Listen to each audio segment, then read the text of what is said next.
go. All right, everybody. Today we have Sharada Oh, Devi. She is going to dazzle you with all her wonderful knowledge because she's just amazing. And I'm going to let her take the stage. all right. You are so kind. Thank you, beautiful. I think I'm in part amazing because one, I love you and Tuna so much, and this group of people. There is magic afoot here. If you have ever had anything magical happen to you, would you drop a yes in the chat for me? And I want you to know, answering these questions can have a big payoff. Because I got a message when I started out and it said, someone here needs a reading. Normally, I do a reading for all 12 signs. If I can pull that off, I will, but someone here needs a reading. And I'm going to know that by these answers. So if you've ever felt magical in your life, if you have any magic tendencies or sparks, type a yes in the chat for me. And I have another really important dream for you because you see, I'm all about dreams and magic. And if y'all don't know, if you have not heard, or if you can't smell the smoke, I was struck by lightning 2 months ago. Great. I love that we have some magic in the house. I was struck by lightning 2 months ago, metaphorically, and my entire magical life jumped 17 levels. And I'm going to tell you all about it and why. And then I'm going to give you a trick that can help you do the same thing because it's behind. I get to admit all the people. Oh, I like having these powers. That's why my thumb keeps coming. I get to admit all the people have powers. I'm very magical and powerful. But I'm going to give you the down and dirty on the magic. The real simple way to put yourself in a magical state at will anytime. And if any of that sounds good, then let me ask you this question. Is there anybody out here who has a dream they would like to see come true in their hot little hand? If you have a dream out there, type dreamer in the chat for me, because I suspect there is a dreamer in the house. Mm-hmm. Whoa! Now I'm with my people. All right. I am all about you manifesting your dreams. Here's a little tip to help you out. The more you speak that dream out of your mouth, the closer it comes. Every time you mention its name, every time you call its name, it's a step closer because you see, it's out there listening. It's looking for you. It's feeling, it's using its sonar and its spider senses trying to find you. So take that dream of yours and give it a name. And look, you don't have, the name doesn't have to mean anything other than to you. Give that dream a name and put that name in the chat for me. Free manifestation magic right here on the reel. Ooh. Ooh. Yes, more joy. Oh, today is a fabulous magical day for more joy. Because Venus and Jupiter, the biggest bringers of joy, the two biggest bringers of joy in the solar system, are still in afterglow. And when they have been in loving embrace, they literally pour that love out for all of the rest of us. Yes, to absorb. Yes, abundance, health. What did I see? Thriving. Ooh, yeah, I like that. Sounds like a forest. Happiness, more abundance, joy.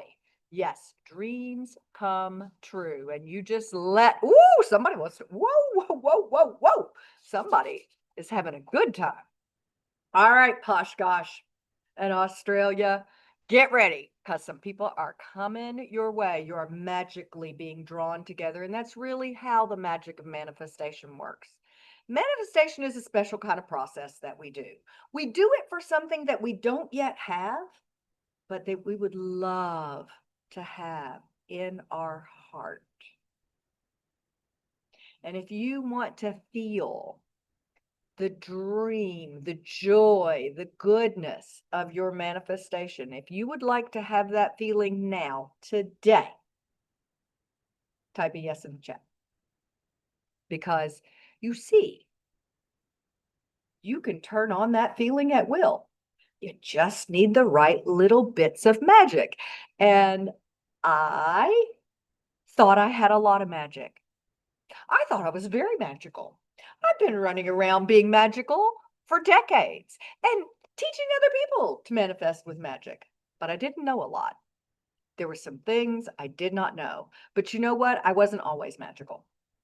I actually started off as a really miserable young teenager and young kid. And all of that is cooked up out of a special sauce called religious trauma, which is not even interesting enough to talk about anymore. It is so far from my reality. But what I got out of that was a real serious case of depression and anxiety. I call them the evil twins. My whole family struggles with this, so I had a setup for it. And I truly struggled as a young human being. I was so unhappy for the first 3 decades, 4 decades of my life, and I'm not anymore. And how I got from miserably depressed, I did not, honest to God, know that not everybody thought about getting off the merry-go-round until I was in high school and confessed that I thought about that a lot to my boyfriend, who was literally shocked. Like that was the first time he had ever heard anybody in his life say something like that. And he let me know in no uncertain terms that no, he never, ever, ever, ever, ever in his life felt that way or thought those things. And he didn't know anybody else who did but me either. And then later on, I get myself in music school. I'm a bona fide mess. I do all the things bona fide messes do. I get myself about halfway through music school and I quit because I have an ulcer. And I also, by that point, have a nice case of chronic pain because I injured my hip warming up for a dance class. So there was a lot on this young woman's plate. She had a lot to feel bad about, and I felt bad every day. Every day was what I called the fight to stay off the downward spiral. So it didn't start off this joyous. It didn't start off this confident, this magical, and I certainly wasn't making dreams happen. And then, thank the stars, I got on the yoga mat. And I followed that yoga mat. I rode it like a magic carpet to now. I did all of the things that you do, stretching your body and the meditating and the pranayama, and I found healers. I got inspired, and once I started to feel a little bit good, I thought I need more of this. And I found really gifted people to help me work through the childhood trauma. I got myself a master's degree in the study of religion, and that did the religious trauma, but it gave me something better. It took my yoga practice to the next level. And then I really started being able to open up, and magic happened. And now I'm this crazy thing that you see before you that it has more fun and feels good every day. And yeah, I get down. And yes, I get anxious, but they're minutes, they're moments that I pass through. They are not all day, every day, which is how I lived. And the greatest manifestation that I ever did was manifest my health. If there's anybody out there who would like more health in their life, please put that for me in the chat. More health, because your health is your wealth. And when you have it, you have access to everything.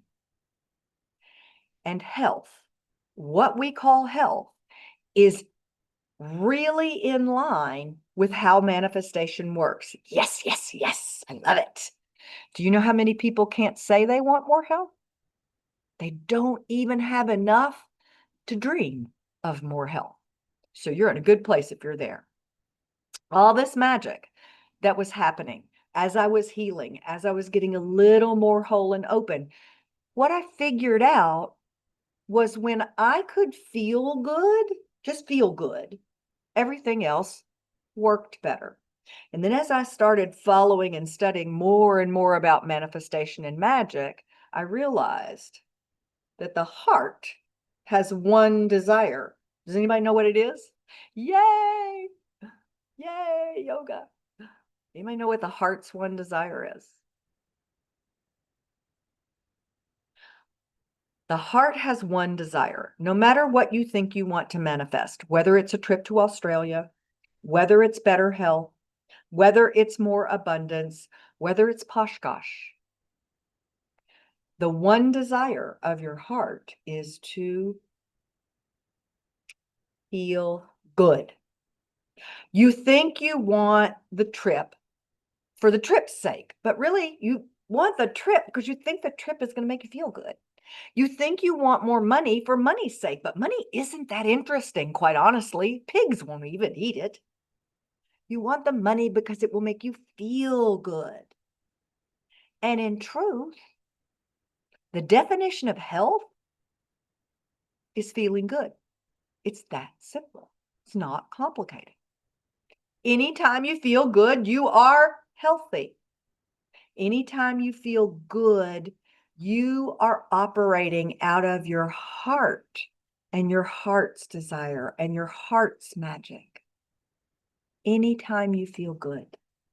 And the manifestation programs out there, the big ones, will tell you you've got to feel, you've got to be in a high vibrational state. But they don't tell you how to do it. Oh, well, feel good. But they don't tell you how to do it. Feeling good is as simple for my friend on the yoga mat with me as being in balance. At a medical level, the definition of feeling good is having a nervous system that's in balance. You're not too stressed, nor are you too slowed down. You're right there in the middle. That is the medical definition of feeling good. It's also a definition of healthy because when your nervous system is balanced, usually everything else in your body is working. And when everything else in your body is not working, usually your nervous system is out of balance. It's kind of how it goes. So if it's all a feeling game, getting that heart's desire to you, raising your vibration, keeping your vibration high is making sure that you feel good because feeling good is where that thing is. Because your heart has already told you that. If you get that fancy job, you are going to feel good. So get in feel good and your fancy job is right there. You are living with it already. You are living the dream. You can live your dream anytime you feel good and then remember your dream. So I've got y'all remembering your dreams. Now I just have to teach you a little trick to feel good. But before, I have another little story for you. I got to tell you about the lightning strike and what I'm learning about manifestation. So 15 years ago, I was groomed to get a PhD. And I was so stressed and so overworked by the time I finished my master's degree, having done all the things that would get me into a PhD program, that I said, I can't do any more of this because it's starting to take a toll on my health. I had a terrible case of bursitis in my shoulder and my neck from reading with my head down for hours for years. And you guys know that my health is pretty important to me because that's the first thing I did in my life was manifest healing. I walked out of depression and anxiety, and that's not that common.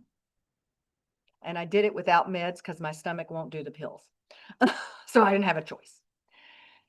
But 15 years ago, when I made that choice to stay focused on what my dream was, my big dream was first and foremost my health and happiness, I just let it go. I didn't tell the universe, okay, I don't want that dream. I didn't make up any stories about it at all. I really walked away free and clear. And then I got busy undoing the bursitis and healing the other things in my body that were struggling. I had some issues on my left side from weakness, from just sitting. And then I had the hip injury that was still a problem. Lots of things. I dedicated the next 10 years to that. I can do a full split on both sides. I could not do that when I was 24 years old.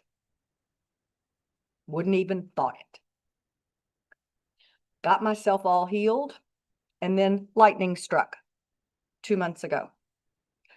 I have studied with a famous Sanskritist in India online for many years. And for the first time, he was here in my city. And his talk that he was going to give in another city got canceled. So he was here for 2 weeks giving one talk. He had nothing to do but spend all day with me as far as I was concerned. So I picked him up every morning. We ran the city. We went to every temple in the area. I knew that he had a university in India, but I didn't really know much about it. I told him my whole life story because I thought I only had him for 10 days and I wanted him to be my friend. So he would still let me study with him online. A weekend at a stoplight, a stop sign, after hearing some part of my life story and what I had transformed, he said, "Do you want a PhD?" And I was shocked at the question. And then I was shocked at my answer. Yes, if. Who is that speaking out of my mouth? And in the if was all about, I will not kill myself to do it. And I don't want it to be something that is philosophy for philosophy's sake. I did that for decades. I want it to be something that's useful for people, that they can put into action in their life.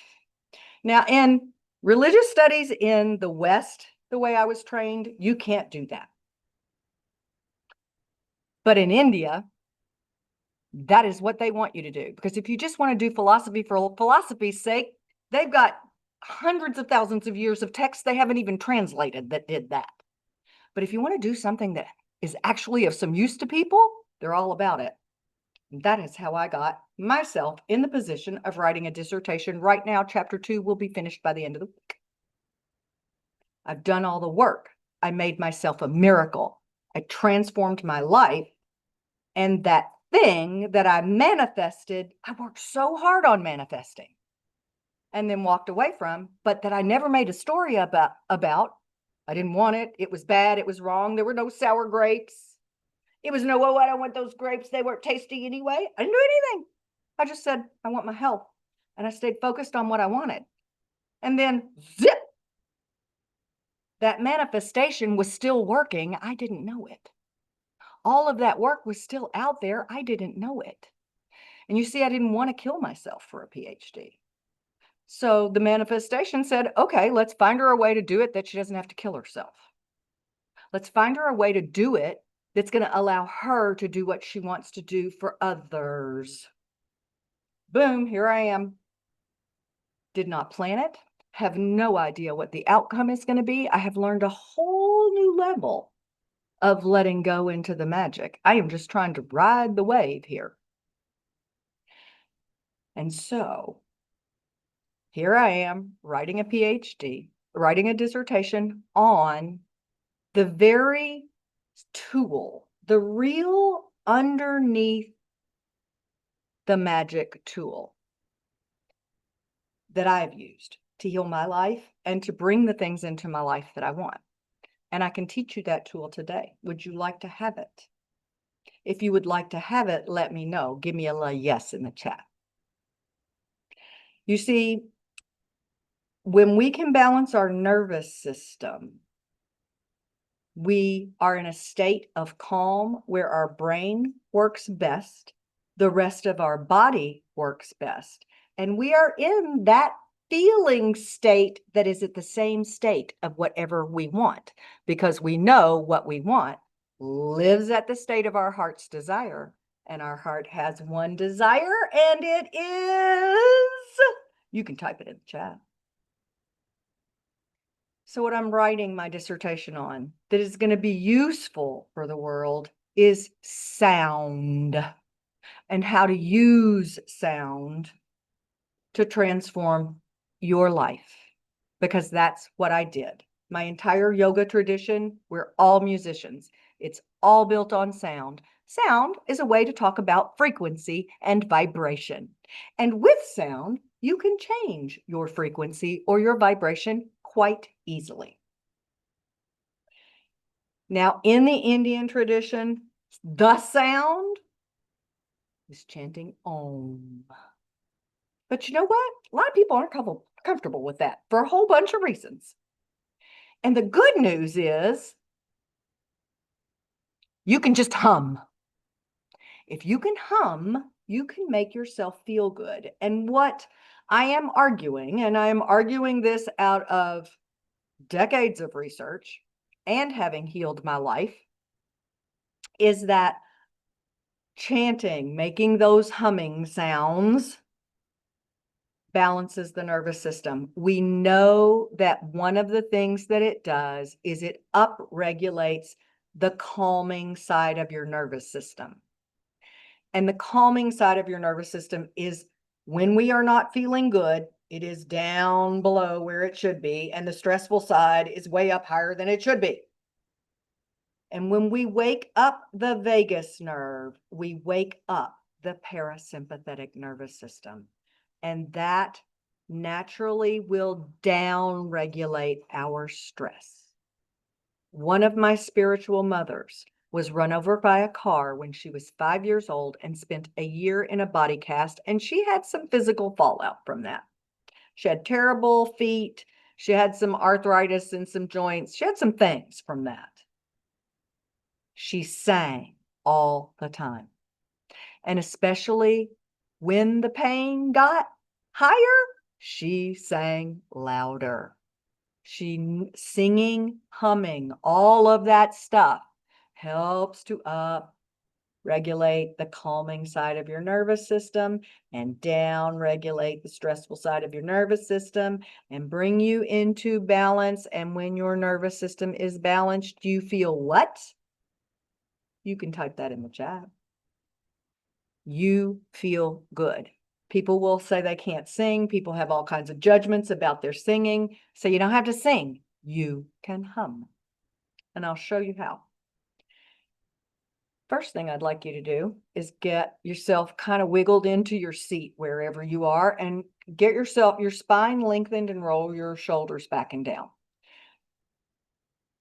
Stretching yourself out like this helps all of your nervous system work better and helps your heart work better and your lungs work better. Takes pressure off of them. Being collapsed forward puts pressure on your heart and your lungs. Number one killer is still heart disease, my friends.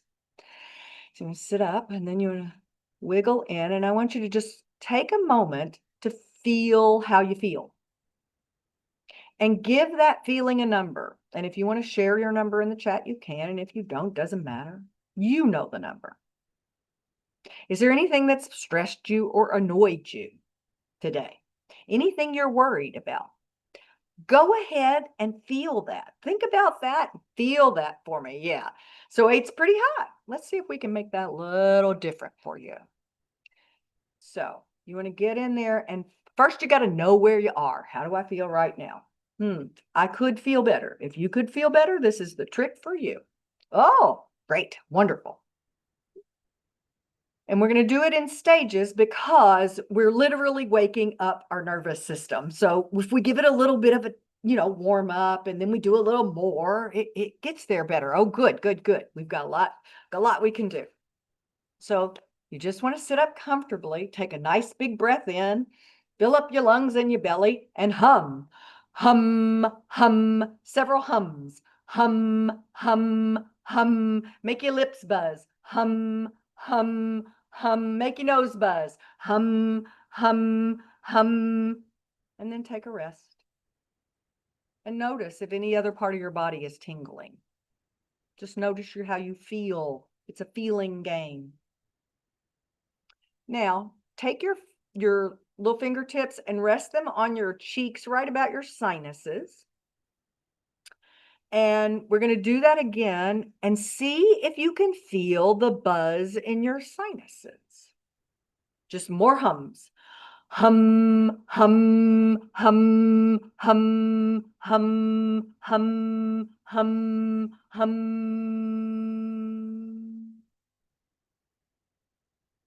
Anybody feel any buzzes? Yeah, you can wiggle your fingers if you felt any buzzes. We want to, oh, good. Because the more of you that you can get to buzz, the better you're going to feel. All right. The next place to check our buzzing, this is intermediate buzzing, is if you can feel the buzz in your heart. Just several hums and then hang on to that last one and enjoy it. It's delicious. Hum, hum, hum, hum, hum, hum, hum.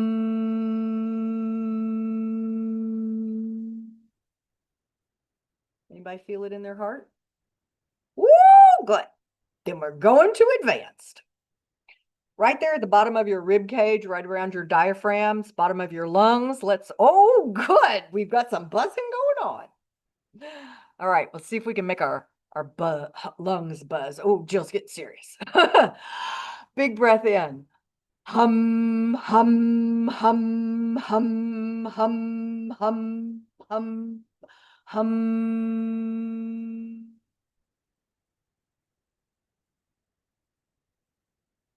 Anybody buzzing? If your camera's not on, you can just type in yes. For those of you who remember your starting number, you can just put in the chat if that number went up or down. Do you feel better or not so? Good, good, good. It's as simple as this, my friends. Now, you're all buzzing. You are high vibrational and you feel better. Yes, ma'am. Thank you very much, Karen and Jan. You feel better. Now go back. What was the name of your big dream? What name did you give your dream? Type that back in the chat for me. Think about your dream in this feeling place. This is the feeling, this higher vibrational state. Yeah. This is the feeling where that lives. So all of the manifestation programs tell you, you got to get at the vibration of the thing that you want. I can promise you, it always feels good. And anytime you're feeling good and you can play in your dream, you are sending out little rockets, little flares, little fireworks saying, here I am, here I am. And I guess all that work I've done singing and feeling good and chanting for decades, I was sending out all these sparks. I just didn't realize it. And that PhD went zoop, there she is. Whoop, there she is. Soon to be Dr. Sharada Devi. This is how you manifest. Anytime you feel yourself starting to grouse or worry, we all get there. You get in that funky state, sing, hum, do anything to make your body buzz. Go kiss your partner. Hopefully that still makes your lips buzz. Make your body feel good. Balancing your nervous system is all it takes. You don't have to be some kind of rock star, crazy, happiness, motivational, anything. You just got to feel good for you. It doesn't have to feel good for me. There's another little piece to this story.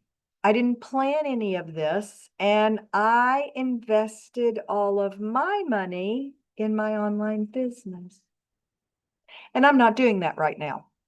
And that, other than speaking for Witchy, this is the only place you're going to find me, because I love you guys so much, for the next 6 months, because I have to finish 5 more chapters of a dissertation. and defend it and go to India and do some things. So what I am doing, and people are like, well, you're the manifestation expert. You're supposed to. I am literally learning a whole new thing about surrender, and I am following orders.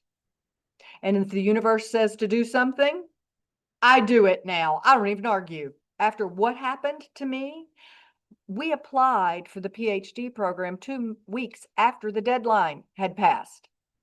There were so many obstacles, so many reasons that this was impossible. But Dr. Pai, my famous Sanskritist, and I kept our eyes on the prize, and we kept feeling good and laughing. And here we are. We made it happen. But because I can't do the other part of my business, I need help. And I'm like, how does a manifestation coach ask for help? I don't want to ask for help anyway. I'm a Leo. Asking for help is not our superpower. Letting people know what I'm doing. I'm pretty quiet. I've never talked about the depth of the metaphysics of my yoga practice in public, and certainly not online. But now all that's out the window. And I think that's why I have to do the GoFundMe campaign. Because part of the deal is they're like, you've got to spread the word. We have got to make you pony up with the real stuff. And the real stuff in this magic is sound. My father, Guru, is a famous music therapist who gives stadium concerts all over the world that are for healing. It's all about sound in our tradition. You know, you can talk about vibrations as light. That works. You can talk about them as electricity. That works. We just happen to use sound because it's a very ancient technology in India. Maybe it's been practiced, sound therapy has been practiced longer in India than on any other continent. So we take this stuff seriously. Your singing matters. It doesn't just bring joy to you, it brings joy to the world. And the world could use a little more joy. If anybody hasn't missed that, I think we could all use a little more joy. It was on our list. So it's about sound, and it's about how all of the many ways, because I'm going to tell you, humming is just the beginning. There are so many ways that you can use sound to manage your own well-being, to manage your own vibrational state, and to bring greater joy to you and to others. It's a good thing. We all like to sing together. Get in a group. We'll all start singing if one person starts singing, especially if it's some kind of fabulous song that we all know. Singing, sound, how do we use it to build a happy, healthy being? And I have a friend who's a famous music therapist who works with divine children. These are children that other people think cannot learn. They don't even bother. And they come into music therapy and they go from not speaking to singing. It's powerful. They go from children who can't express to children who can. That's powerful. So it's very transformative. And it's really good for magic. But I have about 25 minutes left. And someone in this group, I got a message, is feeling stuck. If that someone is you and you write stuck in the chat, this reading may be for you. But if you're feeling really stuck about your dream, uh-oh, there she is. Popped right up. Oh, more than one. Someone. And you know what? If there is more than one, whoever gets this reading, it is probably for all of the stuck people. If your toe, there's more stuckness. So if you are at all stuck, part of this reading, including you, will be for you to put stuck in the chat. And I'm just saying, you're telling the universe that, not me. They just need to know who they're reading for. Who are they talking to? And when you type stuck in the chat, they'll know it's for you. And I will pick one person out of the stuck persons. Woo! Oh, my Lord. Oh, my goodness. Well, Miss Marlene, can you turn on your camera? Because I'm thinking completely stuck will get us all unstuck. If we get a reading for completely stuck, surely all the rest of us will be in there. I can't see, where is Marlene's? Because where is she? Want to see, oh, there's my beautiful friend Sarah. Marlene, why can't I find you? No, your last name is not Veda. Where is she? I need to connect. I see Mary. Oh, there she is. See if I can. Oh, wonderful. All right, Miss Marlene, I see you. And that's what I need. Oh, no worries. All right. As long as I can see your name, we can connect. All right. So when we are reading, the first card will be about where you are as a person. So for all my other stuck friends, remember, this reading is for you as well.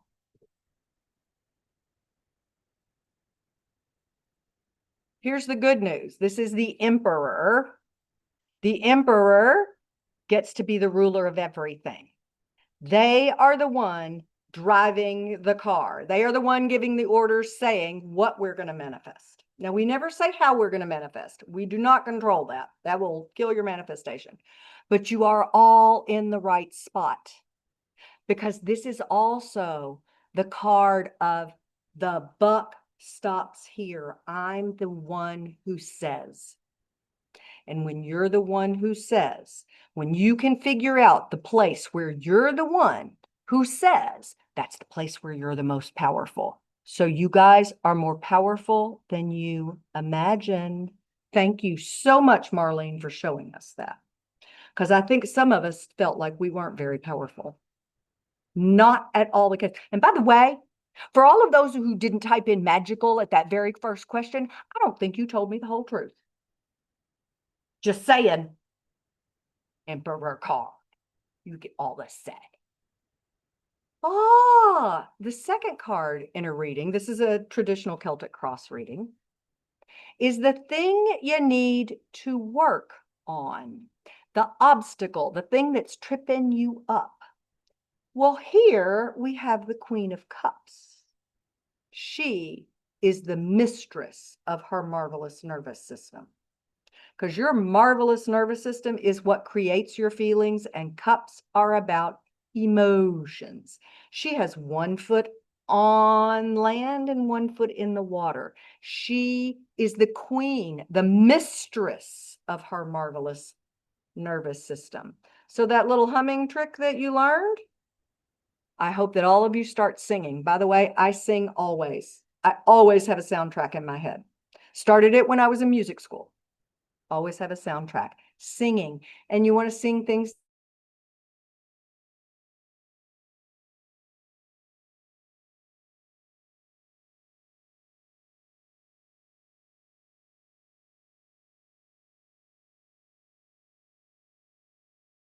emotional state.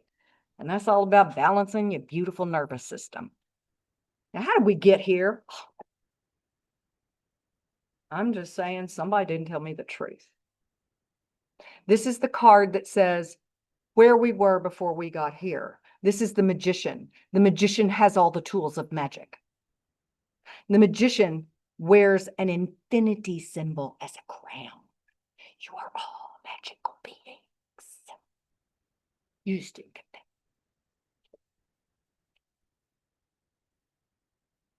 Where can we move next out of our stuckness? Oh my God, this is such a good reading. None of you are stuck.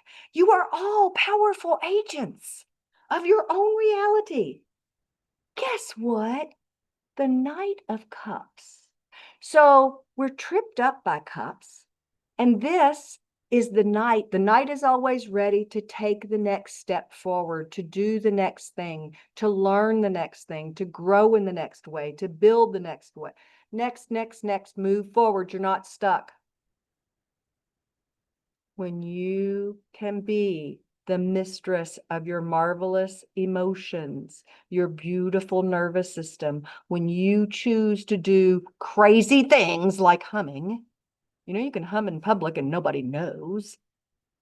you can begin to move through the emotional stuff. Where do you get to go next? What comes up next?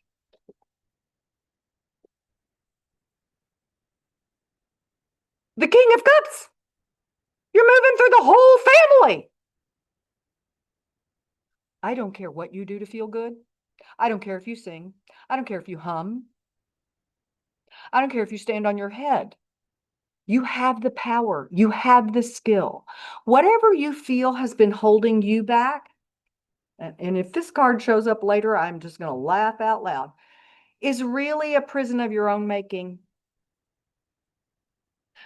The person that is keeping you stuck is you. You're the emperor. And it's really one choice at a time. Look, nobody's perfect. Oh no, the Queen of Cups? I'm a bad speller too. Yay! That's why you're my friend.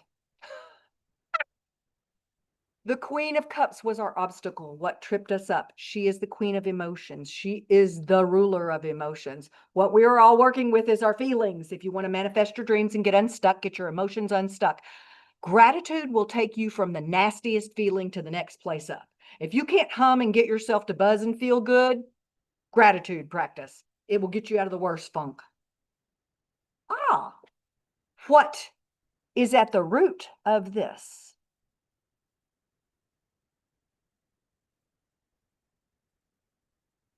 Choices. Swords are the cards of the mind. What's at the root of this is making a choice.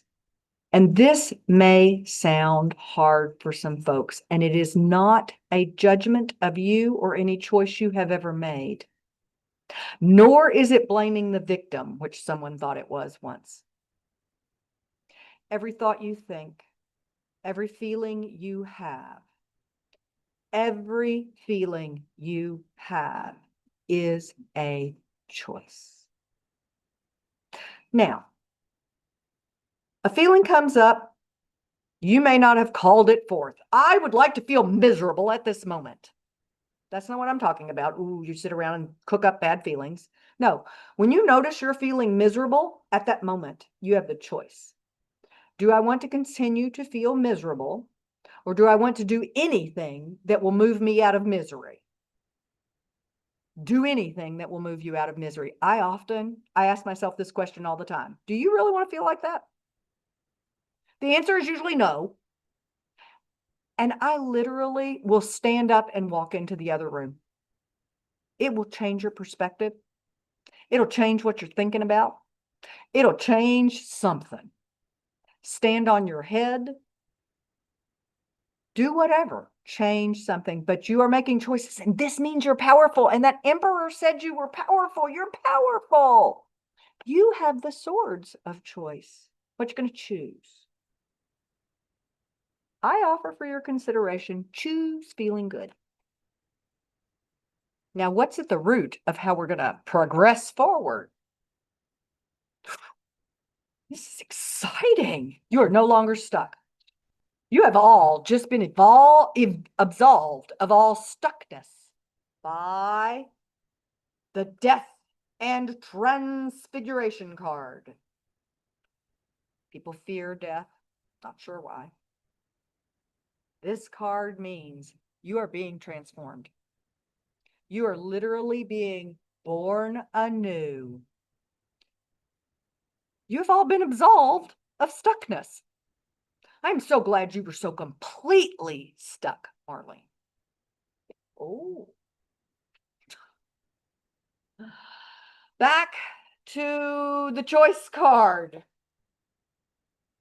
So this is the next level of, this is sort of how the world around you feels and how you are. And this, the devil card, is the card of bad habits. The devil card is where you go, oh, I don't have any power. I can't choose to think something different. I can't choose to feel different. Feelings, I don't control my feelings. They just happen. Well, if you know how feelings work, that isn't true either. I don't have any power. I'm not going to choose. You can't make me. Okay. We all know we have habits and stuff that we are better off without, and that choice to continue to feel bad, the choice to continue to think the thoughts about that aren't the thoughts that are taking you towards your heart's desire. I think the game is up. But let's see what comes next. Oh my God, she did show up. So remember that card I said if she shows up, I'm going to just flip out? I told you you had all the power. Well, here's in your hopes and fears, and here's what we hope for. Now, she is the Eight of Swords. Swords are always about the mind, and we've had a lot of mind energy here. But I want you to look at her real carefully. Prisoner that she is. Those ropes aren't even tied. There's a gap behind her in that fence of swords that we could drive a semi-tractor trailer truck through. Her feet aren't bound in any way. She literally has the power to shake all of that off, turn around and step through that gaping hole behind her. She has all the power. She can do that. You have all the power. You are so powerful. That's why being an agent, figuring out where you are the emperor, you are the one who has to say, that is the place where you can act. If I don't know where I impact a situation, I don't know how to get in there and do something different. But if I can figure out the nasty thing that I said to you that made you mad at me, and I cannot say, I'll not say that again if I can figure it out. But if I don't know what I said, and I have a feeling we're getting some help with that in a minute. If I don't know what I said that made you mad, well, then I'm probably going to say it again. And we're probably going to have continued struggle. She literally is a prisoner of her own making. And it's with her own thoughts. Because swords are always about our little mind, and our feelings are run by our mind too. But now where is all this unstuckness where are we gonna get to go when we get unstuck? It's so worth it. It is so, so worth it. I do not care what you have to do to change your feeling state. I used to have a kid that struggled with math when I taught kids. And when he got in a real pickle, he would literally turn upside down, like lay back off the side of the chair and turn his head upside down. And I learned to just leave him there for a second because he'd eventually flip back up and he had a better attitude. He could move forward because this is the best card in the deck.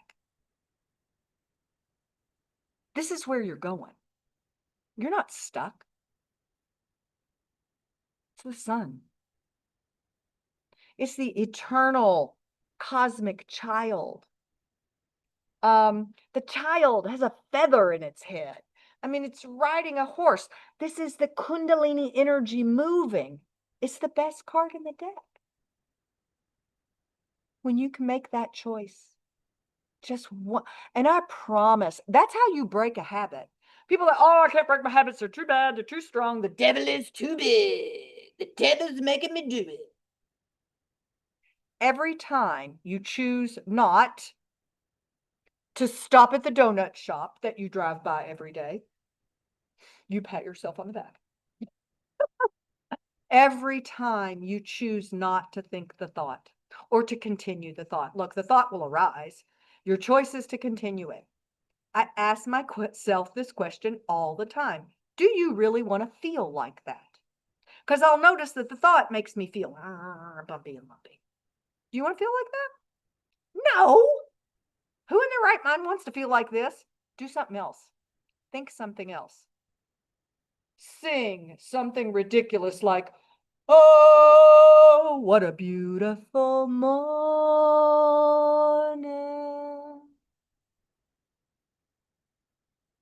We all have things we sing that make us feel certain ways, and we know them. And we'll pull them up. All right, Miss Marlene, I got to thank you from the tips of my toes to the top of my head. That was an amazing reading on stuckness. If you have any other questions about it, my friend, you can type that in. We have a few minutes. You are most welcome. If anybody has any questions, oh, you are most welcome. I think we have 10 minutes. And if there's anybody who needs a little more help with their stuckness that can pipe in with a question, I'll pull a card for us. You have anything specific? Can I have a card? Yes, ma'am. Oh, excellent. That's I don't, you know what?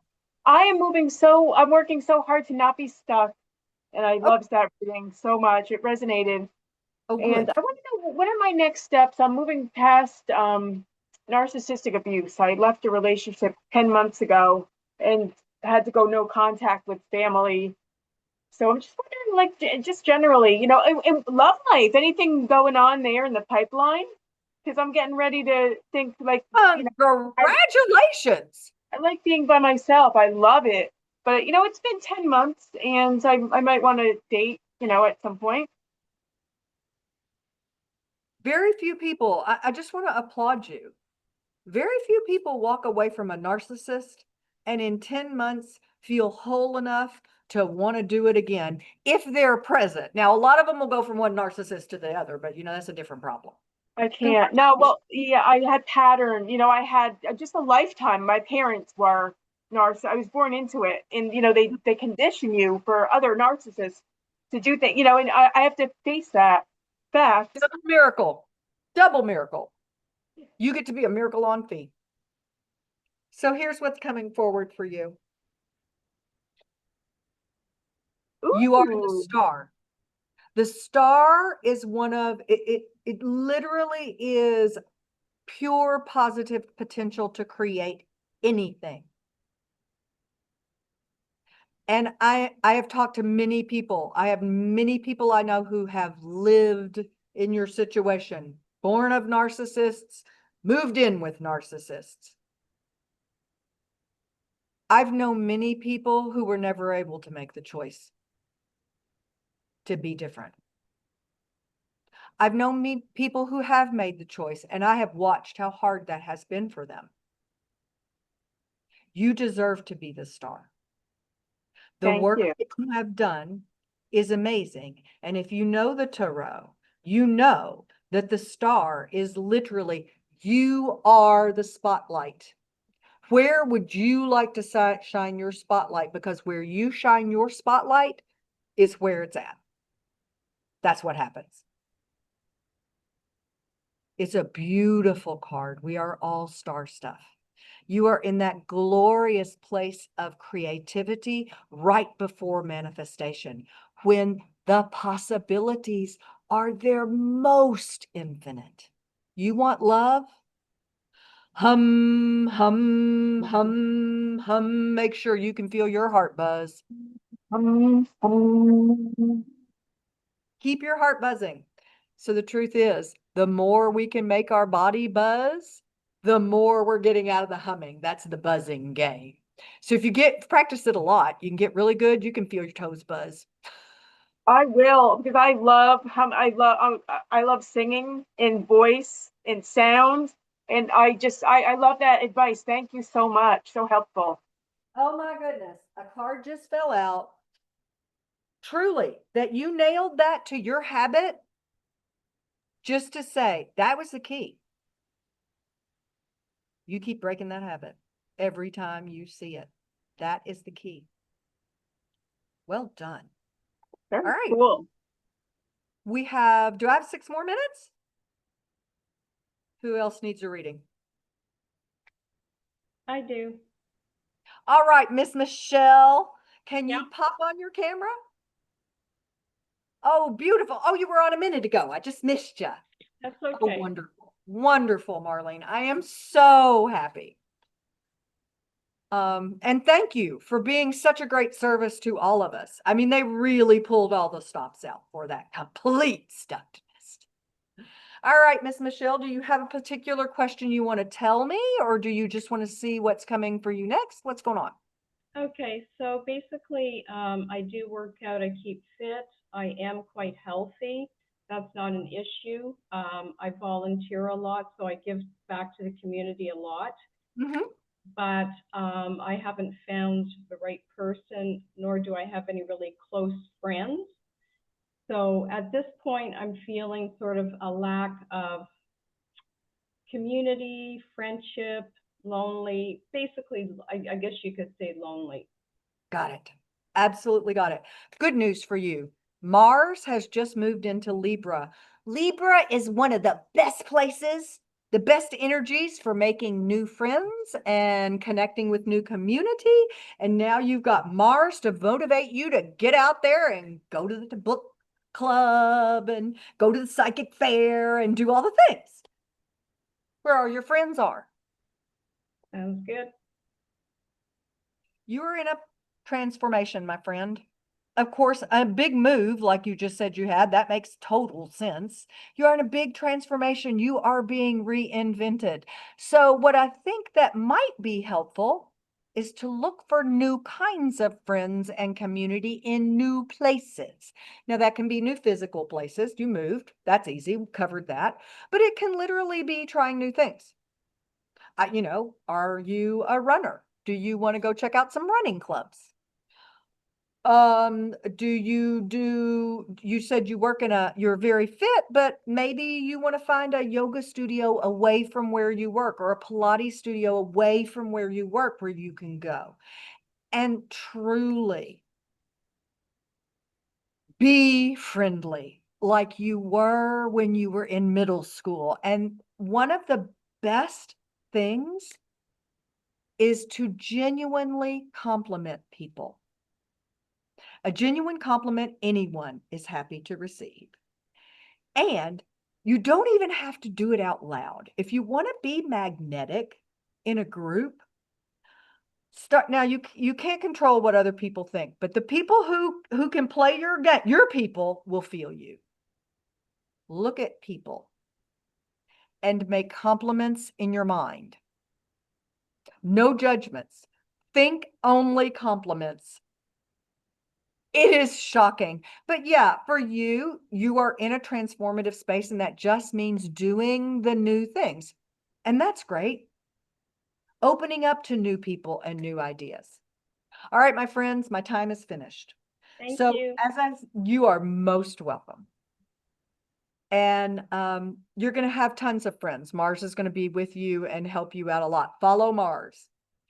As I said, I had to do a GoFundMe. It is part of an entire cosmic lesson I am being taught that is bigger than me. I am not making an offer to do any kind of training or readings because I can't for the next 6 months. And Witchy, remind me, I am going to still be in India in December when this happens. So I need to get myself off the schedule so somebody can have my spot. Okay. And if that is for you, if you feel inspired, and it's not about the amount of money, it is about you giving your energy. You are literally donating your energy to my project. If that inspires you in any way, Michelle will share the GoFundMe link. If that doesn't inspire you, the next kindest way to share your energy is to share that with someone else, because it's a social media game, GoFundMe is. And what people don't understand about social media is it is about being social. It is the number of people who see it and go there, the number of people who share it, that matters to the algorithm. The algorithm can't magically do anything unless we prime it with our attention. And you going and looking at that link is your attention. And if you read all the way to the end, there's a good joke in it for you. And my time is over, and I am going to finally get to hear Sarah. So I'm. All right. So our next speaker is Sarah Coolidge. She's an amazing um, leadership, communication coach. She's just great. You will love her. And Sharda, we totally loved what you just did because it was great too. So everybody, here is Sarah. Sarah, take it away.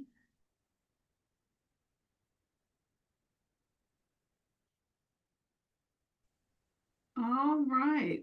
I believe I'm unmuted, although, can you hear me? Yes. It's working all right. Sharda, that was so much fun. And Witchy, thank you for bringing me on.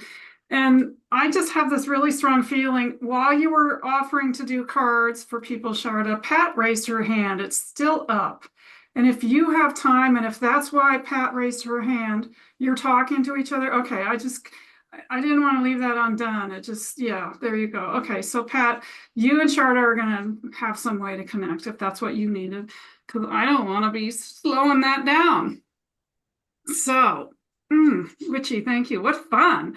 I have to tell you, I'm just like listening to all this. I'm all excited, and here we go. So,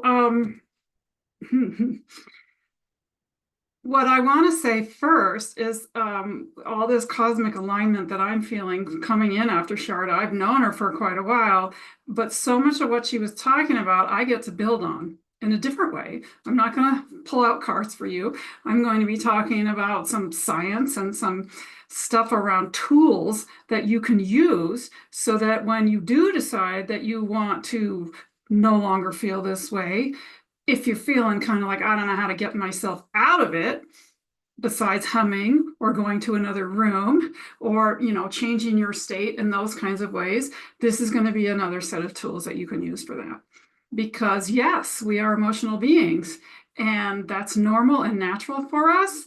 And sometimes our emotions, ours or the other people that we're interacting with, can get us into trouble and really derail us and not give us the kind of joy and progress and fun in life that we want. So I'm going to be talking about how to communicate in different ways so that you can actually create better connection with people. And before I do that, I just want to tell you a little bit about me and how I got to be somebody that was standing up here talking to you about these things. And the story really begins before I was born. Because my dad, when my parents were on their honeymoon trip, my dad had an aneurysm, a burst blood vessel in his brain. And that was when my mother was something like 20 years old. And I mean, she was young and he was young, and nobody had ever expected anything like this to happen. He had a brilliant, up till then, life in terms of education and potential and the things that he'd already created. And, this just sent his life down a whole different course. And part of what it did, because he did recover enough, obviously, to father children, because here I am, and I have two sisters as well. He recovered enough to be able to walk and talk and do things again, but he had damage. And what it resulted in was something called aphasia. And what aphasia is, if you don't already know, is a condition that can result from brain damage of all sorts of different kinds, meaning if you get hit on the head, if you have an aneurysm, which is a burst blood vessel, if you had a stroke, all sorts of different things can cause aphasia. And aphasia can be kind of different for each person, but it's an interference with your ability to talk, basically. And so my dad would say the wrong thing a lot. He would, be wanting to talk about a tree and he would say cat, the wrong word would come out. Or he would just stutter like I'm doing right now. How interesting. Hi, Dad. He would stutter, he would stumble. And one of the other things that happens with aphasia is you can be really, really emotional. It can be really, difficult to navigate emotions. So he would get really frustrated. He would holler and yell and scream, and he would bam, hit his hand on the dinner table. And it was so loud and it was so scary for us children, and me being the youngest. Who knows, right? What kind of ickiness that did in me. But it also was a huge gift.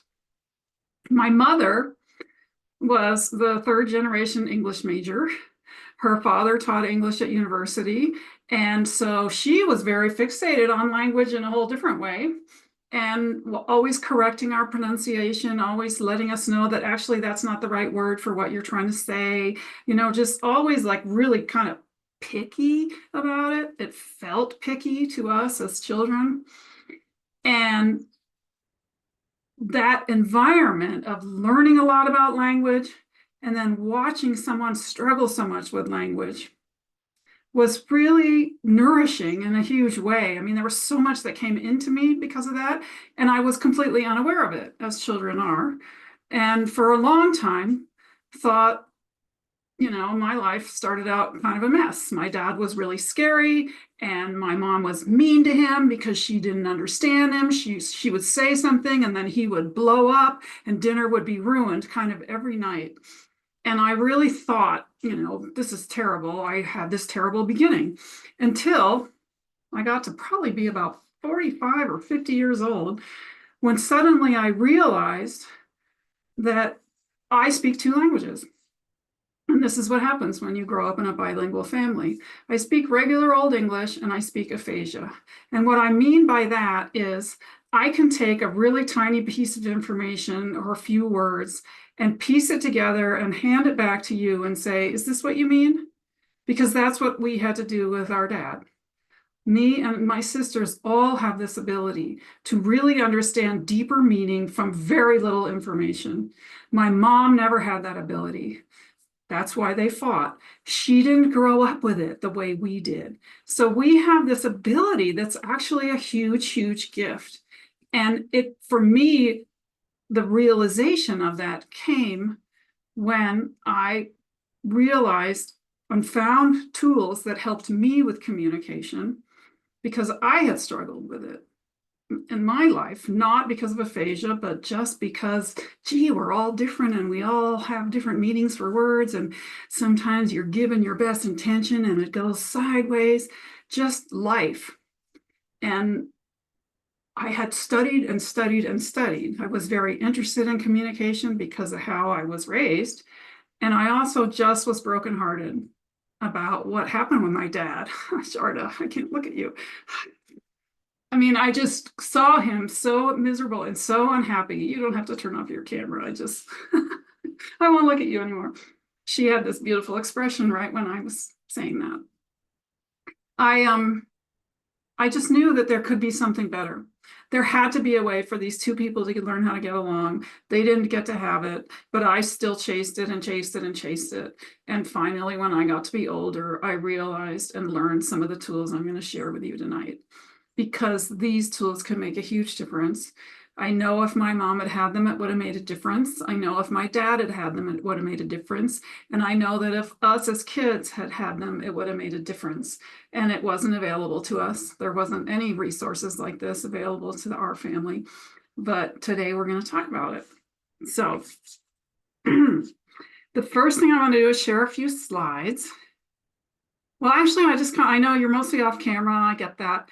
But, you know, if you want to pop it in the chat, I'm just curious, does anybody here ever struggle with like difficult conversation, feeling like you're not heard, feeling like, you know, I tried to say it, but they didn't hear me the right way, or just some uncomfortable stuff that keeps showing up over and over again? I mean, you can say, yeah, that's me, or whatever you want to in the chat. I just want to make sure I'm speaking to an audience that actually might find this beneficial.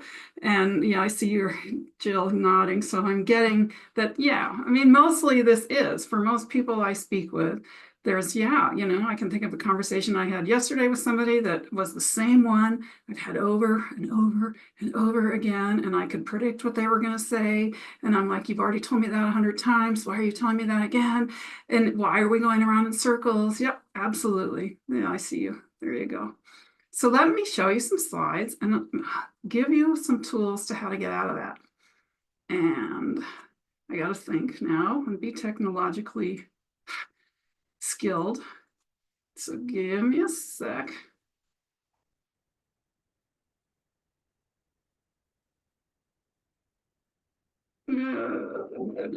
Zoom. Okay, this.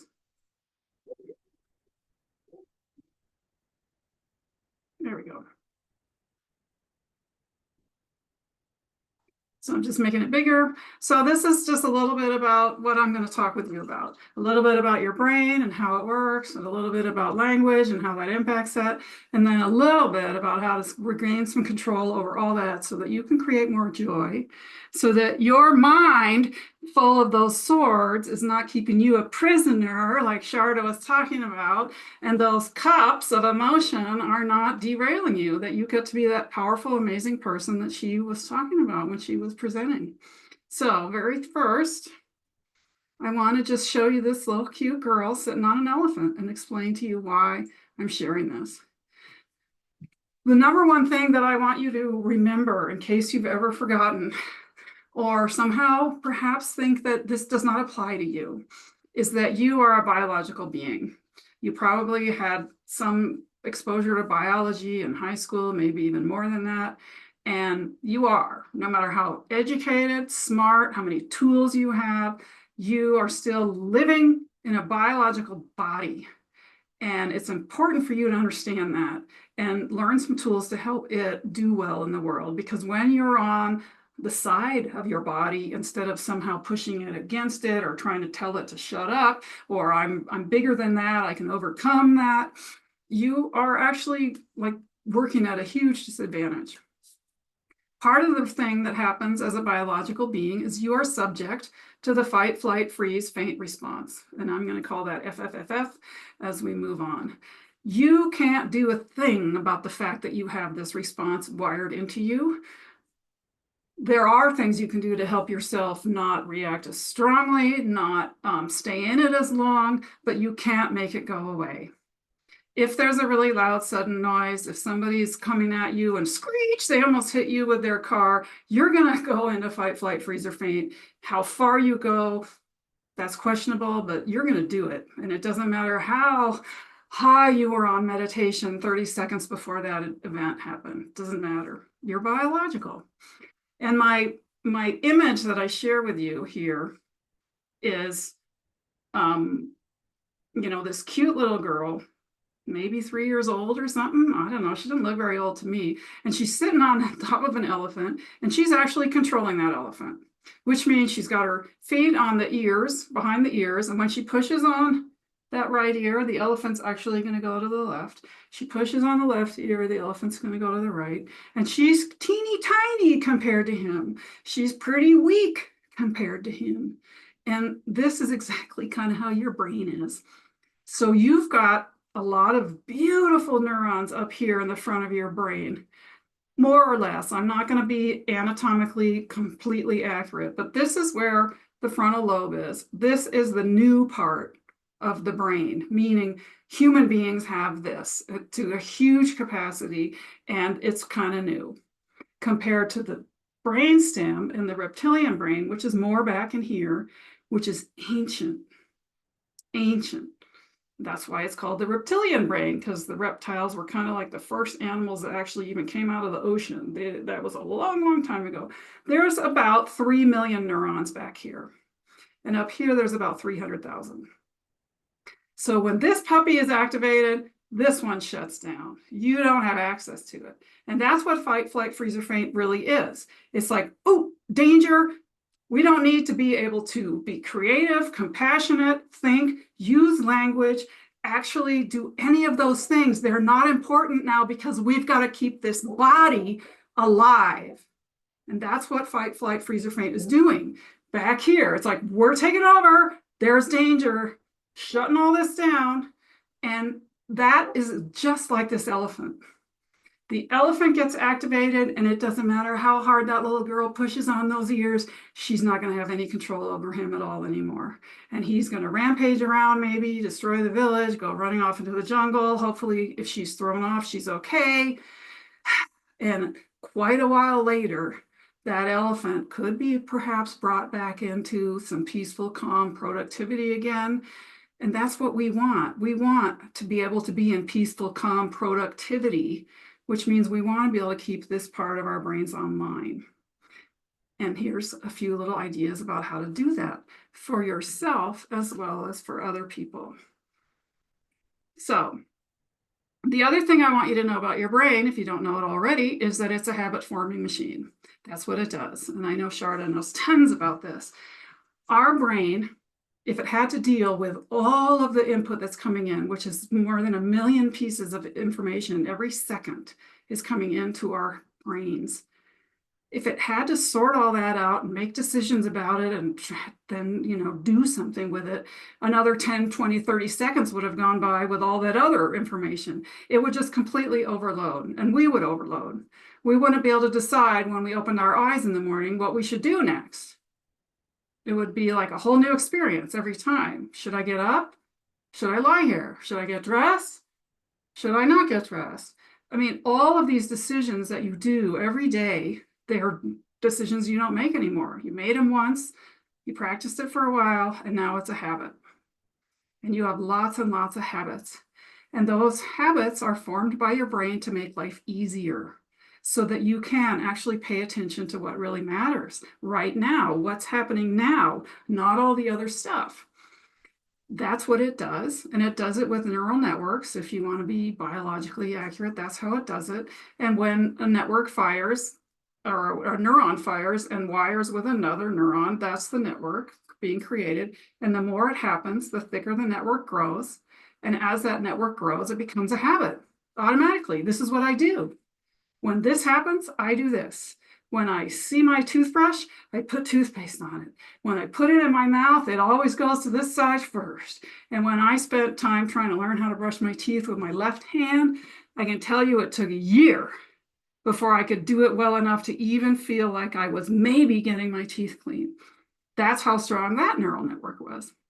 All right, next point. Language actually plays a role in all of these kinds of states that we're talking about. The emotions, the cups, and whether or not you go into fight, flight, freeze, or faint, or you stay relatively peaceful and calm, all of that can be influenced by language. And that might be something you haven't really thought about before. It makes sense. Loud noise, car screeching, gun going off, dog barking. Yeah, that might make me get a little scared. Language, words, things that I just think or I hear someone else say. Yep, language too. So if you haven't thought that before, here's a little thing to give you some fun to play with this idea. And I'm just curious, and I'm going to ask you to pop it in the chat. When you look at this image, what do you see? What's happening? And if you want to come off mute, you can also just share, just chime in. What do you see here? I know you see something. Anybody got something? I can't see the chat. I don't know what I'm doing. Ice. I don't know what the back part is. Ice. Yeah, well, you see the word ice. Okay. Anybody else see anything? I know Witchy's already seen this, so she's holding back. Ice cream. Ice cream. I hear that.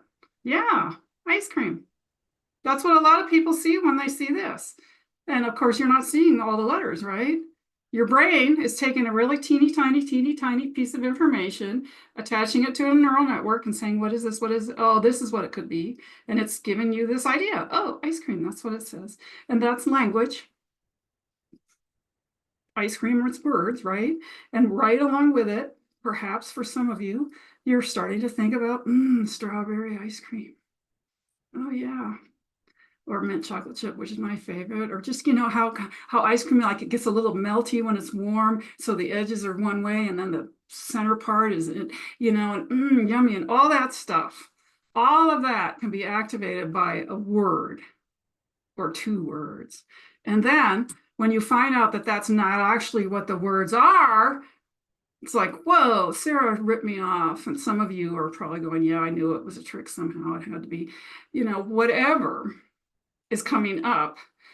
The point is that your brain has a lot attached to language and it can make mistakes, which it just did, especially for anyone who was absolutely convinced I'm right. I know it's ice cream, because guess what? It wasn't.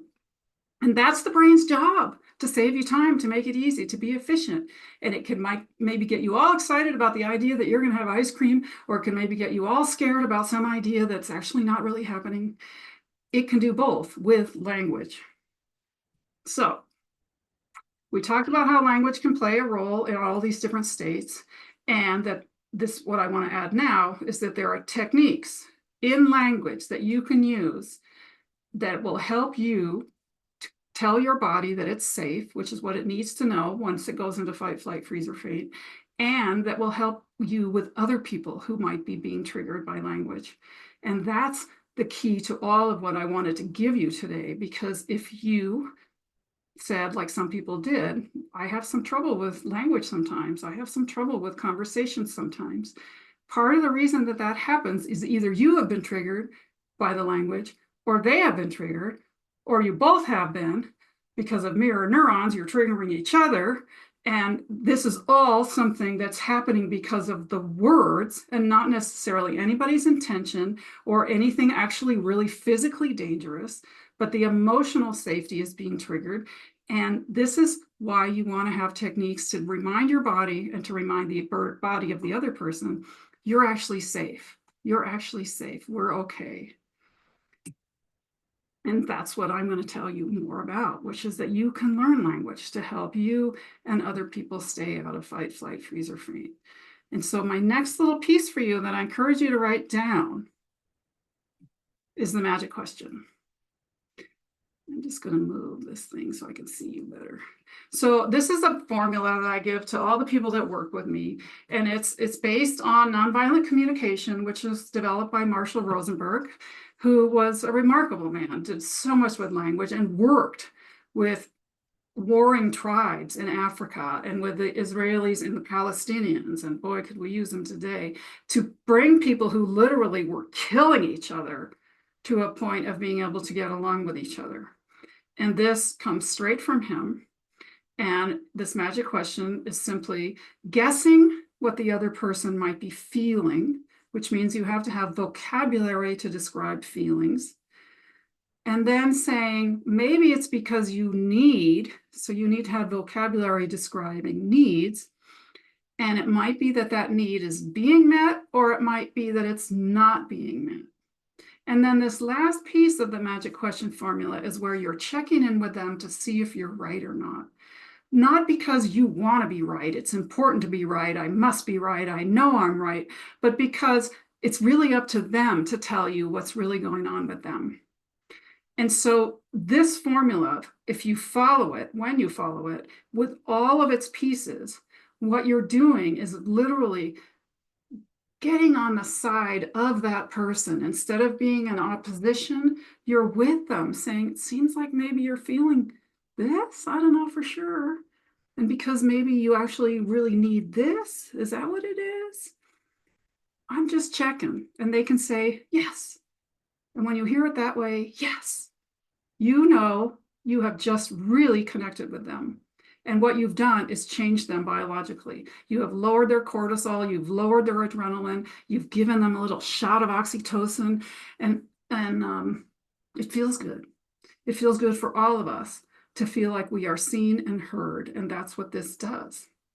So I'm hoping you're writing it down, because I'm just thinking about that little girl that I talked about earlier when I was growing up. And I bet she was feeling terrified at that dinner table because her need for safety and kindness and consideration was not being met. And if somebody had been able to say that to me then, I would have learned some really powerful stuff. Plus, I wouldn't have felt so dang invisible.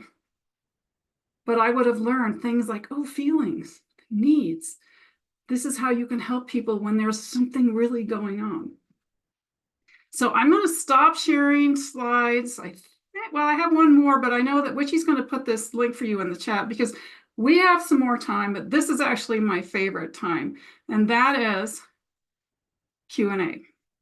Because I know that you guys can probably think of 3 or 4 things, like I said, in the last couple of days, in the last week, where you just really wish you could have talked to somebody better. You really wish it had gone better. You know that you've got to go back and have that conversation, and you're terrified about doing it because you don't know how to make it go any differently. And I would rather spend the next, what do we got? 36 minutes? Yeah, I don't know. Anyway, we got some time. Answering your questions and brainstorming with you and giving you some ideas about how to use this information, how it could help you move forward. And I see what she's, put in the free gift that I have for you, which we can talk about more. Yeah. So I'm not seeing lots of hands coming up, but I know they need to be. Yep, Sharada's got something. Well, I'm trying to find my hand emoji, but I can't find it. Yeah, well, so I imagine you feel some frustration because you aren't getting the progress you'd like. Is that right? Find my hand emoji. Yes. Yeah. Actually, it may not even be fair to give this air for you, but I do have a situation. I think I've had 10 of them in the last 2 months. I have a friend, and we've been friends for many, many decades. She has some significant mental illness and a diagnosis. And so recently, she'll say something, she'll make an agreement to do something, and then the next day she'll send a text out of the blue with no context and totally different, like, I would like you to give me this for this. 2 days later, I don't want to do that at all, bring it back. A week later, okay, would you give me this for that? I mean, so to the point that I'm confused and not even responding, like 5 more of them. Just like, oh, okay, when I get. But she has gotten her feelings really hurt with me over me saying, I can't keep up. I can't keep up with the changing, and the doesn't always make sense. So she got very upset with me. And what I want to do, because I know that what matters and the being upset isn't what matters. And I think I've just finally come to the realization that what we are dealing with is true mental illness here. Like you didn't, like the aphasia piece for your dad. It just is another piece that makes a whole nother communicating a whole step. Yep. So the only thing that I know to put in the card is I love you, and that's all that matters. But that feels like a conversation with no context. I need an opening I need some way to say, look, I get you're upset. And really all I care about is that I love, or all that matters is that I love you. Yeah, well, all that matters to you maybe, but that doesn't mean it's all that matters to her. Right. So I just want to point that out. And so this is wonderful question. I so appreciate it. And I'm imagining that the rest of you either know somebody who has mental illness of some kind or another, diagnosed or not, or somebody that's struggling with addiction, which is a really powerful place to be and tough to navigate being around. And, then there's this whole sort of language piece that we have in our culture in the last, 20 years called the spectrum. So we're all on some spot, and at what point does it become mental illness versus normal? Who the heck knows? We're all different, period. So the first thing that I would encourage you to do, Sharada, because it sounds like it's really frustrating, and that's because you really want to connect well. You want to have clarity around what actually is happening next. You want to be able to plan things, and you want to have a predictable life. And you also really want to be able to be kind and supportive and loving. And look at it, she's grabbing some paper. She's got to write all this down. So that's kind of how this goes. And is that about right? I mean, it looks like it just, but yeah, okay. So see, I'm doing it right now, and I'm hoping you're all sort of like getting it. Look, your hand finally came up. It doesn't matter what anyone's question is. My first thing is like, I want to make sure I'm hearing you before we talk about your question. And that's exactly what this is. every piece of communication that's coming at you when there is some kind of emotion, frustration, joy, it's not like it has to be one that's not comfortable. There's something under it. And that's what I'm reaching for with Sharada right now. You know, the sadness and the frustration. This is somebody that I care about, and I want to be able to have better progress than what we're having. And if I just gloss over that and go right into, here's how you fix it, girl, she'll probably benefit. But she's a human being too, right? She's got her own fight or flight system going on too. And I can be of assistance to Sharada by speaking with her that way. And she's delightfully, you know, accommodating me in this moment while I do this. And when I do, her nervous system feels better.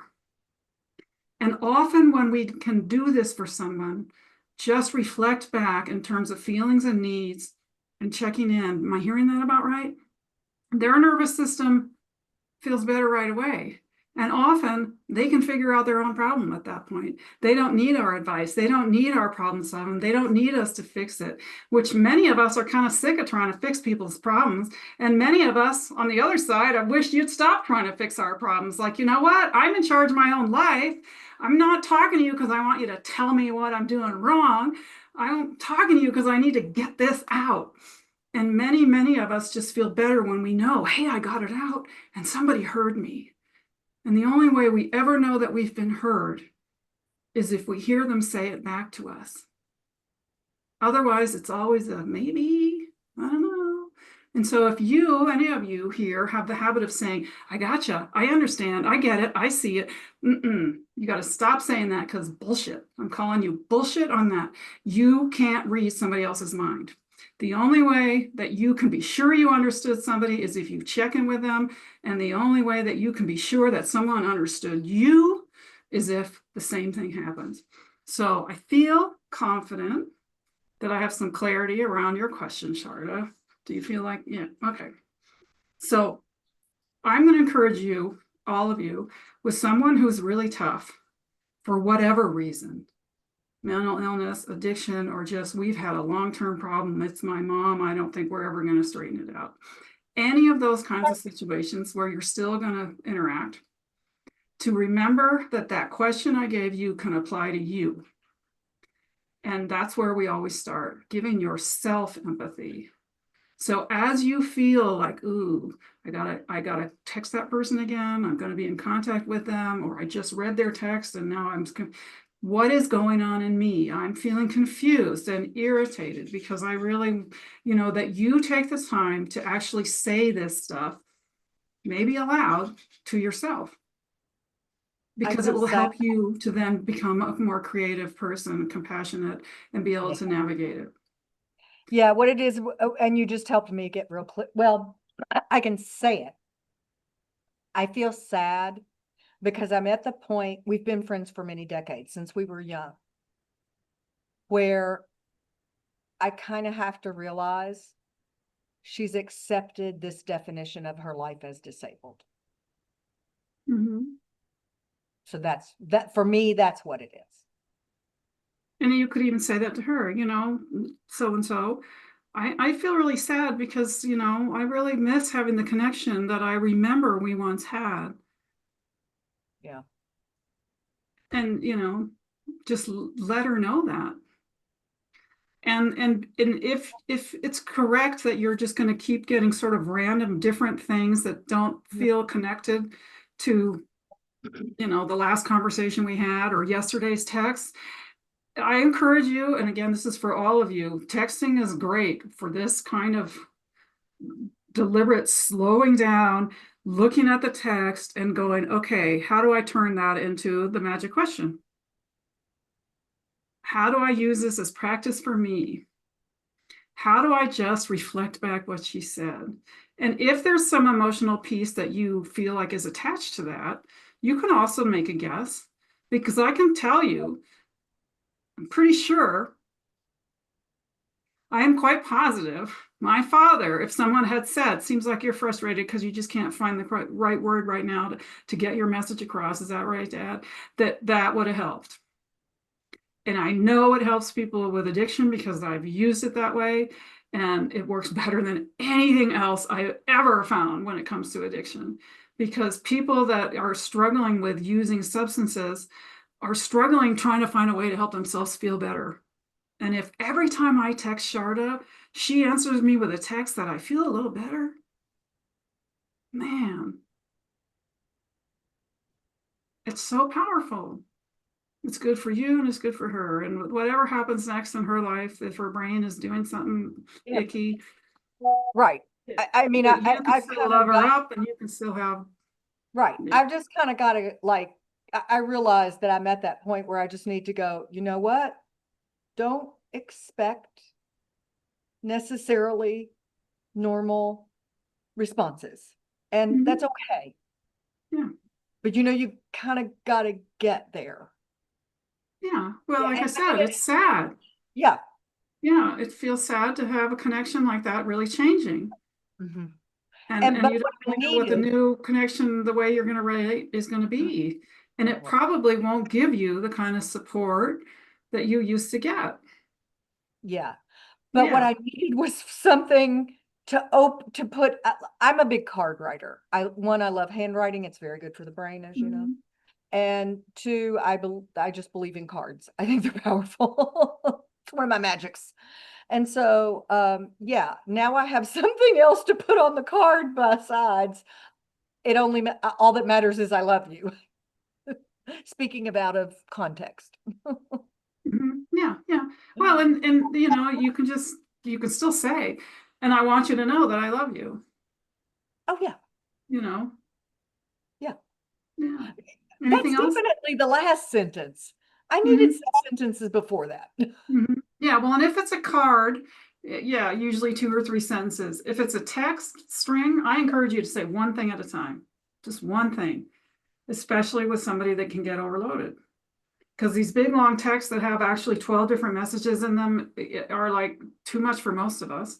And that's a way a lot of people do communicate. They just give you this big giant pile.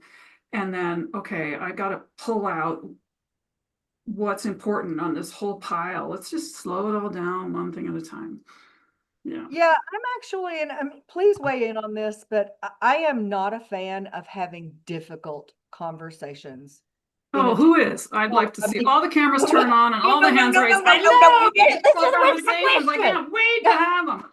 No, I'm not a fan of doing it in a text. I think that becomes a monologue and people are often left to hear only in their own voice. And if it's not a kind voice, then whatever you say is not going to be kind. So I'm a little probably odd in that respect. It's yeah. I'm curious, I'm not hearing a question there. Is there one, Sharada? Um, yes. So I mean, is it that texting? Because, used to be that would be inappropriate to do in a text. It would be like ghosting someone. So is it gone from non-ghosting? You can have a difficult conversation in a text and it's not a monologue ghosting situation? Well, I don't know. I don't know if I've ever experienced ghosting, so I'm not sure I really understand what it is, except for that people just stop. Well, they'll dump on you in a text and disappear. Mm-hmm. Yeah, well, if somebody sends you a big long text with a whole lot of stuff in it and you're predicting that they're just going to disappear, I would just pick one thing out of the whole big long text and say, oh, sounds like you're feeling this. Is that about right? And if you want the conversation to continue, and this again is for all of you, if you want the conversation to continue, always end with a question. Because the brain loves questions, it wants to answer them, and they're much more likely to actually answer you, even if you said, would you be willing to tell me if you got this text? I'm not sure I have the right number. And they'll say yes, and maybe there'll be nothing else ever again, but they answered you. And that's a step closer to connection than not. Does that help with that? Great. Well, thank you so much for coming up. Yeah, it's so fun to have you here. So who else would like to chat about a little thing that might be bugging them in their life, or a curiosity around a question or an experience? Or I think kind of like Sharada was talking about, what do I do with someone who promises work or something, and then doesn't deliver it. And if it's not because you think it's mental illness, what I'm going to tell you that it is that this person does not have the communication skills to let you know that they need to make a change in their plans. It's as simple as that.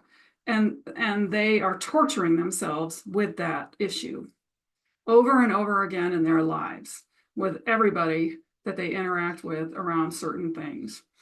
And it's a cycle, and it's all tied to shame, which is something, you know, the difference between shame and guilt is we feel badly, a negative emotion about something that we did, an action that we took.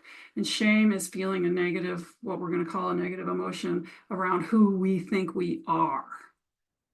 Who we are as a being. And people that overpromise, you know, I'll get that out tomorrow, I'll do it all for $1,000, and it takes 2 weeks instead of 2 days, and it costs $20,000 instead of one, or they never show up at all, or whatever the thing is, they're caught up in that. And they're waiting for somebody to tell them how crappy they are and yell at them because that's what they're used to having happening. And they're not aware of it. I'm not saying they're aware of it. But what you want to be able to do with these language skills is recognize those kind of people when they're in your life and just take yourself right out of that. You don't want to be stuck in that spin cycle with them because they're going to stay in it maybe forever with you along for the ride. And the easiest way to do that is to say, I'm not doing this anymore, not necessarily in those words, but something like, let's say it was a contract that, you know, isn't being delivered on. You can say, it was my understanding that we would have this completed by August 1st, and it's now August 14th. I'm deciding that if I don't hear from you and this work isn't completed by August 20th, that it's not going to happen. Would you be willing to let me know that you got this message? They may or may not answer you, but as of August 20th, if something hasn't happened, you are free. You might not like it. You might not want to be free because you really wish they did what they promised, but you saying that ends it versus this continual state of what's going to happen. I don't know. I still might happen. They promised, you know, you got to get yourself out of that. And when you actually kind of draw that line with people, you are giving them a gift because you're demonstrating, modeling for them a different way to do this stuff. And it is one of the principles that I teach in, you know, when I work with people longer term. It's just called bring bad news early. You want to be a great communicator. You want to be somebody that has a decent life and feels good about your relationships.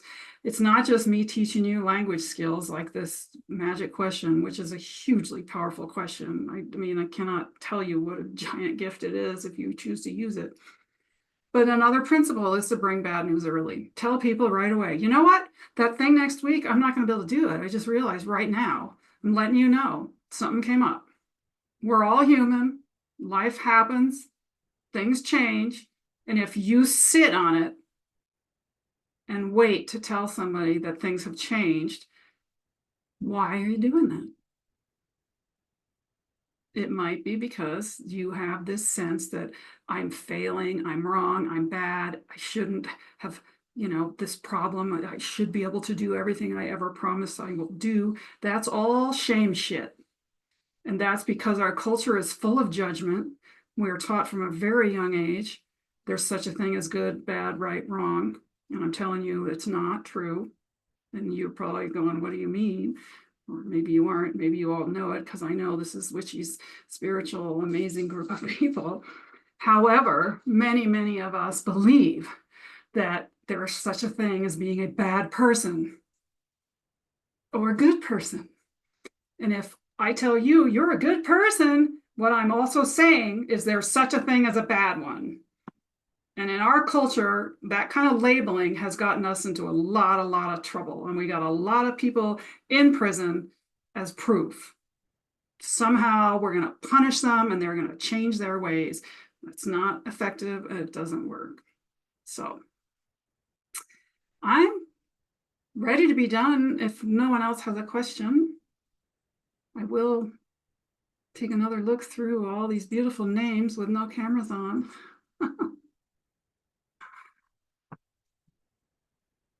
Look, there's Wilma and Anne and Susie and Tuna and Pauline and Cheryl and oh, look, Jill Marie, she raised her hand. Yippee! Hey, I have something, Sarah. I'm a mother of one, and I get a lot of people that like make a deal out of it, and that's so silly, in my opinion. Because it's not that unusual to me. I don't want to explain why do I have one child. So it's really annoying. So what can I say to people? Because I get this all the time, all the time. They're like just one, and what I've said is I've been like, oh, there's no such thing as just one, and I'm kind of sick of doing that because I want to be authentic. I don't think it's funny. I don't want to like laugh things off anymore like I used to. Yeah, I love it. This is a great question. And I want to make sure I heard you well because your microphone's a little bit soft. So I'm just going to double check.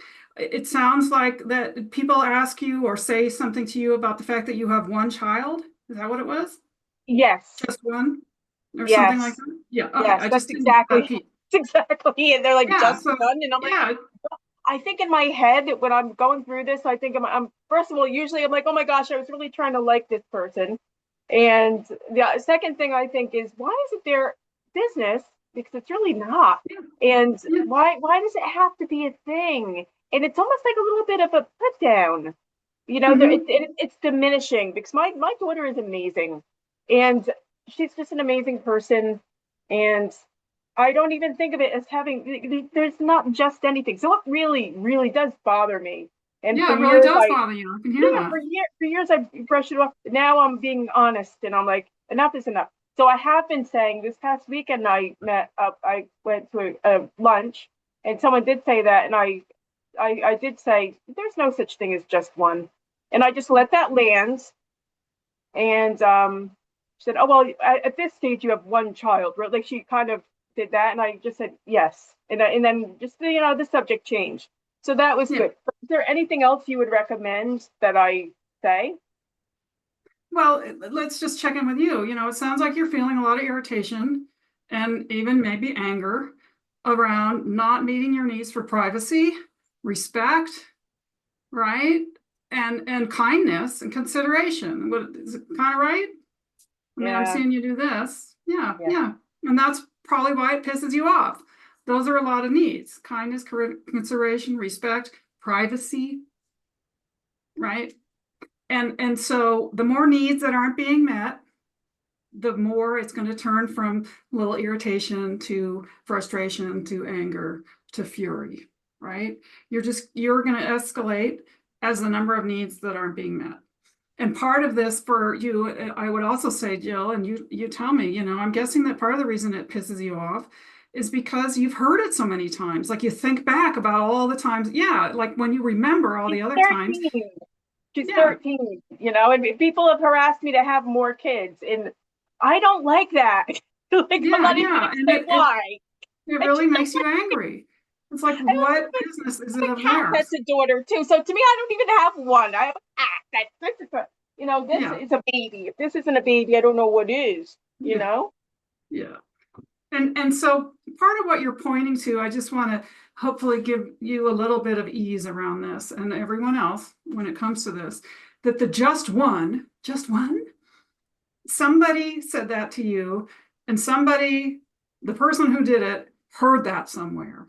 This is a very common, typical habit of speech, and shit just comes out of our mouths without us thinking about it. And my favorite example is, how are you? I'm fine. Like we just say this stuff 12 times a day if we go into an office and meet 12 people, and we aren't even thinking about it, and it's all automatic, and we don't even really mean it. We're not thinking about it at all. And that's person, to give them some grace, probably is not thinking about it either. They don't actually really want an answer. They just think that that's what I'm supposed to say when somebody only has one kid. And even the only, right? I just threw it in there. That's a word, right? So when somebody has one child, and people say something else when they have 0 children, right? And people have an automatic thing they say when someone has died. They have an automatic thing that they say when you lose your job. There's just like all these automatic sayings that are sort of okay to say that we learn from our parents, from our school, from our culture. And depending where you grow up, you know, there's regional ones and all that stuff. So hopefully that can give you a sense of like, oh yeah, this person is just on autopilot. And It's so true. You're therefore right. I don't You're have to very take right. it personally, and if I don't want to. And you would love to have something to say that would kind of make it go differently. So one thing I would encourage you to consider, and this is for all of these people here again, so I hope you're listening in. When somebody says something that you don't like, and it's somebody, especially someone that's not like a really close friend or whatever, somebody you really have a deep relationship with, you can just say, you know, I feel kind of surprised that you asked me that question about something so personal. Would you be willing to tell me what you heard me say? And throw it back at them. If that feels too in their face, another thing that you can do with someone like that is to say, you know, hey, Josephine, or whatever her name is, it sounds like you have the belief that there's something unusual or maybe even wrong about a person having one child. Is that right? And get them to like look at themselves, because that's where that's coming from. That there's a belief that there's something wrong, right? Jill, what do you think? Yeah. Yeah, like there's something wrong with me only having one kid. We live in a culture, good, bad, right, wrong. Something wrong with it. What's the right thing? 3 kids, 2 kids, 12 kids? You know, like, how do I ever make this okay? And you just want to call them on that bluff altogether with, which is there's nothing wrong with this. But you have the belief there's something wrong with it. How interesting. Is that No, right? I did say to one lady, I did say, you know, there's nothing unusual about it. I did say that. I'm like, I asked someone once, I said, why did you ask me that? Why did you Mm-hmm. say that? I did Yeah. say that. I'm like, I hear that all the time. You know, why did you say that to me? And she said she has 5 sons. So she gave me a valid answer. You know, She has she's like, 5 sons. Is that what you said? yes. Okay, so So what's the reason there? That isn't a reason to it me. doesn't validate it completely, but she did say, you know, I have 5 sons, so I'm surrounded by, you know, I guess she Yeah. was just Oh, surrounded. it sounds like you have the belief that having 5 children is the way life ought to be. Is that correct? Or it sounds like you get a lot of joy out of having 5 children. Is that correct? I mean, no matter what they say, you just hand it back, because she's not telling you, I have 5 sons and therefore that's what everyone should do. That's the implied kind of answer. And you're supposed to figure out what that means. And what you want to do is just hand it back saying, I'm hearing you say this. That's your belief. Is that right? Because it's a belief. It's not a fact. It's not true. It's a belief. And we want to be able to point out people's beliefs and our own, because we have things called beliefs, which are not true. It's something we've decided is true because of something someone said, or because of the experience we've had in life, or because of whatever. But in fact, it's not true. And when we can just say, you know, this thing's bugging me because you know, this person has a belief I don't agree with. That's really what it is underneath, Jill. Don't you think? Yeah. Because I don't live in a world that, as far as I know, where anybody says that. But I know I live in a culture where, at least right now, we're all being encouraged to reproduce like rabbits. And so it could certainly show up pretty soon.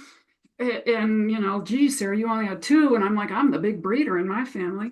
And I mean, it's like, and this is the kind of stuff. I mean, I know that in the moment right now, we only have a few minutes together, but, you know, for all of you, when people say things, you want to go, what's underneath this? What's underneath this? And what's underneath it for me? Why is it bugging me so much?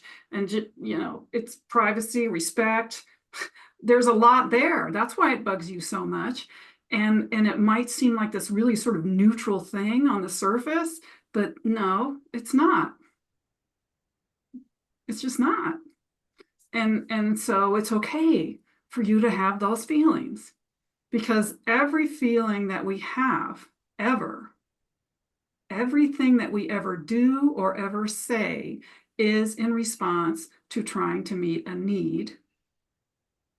And every feeling is the result of a need either being met or not met.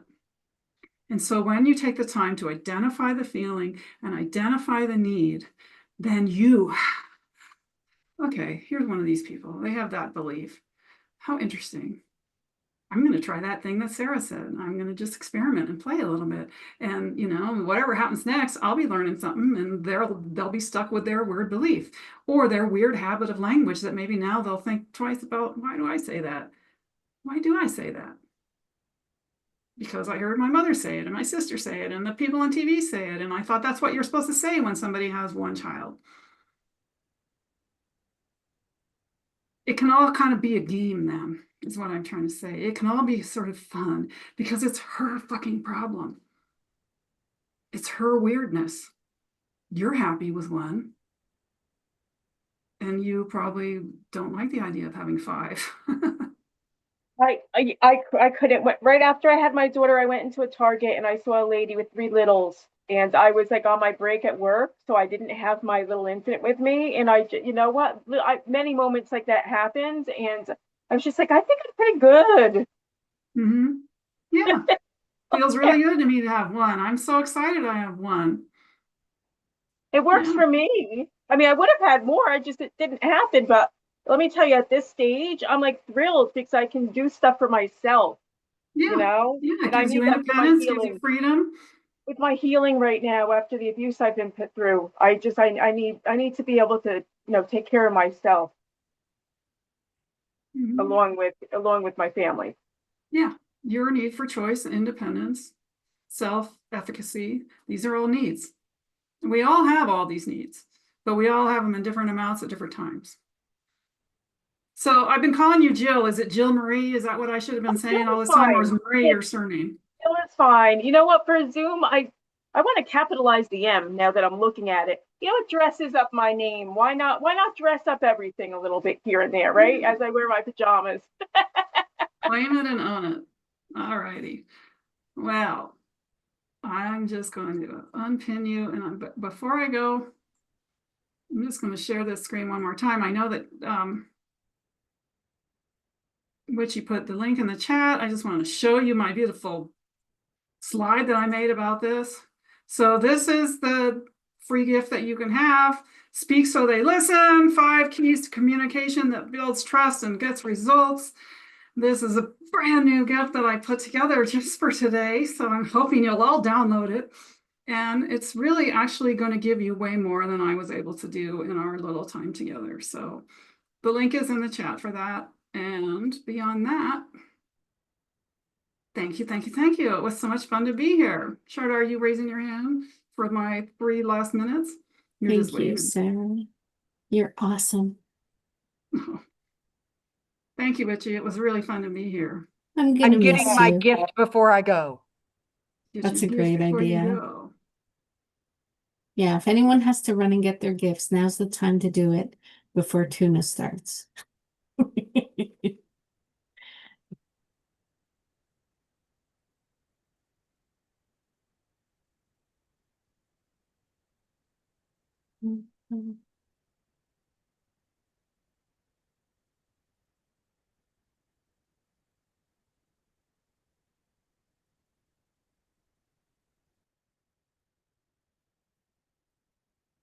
Right. Well, I'm We could have a dance just party. gonna, We got 2 minutes. yeah, we could. We got 2 minutes to dance and party. Oh, I know what I can do. I can play for you guys my new song that There you go. Share I that haven't computer screen. actually I haven't actually released this yet. And yeah, so here we go with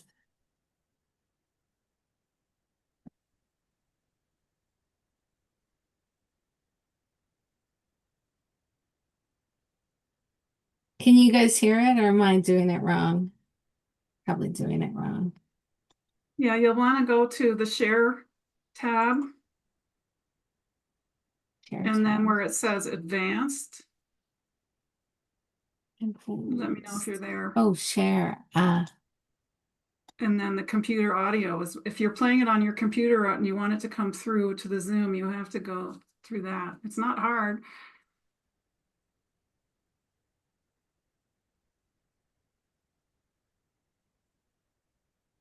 It's not giving me advanced options. So when you Wait, click wait. share, what do you see? Oops, I didn't mean to do that. Sorry, you guys. The little carrot next to share that's pointing up, you click that. No, forgive Hold me. You just on. click the green thing. And then it shows you all your screens. But at the very top of that, it says Yeah. screens, documents, advanced. Do you see that?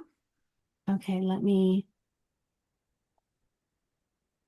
Screens, documents, advanced. It's in advanced. Yeah, you click advanced Computer audio. and then computer audio. Share. And then when you hit share, at that point, we're going to hear whatever it is you're hearing.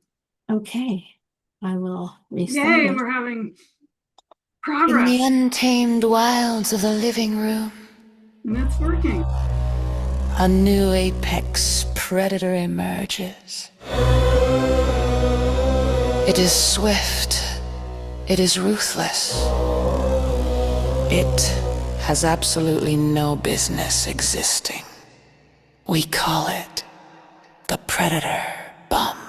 Observe the bum in its natural habitat, lurking in shadows, stalking. Not zebras, not gazelles, but towels. Ancient, folded, unsuspecting towels. With a silent wiggle, it pounces, and the kill is swift and slightly damp. Predator bum. Silent stalker of laundry plains. Predator bum. Once it's on your trail, no washcloth remains. Its diet is varied. T-shirts, Trousers, and the occasional ceremonial throw blanket. Some believe this is for nesting. Others believe it is madness. But one thing is certain. The cats are in danger and must be protected. look closely. You can see the bum approach a pile of socks. The socks are frozen in fear. Their only defense is disappearing in the dryer. Predator bum! Hunter of the spin cycle. Predator bum! Champion of textile destruction. Predator bum! The king of the cotton kill. And so the circle of strife continues. For in every home there is a predator. And sometimes it's the bum you least expect.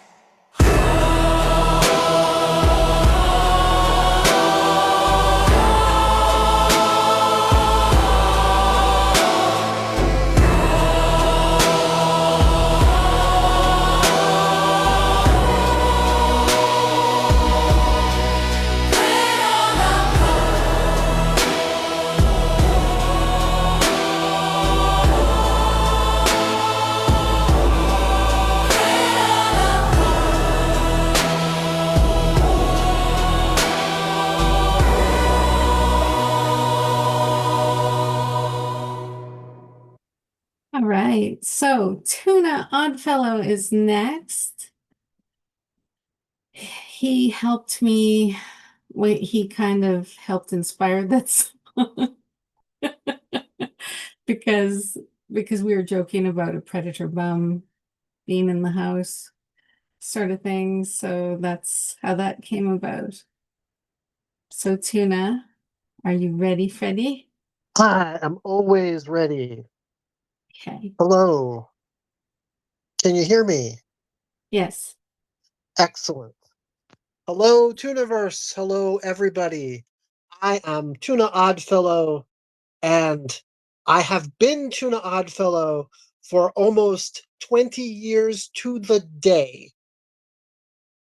So I'm very excited to be here today and to celebrate my 20th anniversary as Tuna.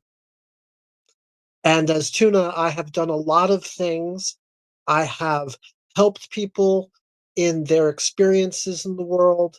I have changed people's perspectives on the way they look at things. I have tweaked with technology in ways that people didn't expect it to go.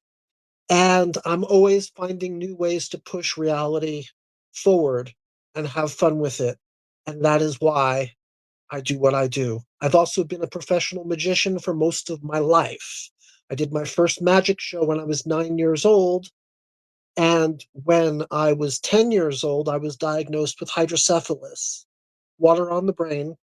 I had a shunt put into my head, and the shunt stopped me from having completely horrible, awful headaches that were debilitating and the worst thing I could have possibly ever imagined.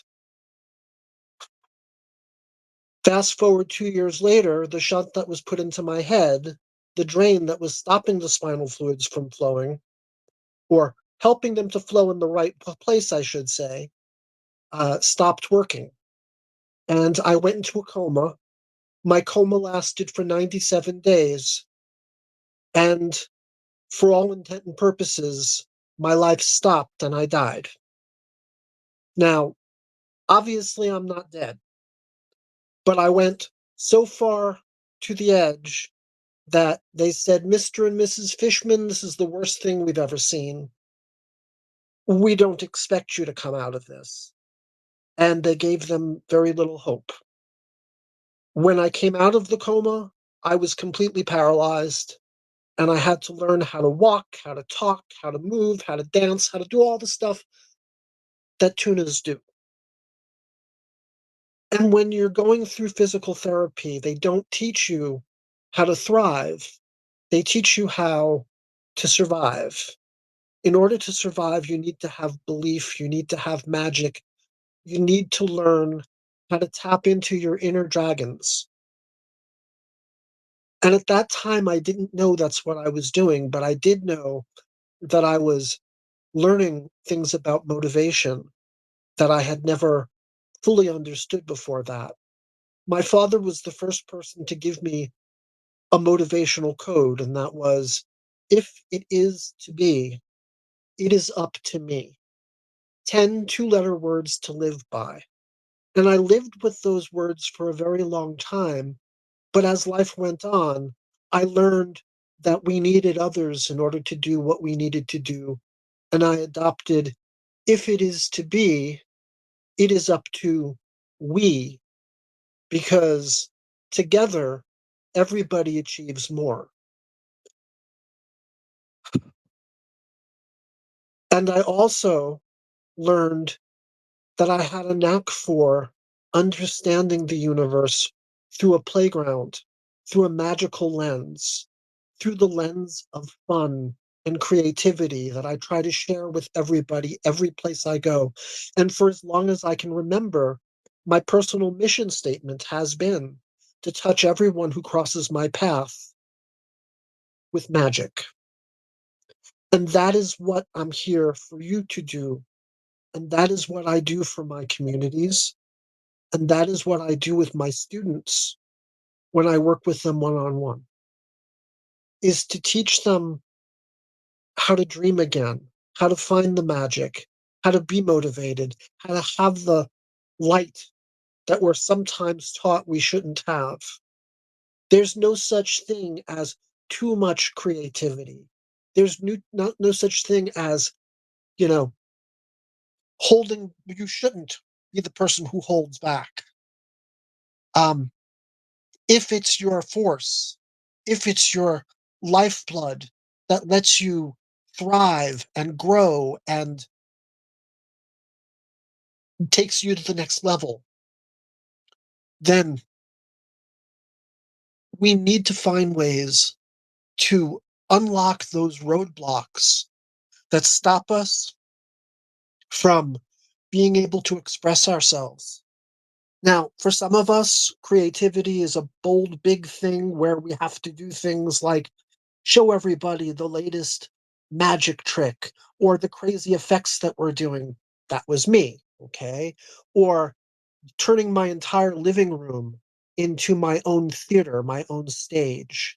That was me. But as I grew older, I discovered technology and I discovered things that allowed me to express myself through technology. In 2000, well, before 2000, in 1980 small, maybe 1986 or 85 even, um, I had the luck and the pleasure of getting to meet Tony Robbins and have him do a free seminar on how to awaken the giant within you. And I was hooked, and I read everything I could from people like Tony Robbins, from people like Napoleon Hill, on how to motivate, on how to tap into the inner powers that we all have that we hide, and how to anchor experiences that we had. Anchoring is when you're able to take things that happened to you, like for me, the first time that I remember being on stage in front of a huge audience, over between 600 and 1,000 people, and I was playing Tevye in Fiddler on the Roof, and I was an 11-year-old Tevye screaming, "If I were a rich man, yaha dia dia dia dia dia dia dum, all day long I'd yabba dabba dum. If I were a wealthy man." Ah. And to be able to, at a moment's notice, just sing that little verse of song and have that same feeling that I had when I was in front of those 1,000 people in an amphitheater and all that audience admiring me and this little old lady coming to me afterwards and telling me, "Oh, you're going to be famous when you grow up and you're going to be on stage and you're going to have, I see it now." Well, I've had my own 15 minutes of fame in a virtual world called Second Life. My avatar, because I was convinced by people, decided to audition for a little contest called Avatar's Got Talent, which was part of a promotion for NBC TV studios back in 2008, I believe.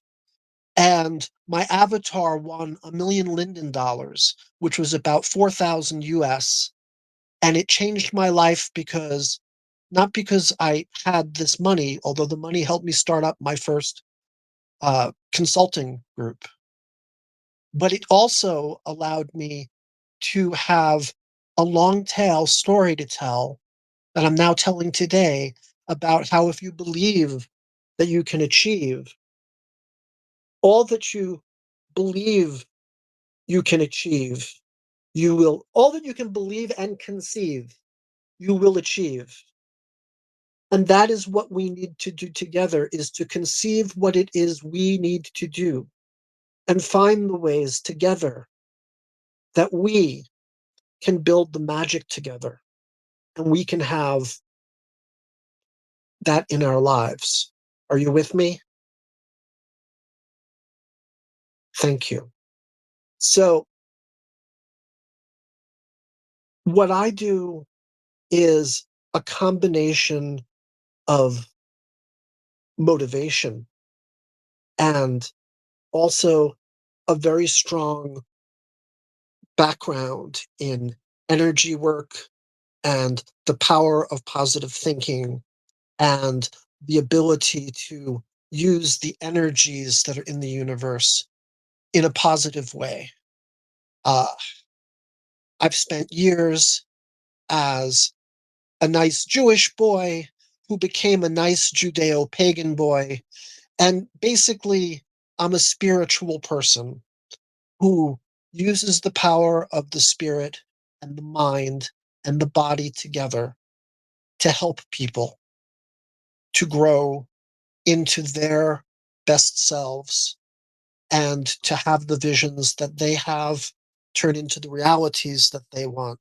So if you are a spiritual healer who teaches what you do in groups, and you're going out there and you want to have the best performance so that you can touch the most people, I help you to unleash that.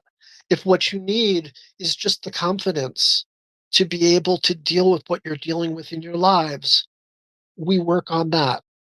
And these are things that take time. And I teach people about something that I learned at a young age, and that's something called Kaizen.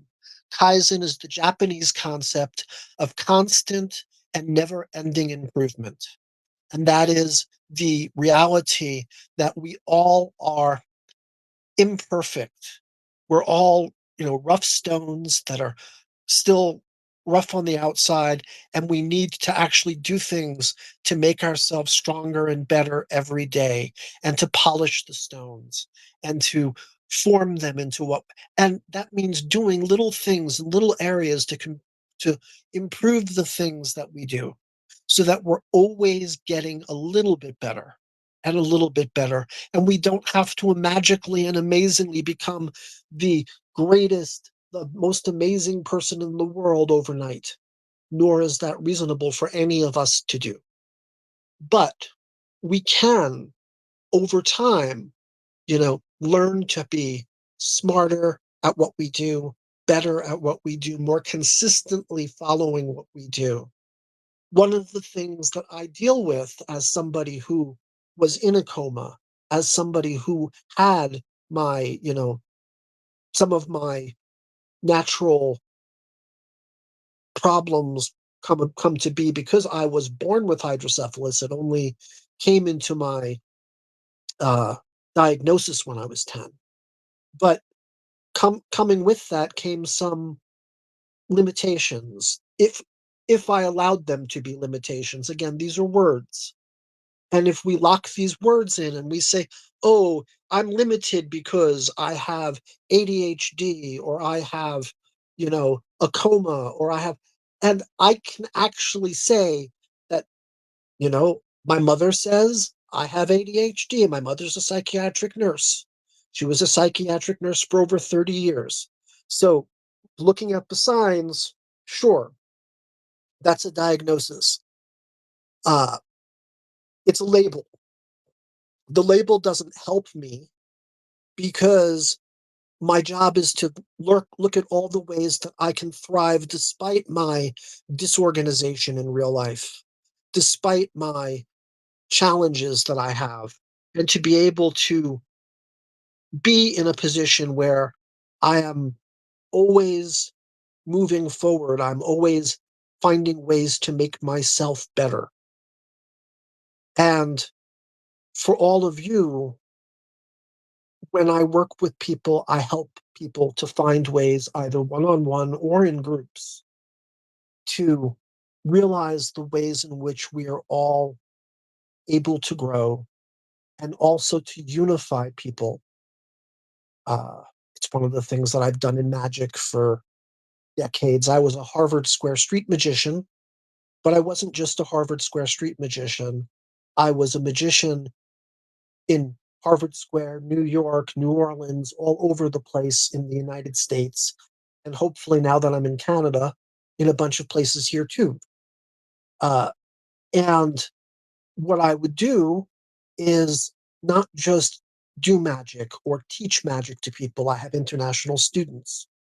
But one of the things that made me different was that I would teach people not just how to do magic or not just how to experience a magical experience, but how to teach magic or perform magic with a lesson behind it. When I'm performing magic, I teach people it doesn't matter whether you're big, whether you're small, whether you're somewhere in between. What matters is how we get along, how we get together, how we work as a team. And with that being said, I don't want to take up all of my time talking. I want to listen to all of you and show you what I can do with all of you. So if I could please open up the floor to all of you, and let's work a little magic together. Thank you.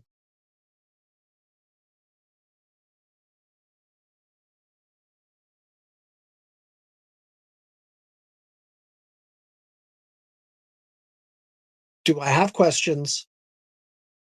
Witchy? I was just typing to everybody that they should feel free to raise their hand if they have Okay. questions, and then that you would, tap them. But Yes, yes. you should stop putting your fingers in the camera too. It's trickier because I'm so not used to doing this with a with the phone, I know. phone, and it's horrible. Um, this is me performing despite, not having my tools in front of me, which makes it a little trickier. So I might have to have you uh, feed me people who are interested in answering or interested and have questions, because I don't want to touch Feeding the people. screen. Feed me people. Feed me, Seymour. Feed me all night long. You can do it, 'cause if you feed me, Seymour, I can grow up big and strong.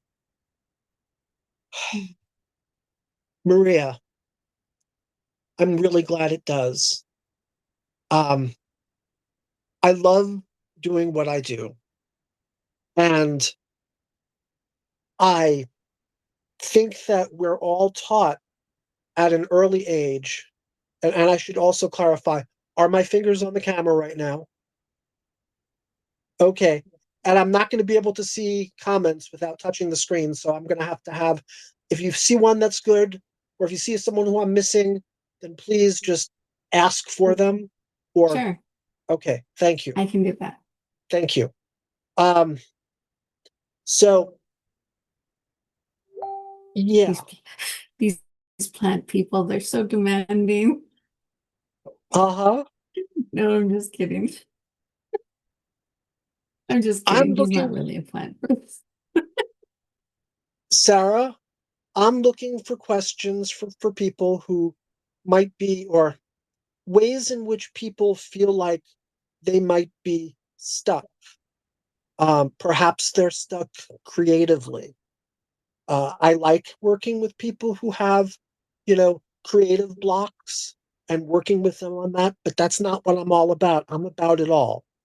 I'm about helping people who need to take that next step. I call what I do awakening the dragon, the inner dragon that we all have. And that inner dragon means something different to me than it might mean to you. Stuck with money flow. Oh my God, do I not Yeah, understand that?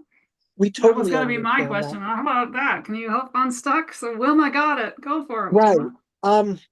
Well, Good one, Wilma. I was taught by people around me, including Wytchwhisper, including people who worked around us because we are master manifestors, Witchy and I. But sometimes what we manifest isn't money. It's not what we're able to use to pay the bills. Sometimes what we manifest are the gifts of the community around us. And that doesn't necessarily solve the problem of magically having all of the right abundance that we need for the money. What we all need is luck. And what luck stands for is labor under correct knowledge. So as we are working towards our goals, as we are working towards how do I become successful as a motivational coach? How do I become successful as a magician? How do I, you know, speaking as an entertainer, how do I entertain but do it in such a way that I'm also promoting myself? And it's really easy to do a 4-hour event, Witchy, and Mhm. or a 8-hour event and forget to promote yourself and to promote all the other people instead of saying, go to my website and remember that I have an offer for you and my offer is, going to change your life. My offer that's coming up on the screen right now. Don't click on the link now. Trust me, it'll be there afterwards. But my offer is $88. I normally charge $150 for an hour-long session. And I have packages where they're less per package, but this is just a one-time, get a taste of what I'm like working with you for an hour. And if you will trust me and take me on for an hour, we'll do a Zoom call or a phone call if that's easier for you. Whatever communication or a FaceTime, whatever. Um, we will have a conversation. We will have a dialogue. We will get to know each other. And I will help you through your obstacles. I will give you some immediate tools that you can follow up with and work on to find your abundance, if that is what you seek, to unlock your creativity, if that is what you seek, to use labor under correct knowledge, to not just say, oh, well, I'm going to cast a magic spell and I'm going to suddenly magically appear in Canada. We had a lot of knowledge. No, Witchy and I had this happen. We actually did a spell, which was We did putting our it was a energy tarot into spell. Yeah. a tarot spell, which put our energy into an intended energy and what we wanted to have happen to get me here because we knew that doing so would be the best thing for me and the best thing for her, and that together we could achieve more together. And You have to tell them that when they're manifesting, a lot of people also have to be very careful of their self-talk. right, Because their self-talk, if it's negative and they're manifestors, it's gonna start manifesting all your negative self-talk, which right. is not a good thing. But those of you Wytchwhisper who keeps a song on her store site, which is free for everybody and it's always there. And it's, all about the psychic reading healing. But she also has a song which you can find on I think you can only find it on it's the same store. the same. You can find the negative self-talk song there. Yeah. Okay. It's called Embrace Your Flaws. Embrace your flaws. Yeah. So these are important things because we're all imperfect. We're all rough stones that need to be polished, and we're constantly getting better. Constant and never ending improvement is what it's all about. And little hooks and tricks that we can use to make ourselves stronger, to make our most, you know, wise parts of us that we bury insides of us shine and be there are a lot of what I teach, a lot of what I help people to do. And we forget about our powers and we Because we're need human. a boost. And I can help you to find a strategy on if you want to do I have a 5 month program that you can do where you have, you know, a certain amount of, and it actually all has to be spelt out better on the website. Right now, all you need to worry about is the one that I have a special for today, which is the uh, the one-time session. If you want to work with me on on a package, if you have a passion to work with me on a package, then by all means, talk with me. We could even have, a 15-minute discovery session together. I can talk with you. We can figure out what will work for us and what needs you have, what wants you have, what desires you have that the universe will fill by having uh, some coaching and some guidance and somebody who's going to be there for you now, next month, 3 months from now, and a long time after that, if that's what you want and you need as well, because that's what I'm looking to do, is to add a little magic to everyone who crosses my path. I know I started 5 minutes late, but I don't have to go for another 5 minutes. I think Yeah, that Judith is here. Judith-Kate Judith is is here. then by all means, I'm gonna give the floor to Judith, Kate, and I'm going to say thank you very, very much. And I look forward to all of you. Please join my group, join my list, and I will start blogging things in my blog. Things are going to get a lot more intense for me. I've been starting my business, so, you know, it's been a steady road for me. Um, join me on my Okay. journey. I look forward to seeing you all. Thank All you. right. I love you, and see you soon. We're releasing the cameras to Judith-Kate in. Are you ready, Judith-Kate? 3, 2, and 1. Hello. Thank you, Tuna. You have so much heart. I really appreciate, even though I didn't get to hear your whole session, I'm sure it was very cool. Thank you, Witchy, for inviting me. And I see that most people don't have their cameras on, and I think that's really interesting. So maybe you can just orient me a little bit to what's happening here. And not everybody has to have their camera on, but hi, Maria.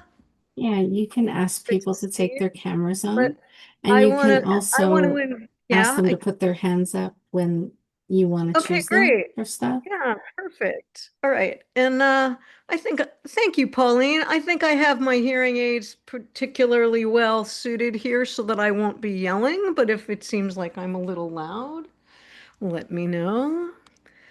I did say in the bio about being a sound healer, which is one of the things I've been able to do in my life is clear space with sound as well as help the body. And I'm going to just start now with a little moment of invocation to our spirit. I am going to put my musician sound on. And also, Witchy, I want to ask you in advance, will I be able to share a recording at some point? Can you give me permission to, or co-host or whatever, in order to share my sound at some point on a recording? Um, how would we do that? Do you just go to share and If you put me well here, if you are yeah, I need co-host? permission. I am already, it says I'm asking, oh, okay. It's asking me permission to share. Okay, I will do that in a little while. Okay, good. Oh, you know what? I wonder if it will allow you to do that at the same time as recording. I'm not sure. I don't know either. This is going to be a new frontier. Okay, well, it's not a necessary part of what I was going to offer. So maybe I'll just do this live. And since we're starting a few minutes after the half point, I would like to invite everyone, welcome, to just get comfortable in your bodies. And if you feel like it, open your cameras. And I'm going to sound us in as if we were sitting in the same hall in the same circle. And if I can see you, I'll be able to actually make more connection. Otherwise, I'm just going to imagine who you are, where you are, what your space is like, etc. All right, so here we go.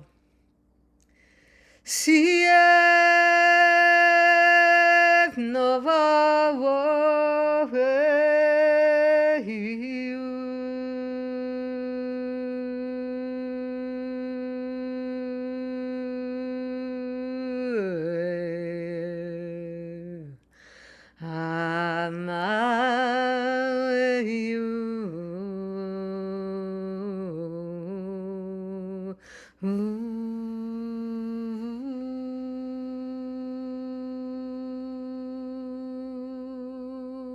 Really feel your body in whatever place you're sitting or lying down, connecting with the earth.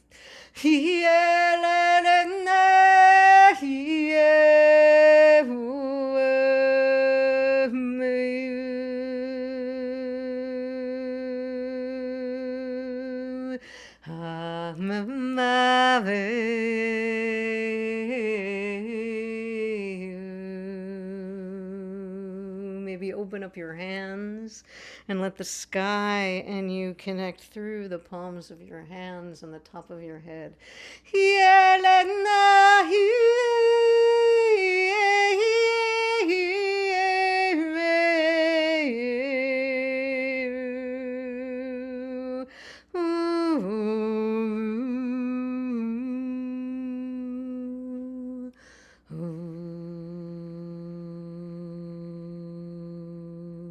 And from this place of verticality, connecting the earth and the sky in the conduit of our bodies, allow your attention to go out right around the edges of your body and really feel that space around you and allow it to help you be even more connected with yourself, your soul, your purpose in life, what brought you here today. And allow your attention to go out to the edges of the room you're in or the spaces where you are, maybe right beyond those edges, and look in at yourself and the spaciousness of the horizontal plane, of everything that is around us, ahead of us, and behind us, as well as those who came before us and those who will come after. And from this place of being in the center, each of our own circles, we connect with each other. And again, I'll invite you, if you like, to open up your cameras. Those of you who are here for the Catalyze Your Creativity kind of mini workshop talk, experiential thingy that we'll do together. Is that right, Witchy? Is that what we're doing here? That sounds good to me. Okay. So again, I would like to use the chat feature if people want to communicate with me. I didn't know exactly how many people would be here or how interactive people were expecting it all to be. I know sometimes you go to a summit when you're really doing the laundry or the dishes or walking the dog with the iPhone on or whatever else is going on. And that's not a bad thing. But I did prepare something that would be a taste of the transformational creativity coaching that I do, so that you could see whether you would want to take me up on the offer that's going to come at the end, and or even look at myself or other practitioners who work in the realm of creativity, what that means when we open ourselves up to the deeper creative zones. So first, I would like to ask Witchy, do you have any questions or desires that you would like me to address in this session? Ooh, this is a good question. Are we talking about like desires of abundance or? Could be abundance, but connected with creativity or creation in some way. Okay. I would like to be abundant and make in my creativity with my music. Beautiful. And Tuna, how about you? Oh, gotta unmute Tuna. I had to mute him. Hello. Hi. I want more, certainly more guidance in how to have creativity in my online communication, both in my online performance system. Because right now I perform online and I'm doing it in one place and I want to branch out into multiple different social media platforms and do my performance that I've been doing for the past 20 years in a few places, but expand it so that Okay. people can experience it in other places. Okay, great. Yeah. I'm improvising here. I'm taking your questions and desires so that I can see how I can weave them with what I've already prepared because it feels like we're a small enough group to do so.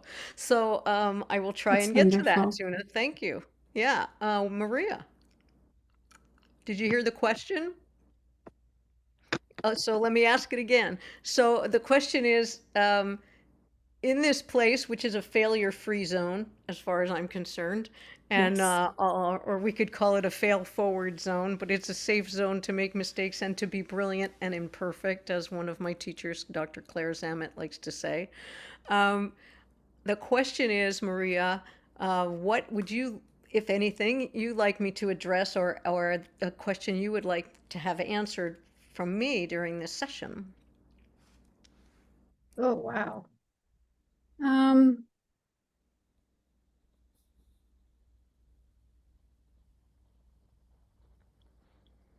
eh, just on any subject. Well, something related to creativity.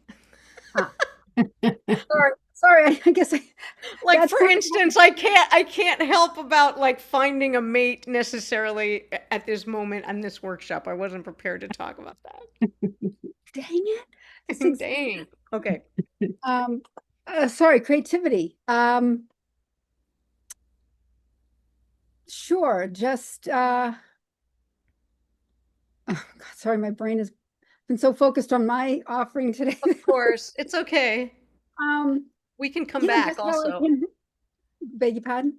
We can come back. I didn't mean to put you on the spot. Oh, that's okay. I just want to, okay. Creativity, sure.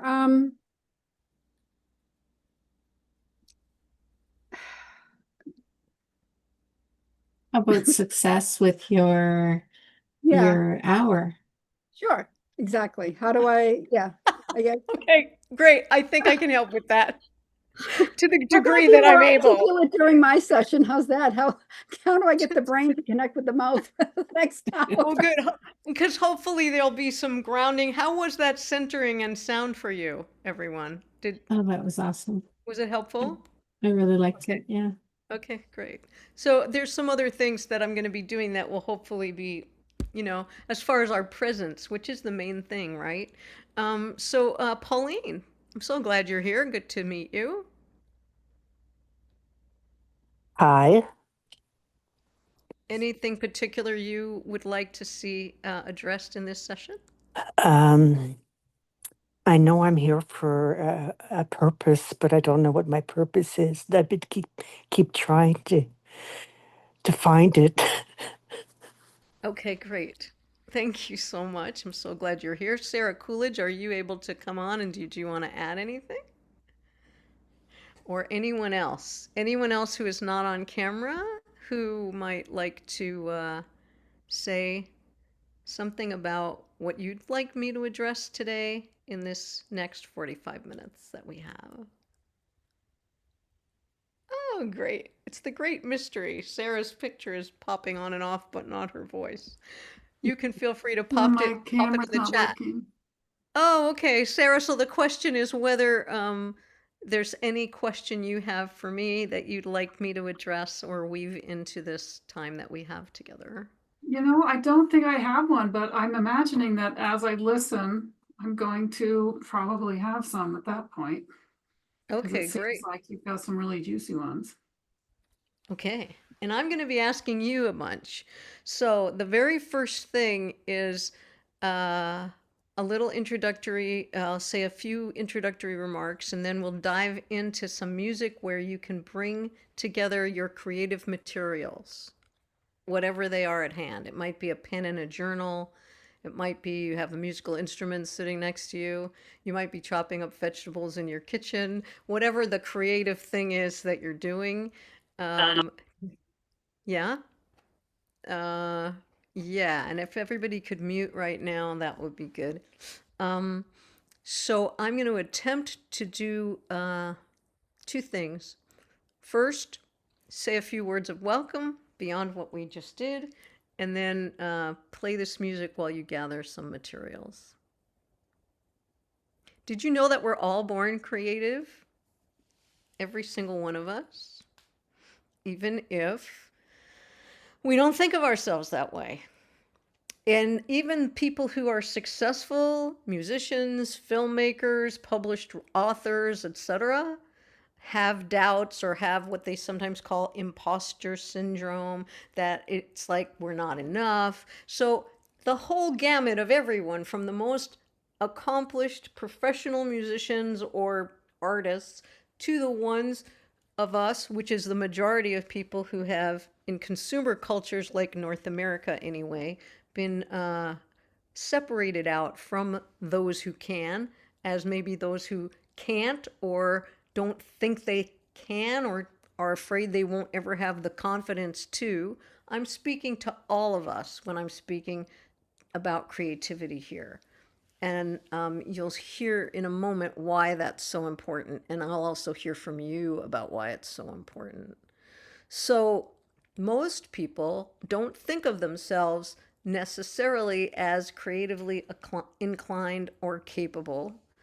And perhaps you're one of them who has said, I don't have a creative bone in my body, or I was told in the choir that I'm a listener.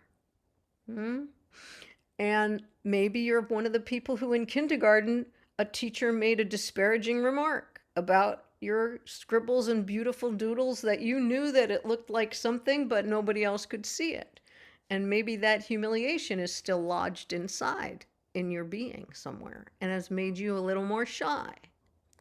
These are common occurrences in our consumer culture because we've been split from the root of the source of the fact that every single person is born creative. Our bodies were built for creativity. All of our senses are all about creation. They're like the palette of colors or the recipes of flavors and possibilities in the most glorious kitchen you could ever imagine. I have a feeling some people are cooking because all of these food metaphors keep coming to me.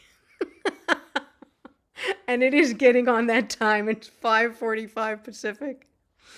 So the truth about this severance of the reality that we're all creative versus the freedom to express our creativity in our regular everyday lives and then in our public speaking or our various kinds of offerings in our businesses, etc., is that to the degree that we aren't expressing our creativity, we are harboring a harm or a hurt in our souls.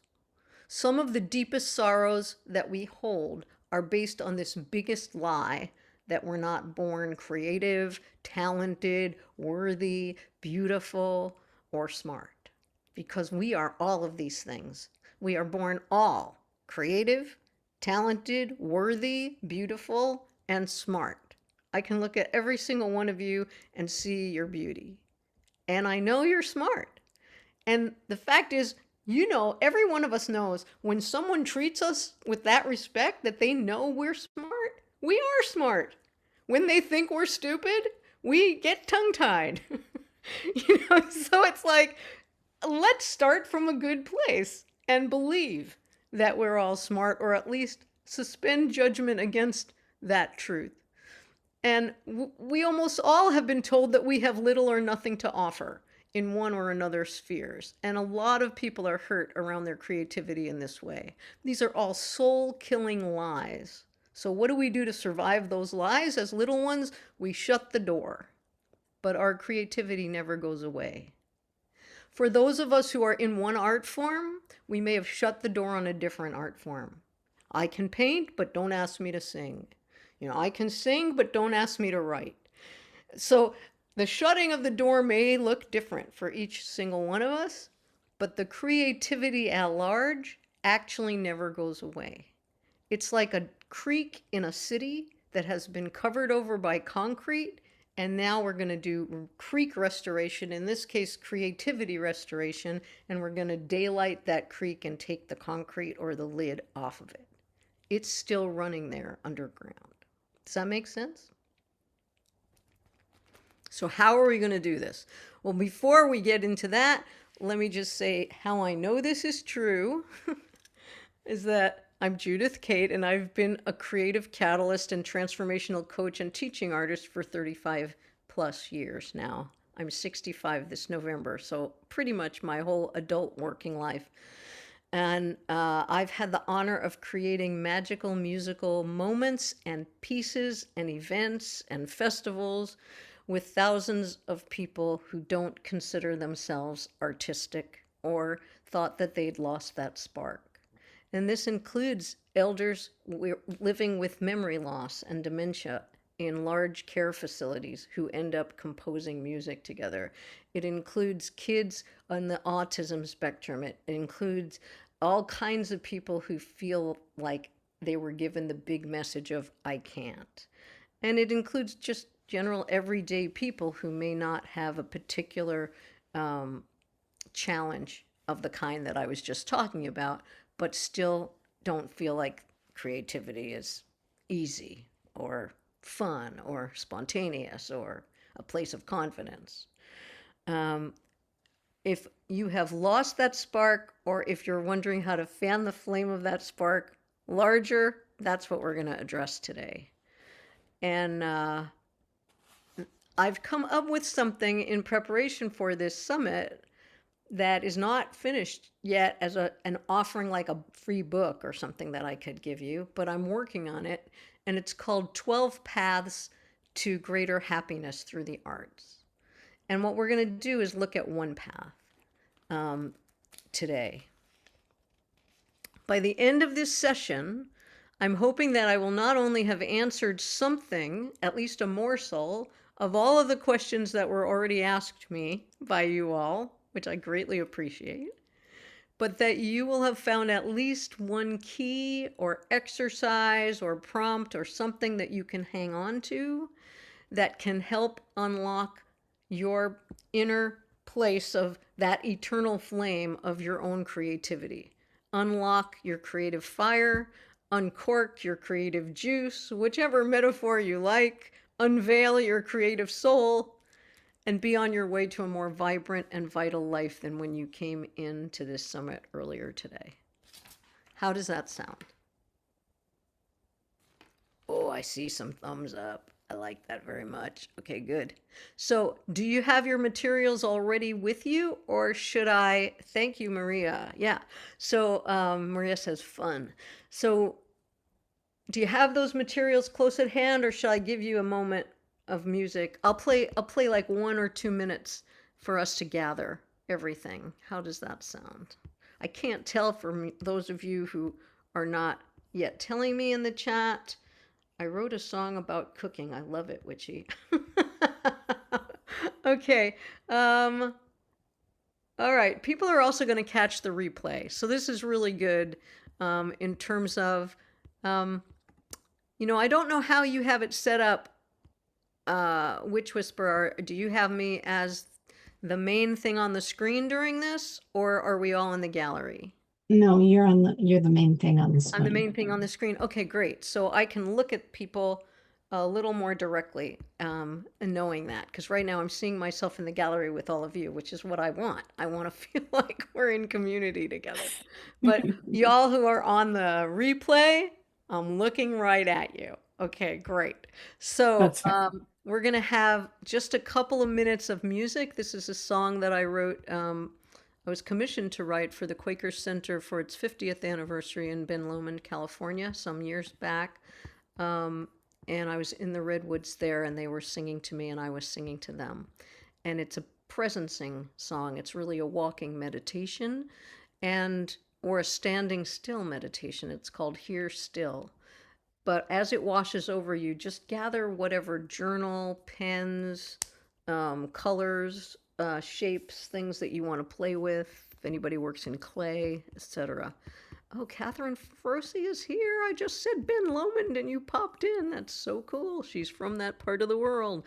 Okay, so here's the song. Let's see if I can share it properly. Sharing screen will stop the other computer sound share. Do you want to continue? Yes, I can do that while you're still. Okay, great. Computer audio, share sound. Huh. That's interesting. It's not letting me share sound. It's not letting you. Let me see what I can do. I have it set to multiple. Oh, here it is. It looks like it's going to work Yeah. now. Let's see if this works. You can tell me if it sounds good. Okay. Here we go. Is that coming through? Yes. Okay. Beautiful. This is just for us to get in our bodies a little, maybe move around to the music, and or gather your materials so you can have your creative things or objects you like near you. And then we're going to play.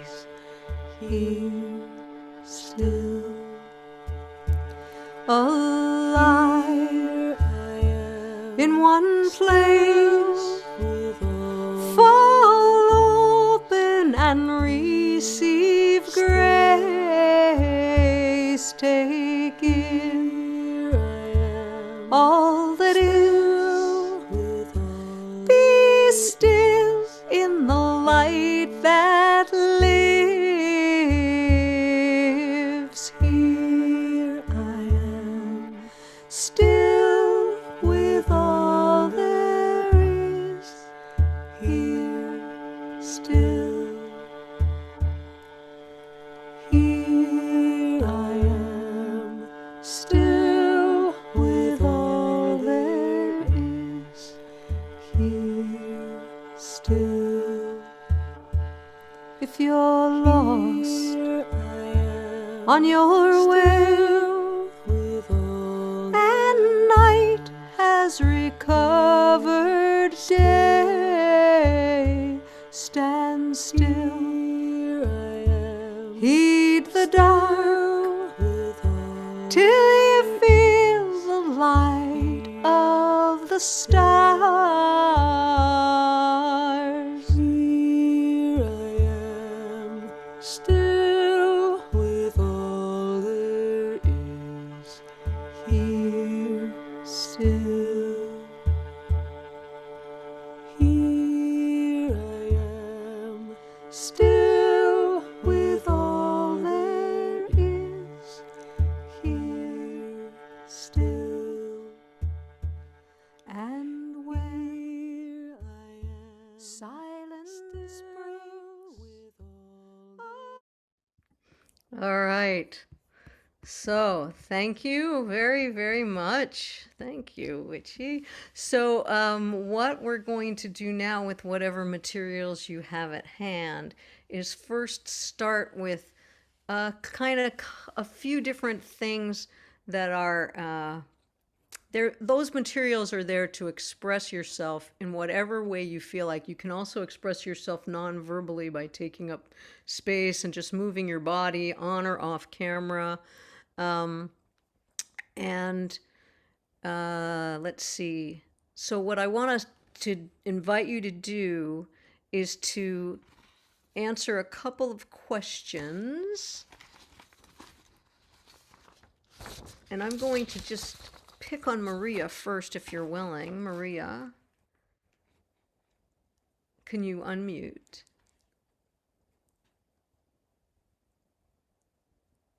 Yes. Why? Yeah. Why is creativity important? Why is it so important? In one sentence. It's your soul speak. All right. Why is it so important, Tuna? Unmute. If you can.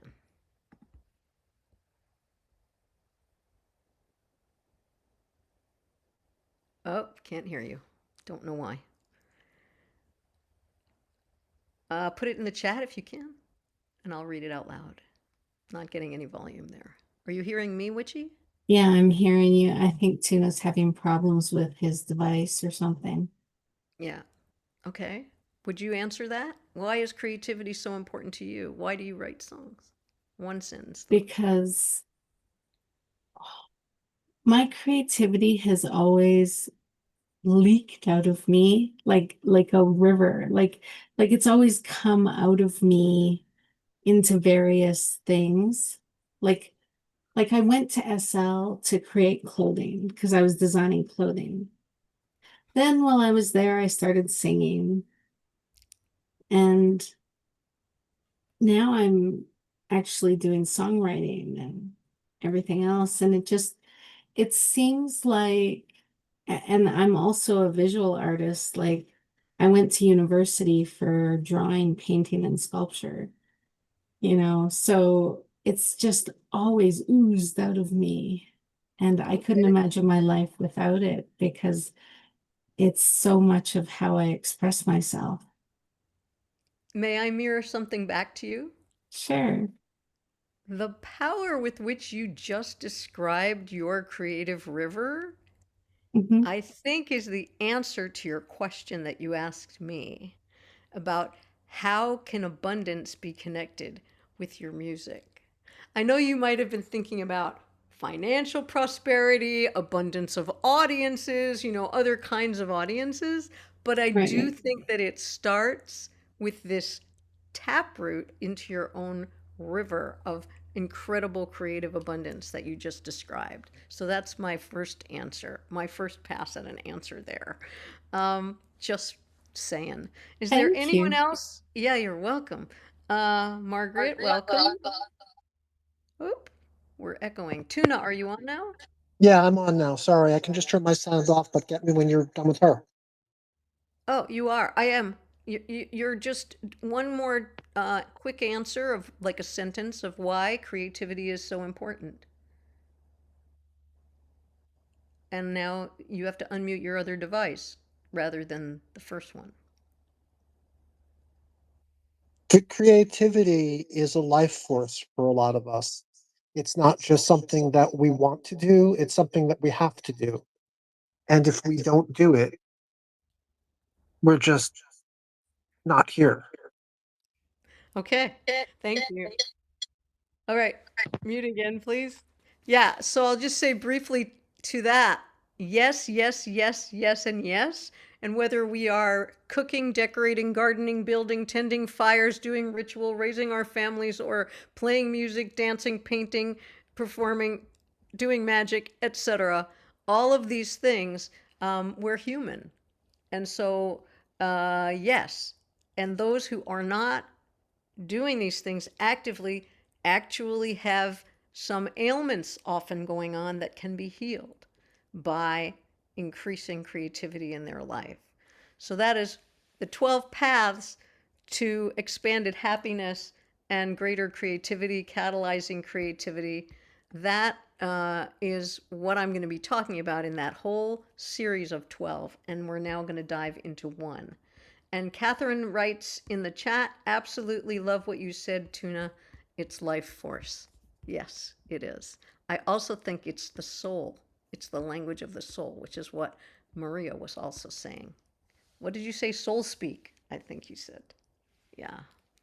So, research in neuroscience, in medicine, and social determinants of health, you all may know this, but maybe not everybody with their camera off knows it, so I'm just going to say it, shows that those who engage in artistic pursuits, and again, it's not on the stage, it's not like if I don't publish, it's not real, it's writing that poem in your journal every morning or playing with words on your refrigerator and making a collage. It's whatever it is that is your creative pursuit. It connects up with that soul, that speaking, that life force, that everything. And for those who didn't have it, to bring it back in has now been scientifically proven to actually boost immune system response and bring more neural pathways, even to people who are having a loss of neural connectivity, and other good things. So, also a very important one, it battles depression. And that's the reason why I'm talking about the 12 paths to expanded happiness through the arts. So let's do the experiential stuff. Before we look at an assessment of where you're at creatively, we're all going to do it simultaneously through a series of prompts. The most important thing as we enter this first path of expanding happiness through the arts, the path of seeing, the path of inner sight, of insight, before we go and look at any challenges or obstacles or worries or concerns we might have, it is so important that we start from a place of power. Hi, Jill Marie. Good to see you. So, again, getting fully in your body, especially if you've just joined us, really feeling your feet on the ground and opening your crown to the heavens, being that conduit like a great tree, like the world tree. And allowing your attention to go out to the edges of the space you're in and take in the circumference of the whole of the way that you exist in the field, that you're at the center of that wheel or that circle or that globe. And from that place of connectivity inward, here are several questions. And you can write them down, draw them, or just take them in. It's a meditation for your powerful selves. Where in your life have you felt the most powerful? It may be your most creative, powerful, or some other way. Take a moment to find that time and see if there's an image of yourself as your most content, yet creative, empowered, confident you. Might be a moment in a performance. It might be an aha that you got taking a shower. It might be a beautiful tree that you got to be with in the forest. Where in your life have you felt the most powerful? Which he writes, when my kitten kissed me. I love that. So just connect with that you, with your powerful you. For me, it's biking in Montreal one year when I somehow had enough strength to bike to my courses back and forth from where I was staying to where I was studying. I see myself in my bicycle helmet, and I feel that touchstone to the strength. So now call on your wise self and notice what shape or size, the quality of their vibe, what direction they come to you from. Do they have a message for you right now about your creative questions? Connect with their ability to see you and gift you, and take a moment to let that in. Your wise self.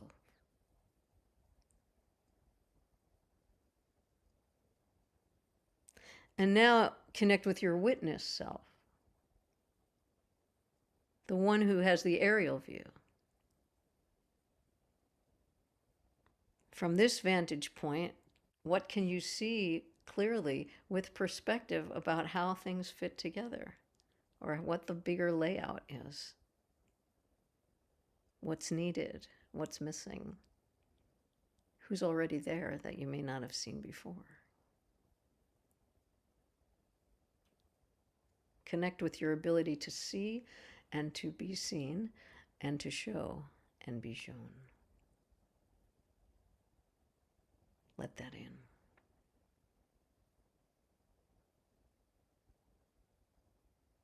And now call on your future self, the one who guided you to be in this workshop, whether you're presenting or attending, but you're here at this session on creativity. What does this future self know? Are they close in or at a further distance? Do you see them on the horizon, or are they right next to you? Maybe even hold up your hands and see if you can feel how close or far they are to you. Are they your age now or older? What are they whispering to you about the focus you need in your life around your creativity?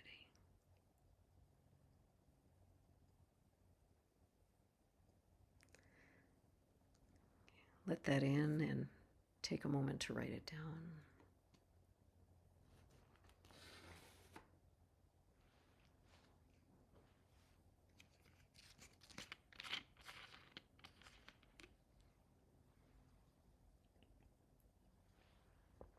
So we've already begun to open up to our intuition and our imagination in relation to our creativity. And let's take it a step further down the path of seeing, insight, and inner knowing, but yet with a playful approach. This is a little creative self-assessment. I'm going to ask you a series of questions. And Jill Marie, I know you got here later, but if you have something to draw with or write with, feel free to gather that. You can also put it in the chat if that's helpful. So I'm going to ask a series of questions or prompts that will hopefully reveal more aspects of each of our relationship to our own creativity, our truth, our soul voice, if you will. And we're going to use all the senses. So once again, breathe deeply and come into your own center. And as I ask these questions, jot or draw in your journal or in the chat, or you can move into a power posture of whatever that shape is, so you can remember it viscerally and physically. Question 1. When you think of your creative spirit right now, today, and at this time of your life, what can you hear it say to you? Really feel your ears opening, because it may have a voice in words, but it may just be like a breeze blowing. What can you hear it say to you?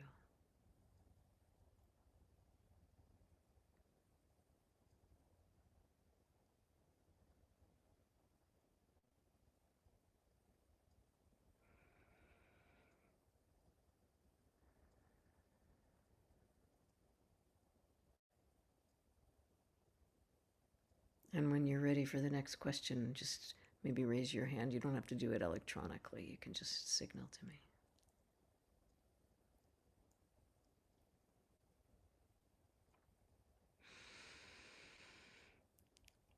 Question number 2. Ready? Beyond words, how does your relationship to creativity feel in your body?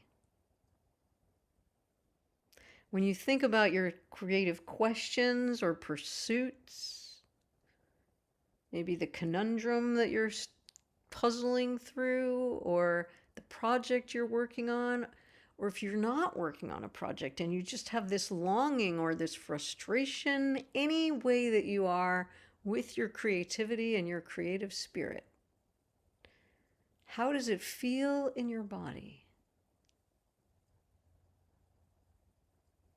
Does it want to contract or expand? Is it warm or cool? Do you feel open or guarded? What's happening inside you?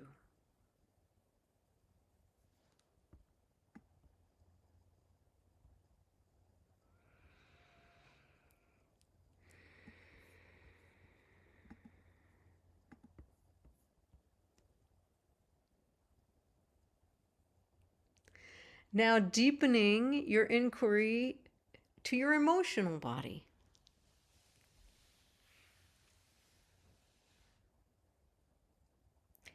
If you were to paint your relationship to your creativity, emotional relationship, across a canvas, what colors would you use?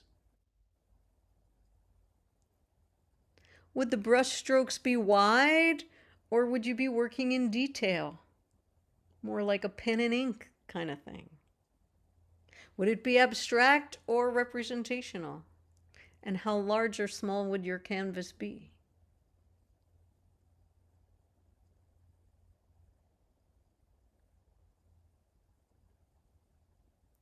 No judgments, no right or wrong answers, just the impulse. Tuna says the abstract hologram canvas. Love it.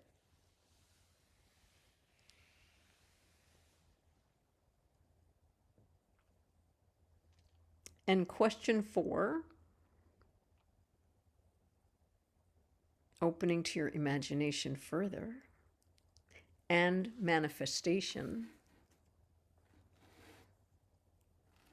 for the success in your next session, Maria, for your purpose, Pauline, for Sarah's finding questions even while she isn't here, wherever she has gone, for the river of abundance and song, Witchy, for the online communication universe, Tuna, that you're inventing and hoping to roll out the carpet for. Allowing your imagination to connect fully with your creative soul. Not worrying about whether you have skills there or who's on the team or anything like that. Just listening to your imagination. If you knew you were completely supported right now to take the very next small step that was a meaningful step into more creative joy through any form, what would you do and who would you want with you?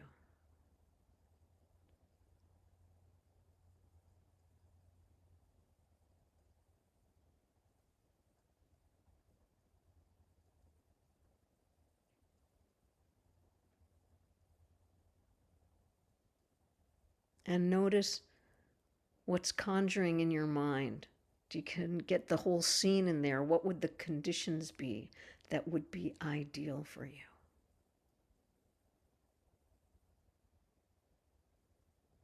Notice your somatic response, your nervous system response, your yearning. What do you most want to manifest? That's nearby, that's next, as well as the one that's far off. Go with the one that's close at hand, the low-hanging fruit maybe, but maybe it's a high-hanging fruit, but it's on the horizon very nearby, or it's, as Claire Zammit says, in season, or coming into season. Write this down.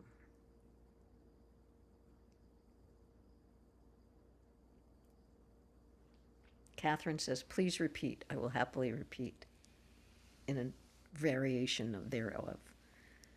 If you are going to be completely supportive, to take the next step into more creative joy, what would you be on your way to? What would that next step be? And who would you want with you?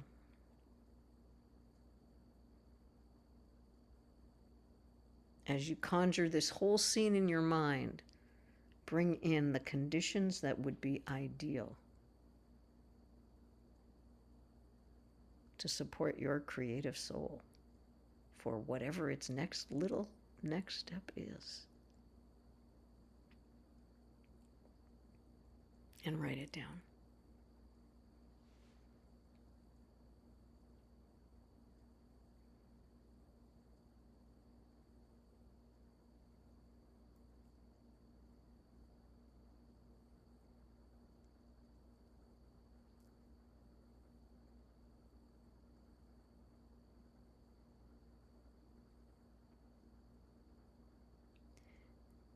And Pauline had asked about purpose and the idea, the feeling of coming in with purpose, or some of us might call it destiny. This is connected with our creativity and our soul work and our soul speak and whatever it is that we are here to do and to help bring about. So when we're receiving these answers, it can also be about our purpose. Same questions. What's resonating there for you? That might be your very next step that seems right on the path. Who do you want with you?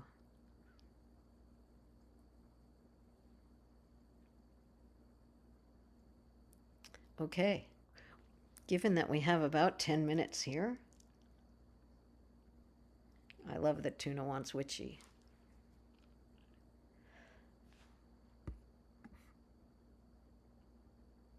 I will write a song about my family. Beautiful, including Tuna, etc. et al.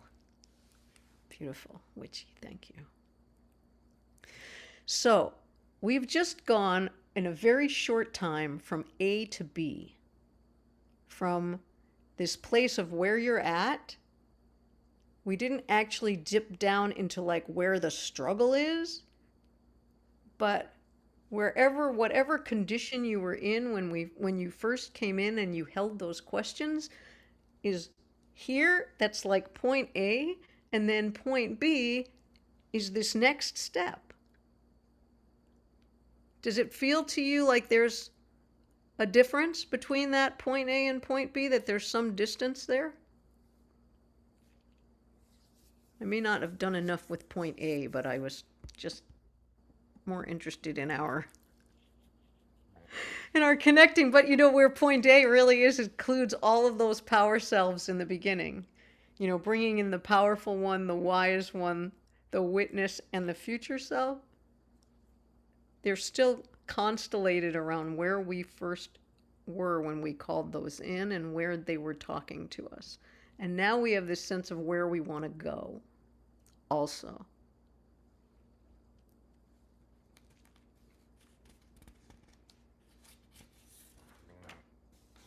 So, any very brief sharings before I invite you into hearing what my offer is? Does that work for everyone?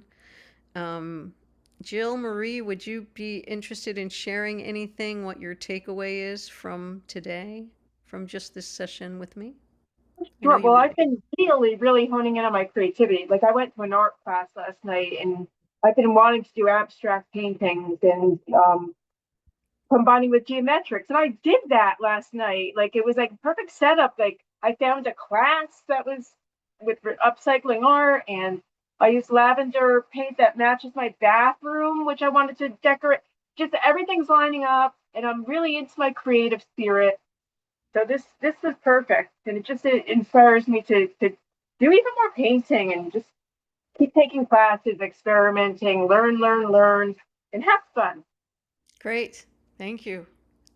Pauline, are you able to come on and unmute if with a takeaway if you like? Yeah. I realized after what you had said that I've lost my joy of singing, which I used to do all the time because of circumstances, and it just makes me think I need to do it again. Thank you. You're welcome. You're so welcome. And that question, who do you want with you? That can be the ancestors. That can be your best friend. That could be your kitten. That could be the oak tree, you know? Yeah, exactly. Granddaughter. Beautiful, beautiful, beautiful. Okay. I'm going to take one more takeaway from Maria as you prepare for your next session. Yeah. That was amazing. And I think it's a perfect segue into what I'm going to lead people. I think we could work together very easily. It's my time now. And that I'm here to help people, find their joy again and break the chains that, hold us back. Great. My painting was explosive and vibrant, free and expansive, and just bold and large. And that's exactly how I feel. So How awesome. Yay for that. Okay, well, let me just tell you in the few minutes that we have left what we can do from the launch pad of this particular set of squares in this particular hour, which is that because you're here, you are eligible to work with me further at in a session called Catalyze Your Creativity that's 70 minutes long. So if you're wishing to bring more creativity or creative purpose, let's say, more in your life, or whether it's through deepening your artistry or figuring out the next angles, which include business and prosperity, but we're going to be looking at it from the inside out, from the unique voice of our purpose and our what some will call our talent, but what is really our purpose. You know, that is like where we combine our skill and our impulse and bring it out into the world. That's part of the work that I do with creatives who are already out there in the world, as well as with working with the next steps for those who are finding their voices. So whether it's deepening your artistry or releasing creativity or releasing blocks and fears to the next step, if you are ready to gather more support and more resources and to reach the vision, even the one you just mapped out, I invite you to sign up for the $97 Catalyze Your Creativity offer with me, which Witchy has just put the links into the chat. It's a 70-minute session. That's longer than I usually do for a regular hour. And that's intentional, so we can not feel rushed. And you'll get a whole list of things that, a few questions about what to bring in order to jump right in and make this the most relevant and make the most out of the time. I promise each and every one of you that as you dive into the arts, whatever form, in some way, shape, or form, that feels like it is your next calling, even if it's a whisper, your life will be enhanced. Even if you've never considered yourself creative, even if you once felt creative and think you might never find it again, or as somebody just did amongst us, come back to, oh yeah, I used to ... and now I'm going to open back up to that. I'm going to reclaim it. I'm going to let it reclaim me. And we can't do this alone. Dr. Claire Zammit, I've mentioned now 3 times, that's the perfect number, who's been one of my main teachers in the last 6 or 7 years. She says we cannot become ourselves by ourselves. I love that quote. And so that's why transformational coaching works.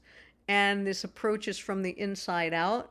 It does build on my training with the Institute for Women-Centered Coaching, Facilitation, and Leadership, where I'm a certified leader, transformational leader. And because you're here, you've affirmed that you're on this planet to be a creative person. And so whatever I can do to work with you to help your creativity feel that much more tangible, solid, connected, resourced. It's not only resourced by our work together, it's that we can spend some time in our session together looking at comprehensively growing your resource, because we all deserve to be well resourced in our lives. So I'll just say we'll dive into your creative potential, support you to gather the resources you need, and embark on the path to more happiness and life satisfaction through the arts, whatever your art form is. And if you've enjoyed the exercises and prompts today and you want to build on this session, sign up now or sign up soon. Save the chat, click the links, and sign up and treat yourself to $97 instead of closer to $200 for a session with me. And if you like that, we'll go on and talk about whether you want to do the transformational arc of a 3, 6, or 9-month coaching program or join a cohort in the fall season.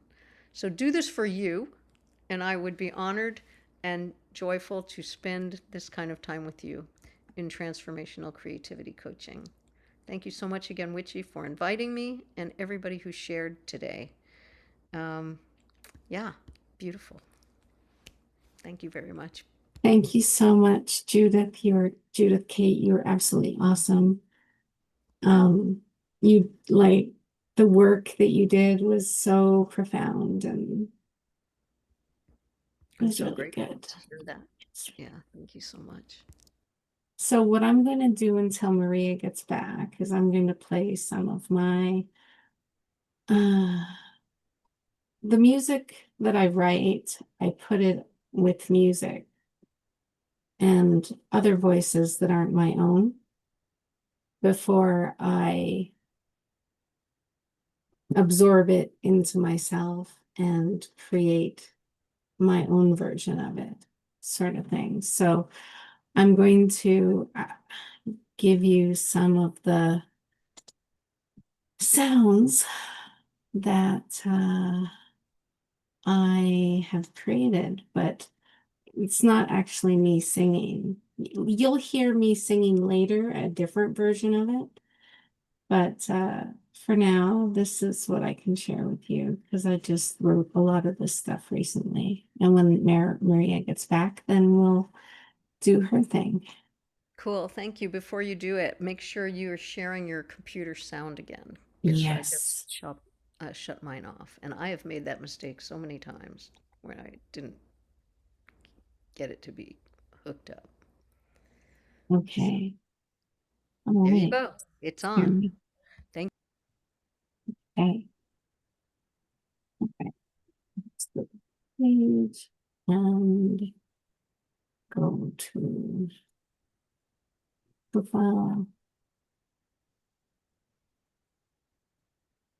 This, for anyone who's ever had cats, you may understand this song. It's called Catnip Dealer Blues.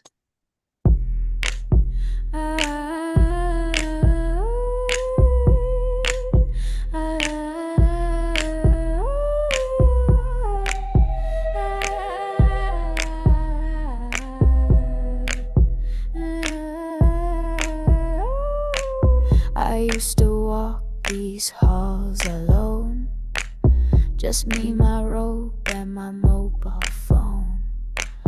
But now I've got a furry gang. They stalk my moves, they run the dang thing. I'm the dealer, catnip, kingpin of the pack. One treat each or they'll get real mad. Paws on my heels when I hit the loo. The tails don't lie, they want that chew. I tried to hide the stash real good behind the soap and underwood, but they can sniff it through the door. Me, you, and like fiends begging for more. Whiskers twitching, eyes gone wide like tiny lines with too much pride. They sell their souls or scratch the couch for just one hit to chase that slouch. I'm the pusher, pocket full of green. I sprinkle drops and they turn mean. One per head, I try to be fair, but Jack just stole Boutica's share. It's a full-time gig, this shadow biz, keeping tabs on who's had what in his. I've got a list, I've got a plan, but I still wake up to paw prints in the pan. So if you see me in my robe and boots, with feline addicts in hot pursuit, say a prayer, my friend, don't laugh too loud. The catnip dealer walks real proud.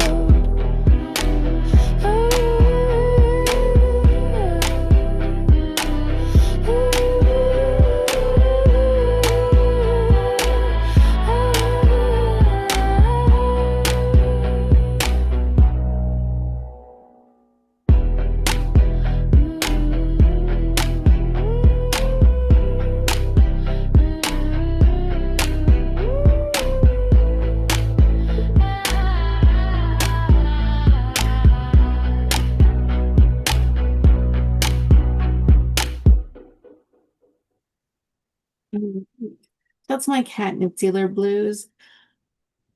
I could have, Oh, if I had my music computer on, I could have actually sang it for you, but that's okay. We're here today with Maria Smith-Byrd, and she's going to tell us all sorts of wonderful things. So, Maria, take it away. hello, everyone. This has been so fun today. And I really do feel that coming on the heels of both Tuna and Judith-Kate is just so synchronistic. So I'm by trade a textile artist, and I've had a wonderful career working in ballet, opera, theater, all over the world.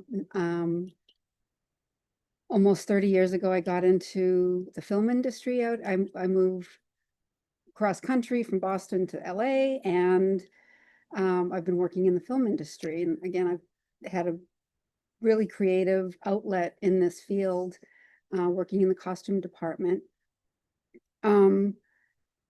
creating the looks that the characters that help support the character's story in the world that the story is in, set.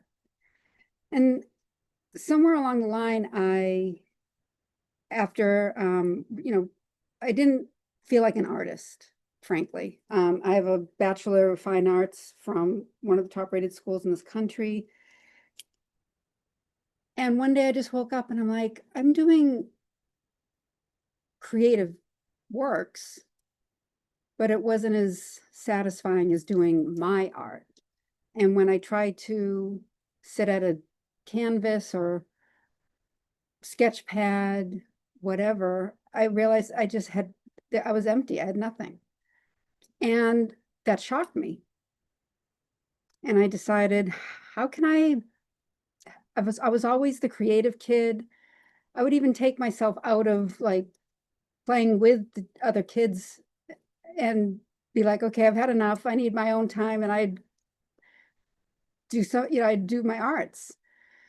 And here I am as an adult, and I had nothing to say. And I'm like, that's scary for me. It was shocking. And so I went on this search. How do I find a voice as an artist? How can I be an artist? I felt like a fraud. And through actually just taking a bunch of courses in techniques that I had not done before. So pottery and silversmithing, painting, just anything I could do to kind of like spark that flame again. And still nothing really resonated until I started realizing that I had to connect with a part of me that I had shut off, because I was always the square peg trying to fit in the round hole. And by trying to live up to society's expectations, I dulled my own flame. I doused it. And from there, I started on a spiritual journey that really broke me open. And then I realized that I'm very intuitive energy-wise, and that's why everyone always came to me with their problems.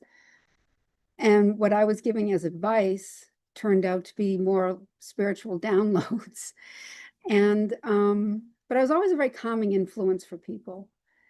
And I started realizing that there was, a world out there where you could combine, psychology and art. And I took some courses, and ultimately it led me myself to becoming a soul art practitioner. And it exploded in me, the creativity. By tapping into my soul and connecting to who I am really, it just came all out on the canvas. And that is what I'm really wanting to share with other people, because there's a lot of ways to be creative. I mean, as we've all heard today. And we are creative beings, period. And I think life is art.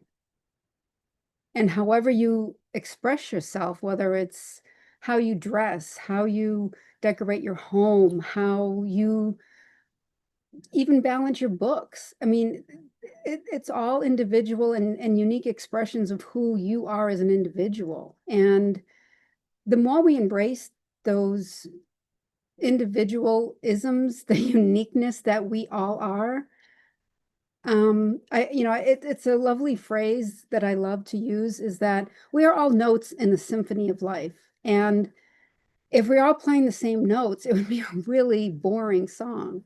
So,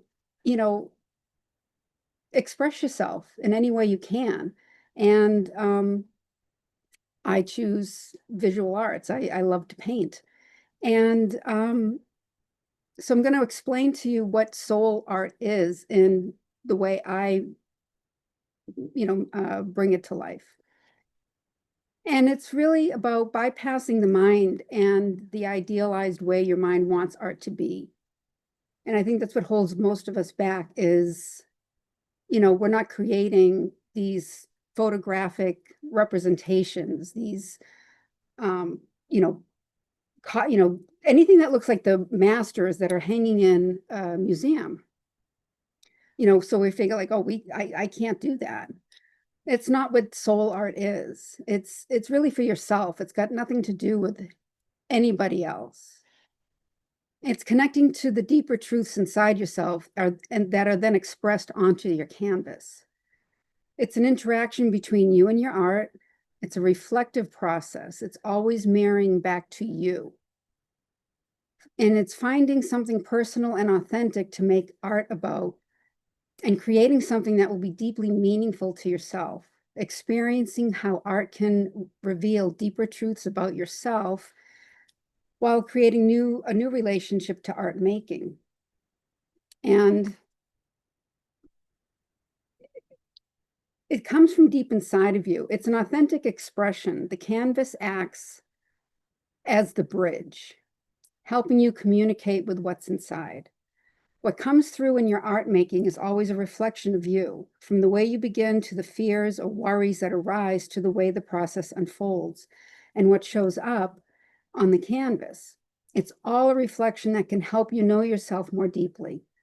When you create from this place, it will have deep meaning for you, and you will find that your relationship to art changes. It's not about making something pretty, it's about connecting to yourself. And there's a wonderful saying that I really love, and it's, if you're not willing to do it in art, you're never going to do it in life. And I can tell you, as a very shy person who is basically a hermit, that's my ideal. Going through the trainings that I've gone through over the last several years and being bold and daring on the canvas has allowed me to blossom into being here in front of a bunch of, well, not everyone's a stranger, but a lot, the unknown. I stepped into the unknown today. And honestly, I didn't feel very prepared. I didn't feel 100% prepared, which as a perfectionist has always held me back from doing a lot of things that I wanted to do in my life, waiting for me to be skilled enough, good enough, all those things. And so this is what this practice has given me, is a voice, my authentic voice, and the courage to be here, and the passion to share this with as many people as I can, because it changed my life. It really has. This mentality. And I do, with all conviction, call myself a true artist now. And, people think that's insane that know me, because, I've painted operas, I've worked around the globe, and I've worked for the top opera companies, ballet companies, films that, people will be like, oh my God, you worked on that? And you don't think you're an artist? And it's like, no, now I do. Now I can say that. because this practice isn't about technique, and it's not making museum art, and it's not about how other people feel about it. It's not even about if you like the end result. It's about what it expresses. So the main focus of, fine art is making objects and people look realistic, and it's about techniques. Soul art is focused on authentic expression. It doesn't mean you can't use shading or glazing, but techniques it's not the main focus. The focus isn't even on making something beautiful. It actually doesn't matter if anyone else or even yourself thinks your art is beautiful. Instead, what matters more is that your art is deeply meaningful to you. And when art is meaningful, it's because it's reflecting that deeper connection you made with yourself while creating it. And likely you will find that beautiful, but again, it's not the main focus. And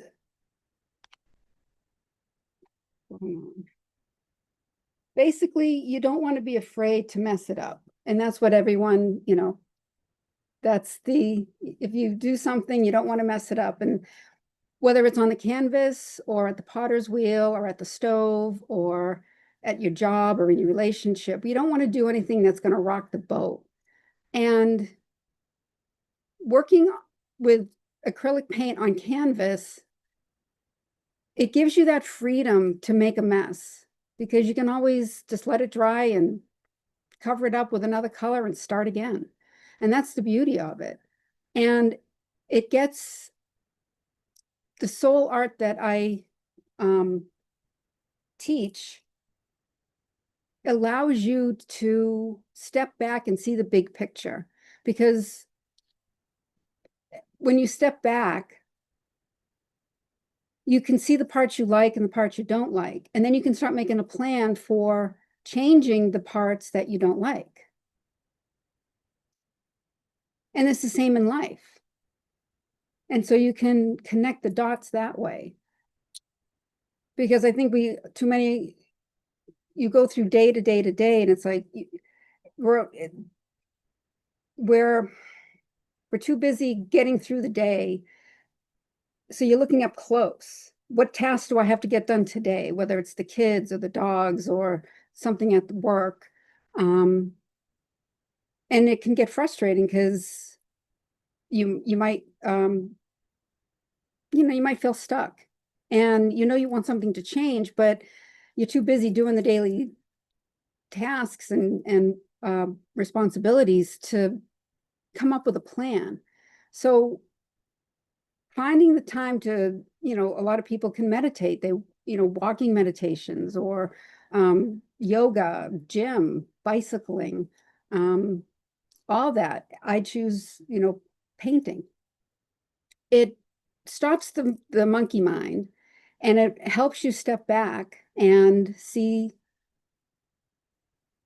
the bigger picture of your life and what needs adjusting.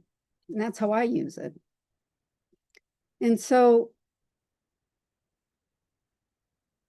how we do it is a few easy steps. You want to set your intention. So the intention is the end result you want to obtain. It's the feeling you want to have when this piece of artwork is finished.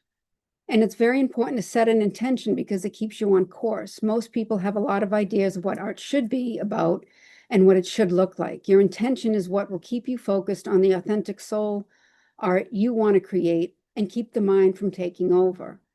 So write your intention. Well, I will, I typically have people, paint with, their intention on the canvas before anything else, because it imbues that energy onto the canvas.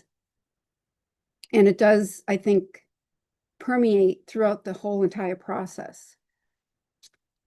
So anytime you're feeling a little stuck or lost in the process, you go back to that intention and use that as a barometer to help you find your way forward. It's very important to be able to, state your will clearly. So this is something we always encourage. And then we start painting the mood. So we'll just pick colors and that evoke to that person. And colors are very personal. So what one color What orange means to one person won't necessarily mean the same to another. So we just, I encourage, we create the background, just no intention. And the whole point of doing this sort of step by step in our workshops is you don't know what the final result's going to be. And that's the magic. Because too often we think, oh, I have to paint this tree. And when it doesn't come out the way we think it's supposed to be, we get frustrated and get down on ourselves. And by going through sort of blindly following the steps as I guide you through various practices, again, it's like life. If you just let I mean, it's good to have goals, but if you just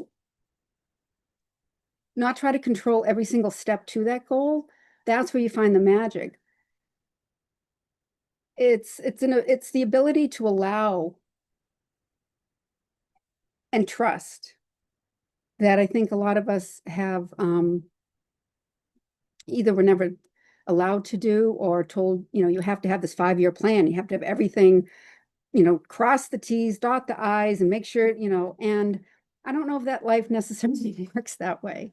It hasn't for me anyway. And I personally love the magic of finding out what's next. So we do it step by step. And sometimes I'll even encourage people to paint something that they know they're not going to like, use colors that they don't like. Paint the thing you don't like the most so that it's out of the way. And so the next few steps, you're building on what you do want. And then, so yeah, we'll work on the background in a lot of these courses, a lot of the workshops I offer. And you paint big because life should be big. You should feel big in your life. And it gives you a lot of room to grow. And I think that's another really big benefit of this. Painting big, like I used to paint so small, and now I'm painting on 3-foot by 4-foot canvases. And it used to, when I first got it home, it was so overwhelming. And now I can't imagine painting on anything smaller. It's like, oh, it's too constricting. It's liberating. It's really amazing. And you just have a lot of fun with creating these backgrounds with no intent, with just setting the moods and feelings. And there's a lot of ways you can do that with, you can do it with your hands, you can do it with splatter, drips. And those are some techniques, but they do lend themselves to this freedom that we're going for. And then after that, you'd sit back and you'll observe and you'll journal on where it's at and where you want it to go. And again, this is how you apply it to your life. You can just always take a few steps back. I had one art teacher tell me I'm not standing on the edge of the world, because I used to be so close to my sketch in live drawing classes. And he's like, you're not on the edge of the world. You can step back a few paces and really see the big picture. And it took me years to really understand that lesson. And you'll have this, doing this process, you create this conversation with yourself. And that's where the real, really good bits come in. And how do you know when it's done? You have the beginning, which is all enthusiasm and exciting. It's a bit unknown. Then you get into the middle part, and the newness is worn off, and you've got this love-hate relationship with it. And then you keep pushing through as you would do in life. And then at the end, there's a sense of resolution, and it's a completion of what needed to happen. And it doesn't necessarily mean that the painting is, quote unquote, finished, but it's finished for you. It's again, a completion of what needed to happen. I think really says it best. You no longer feel compelled to work on it. You got the answers, you feel complete in it. And it's you'll know it when it hits. And, after that, we encourage journaling, and the prompts would be something to, what journey has this painting taken me on? What lessons did I learn along the way? And did my intention come to fruition? Is there anything left unsaid? And we work on these and discuss. And, it sounds so simple when I, just lay it out like that. At least I hope it does. But I promise it will, you will find yourself pausing even though you already know your exact next step forward. And you really want to be mindful in that regard, because the problem is the mind thinks that's not enough. I need to figure out more. And that is what keeps you stuck. Truly taking one step forward at a time is the key, because when you make a change, even a small change to your painting, the whole feeling of the painting will change as well. And everything is in relationship to everything else, again, as in life. So one change over here means that everything surrounding it has been impacted, and that helps you find your next step after that. This is how you listen to what wants to happen and create soul art instead of making it happen from the mind level. The benefit is that you will surprise yourself by what comes through and deeply meaning and personal and authentic it feels to you. And that is what I am basically pushing out onto the world. And tonight, oh my God, it's almost 7. In order to convey this concept, there's a very short exercise that I would invite everyone to do with me right now. And it's called the scribble exercise. And it's really liberating. You can do it with any intention, but I felt tonight would be, the intention for tonight would be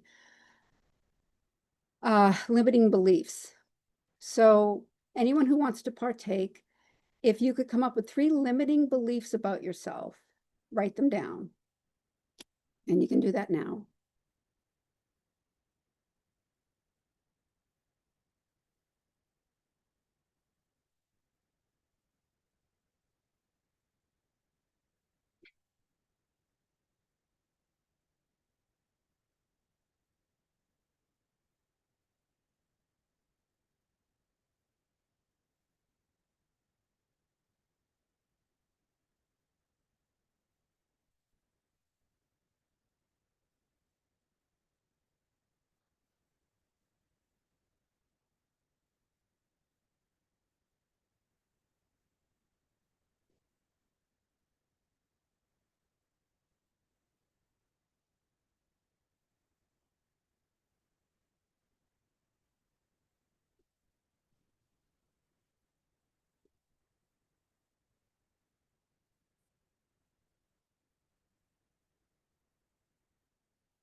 Okay.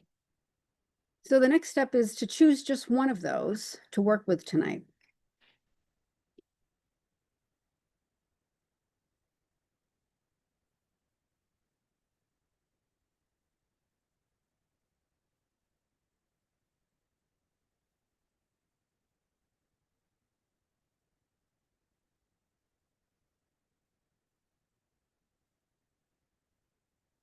Okay.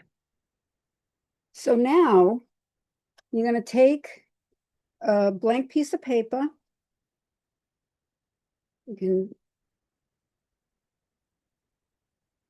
and my phone is dead. And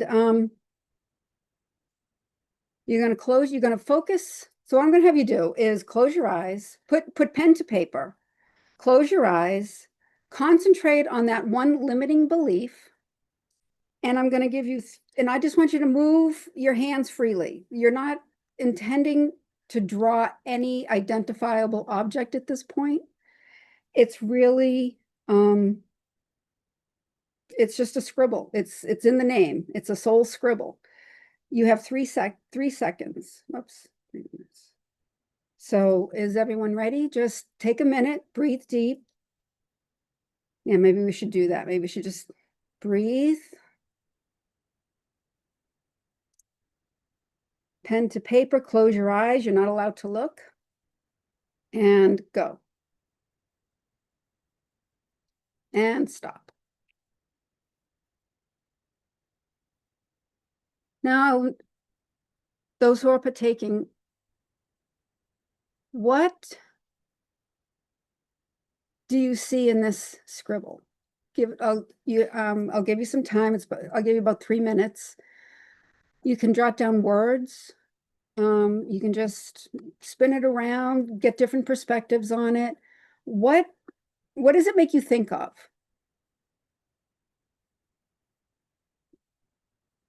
Kind of like looking at clouds when you were a kid, and you're like, oh, I see a butterfly in that.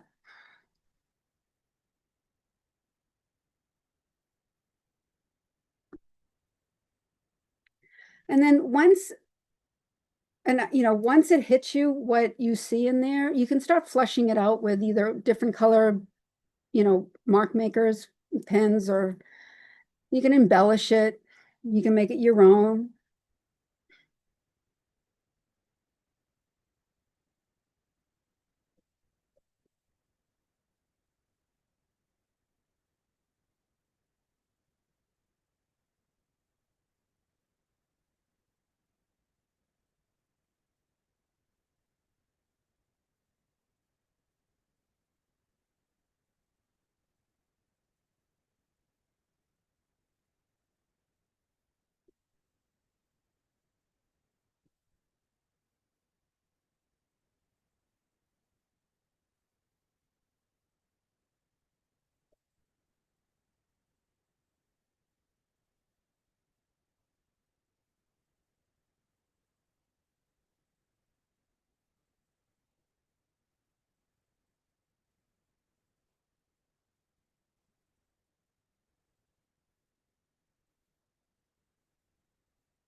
How's everyone feeling?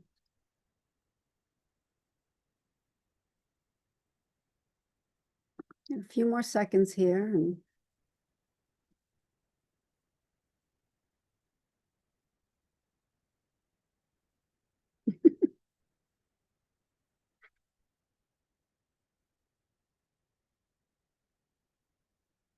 okay.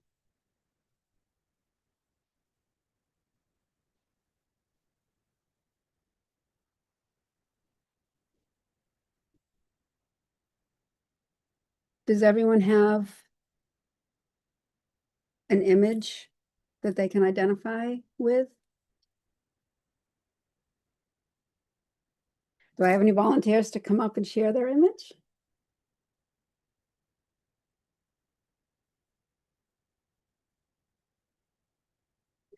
So here's what you want to do. You want to connect the image with your limiting belief. If I could have a volunteer, I would be able to express this a lot easier. Oh, I have Jill Marie. Okay. I hope you can see it. I mean, there's lines on the page. It's a bunch of shapes. I love abstracts. Sure. So the question you ask yourself at this point is, now, do you mind sharing what your limiting belief is? Oh, goodness. I know I'm good enough, but it's that inside, like, am I enough? Because everyone acts like you're never enough. Even in casual conversations, nothing's ever enough for anyone. I'm just seeing I'm being very authentic. Nothing's ever enough for anyone. So I guess it might be that, like, just not being enough for others not seeing me as enough. I know I'm enough. I'm more than enough. So it's that I'm afraid others are not going to take me as enough because I've been invalidated my whole life. So I'm hearing you say that you feel others don't see your worth. Yes. Okay. And what image came through for you? It's a lot of swirls, a lot of swirlies. And then I played around with shapes, but just some swirlies, a lot of swirls, a lot of dots. And so what words would you use to describe adjectives, not if you could? What does that signify for you, the swirls and the dots? It looks like it wants to, almost like it wants to be connected. It's almost like it wants to be connected. It's trying. It's almost like spiraling. Now, could it be that you feel that you would like to be more connected with those around you? I'm very happy with detachment. I'll be honest with you. I'm not desperate, but I connection, like connecting to the fabric of life, feeling like I belong, not needing everyone to be my best friend around me, but just feeling like I have, just a feeling of connection, I guess. Yeah. Yeah, sure. And with the swirls, would you say that sometimes you feel maybe you're spiraling out of control, or life is spiraling out of control for you? Honestly, I've done so much work. So I have to say, no, maybe a long time ago. Sure. But no, I've done so much work. I can't say yes to that. But yeah, spiraling. Yeah. I see other things spiraling out of control. I don't want situations in the moment to spiral out of control. I don't want my mind to get out of control.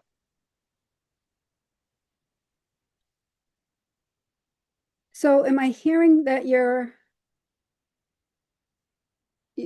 with your limiting belief of not being enough and seeing things spiraling out of control, how does that connect for you? I've had I don't know how to answer these questions, and I don't want to force myself. I don't know. I don't know what answer to give. It's okay. I don't feel like my life is spiraling out of control, to be honest.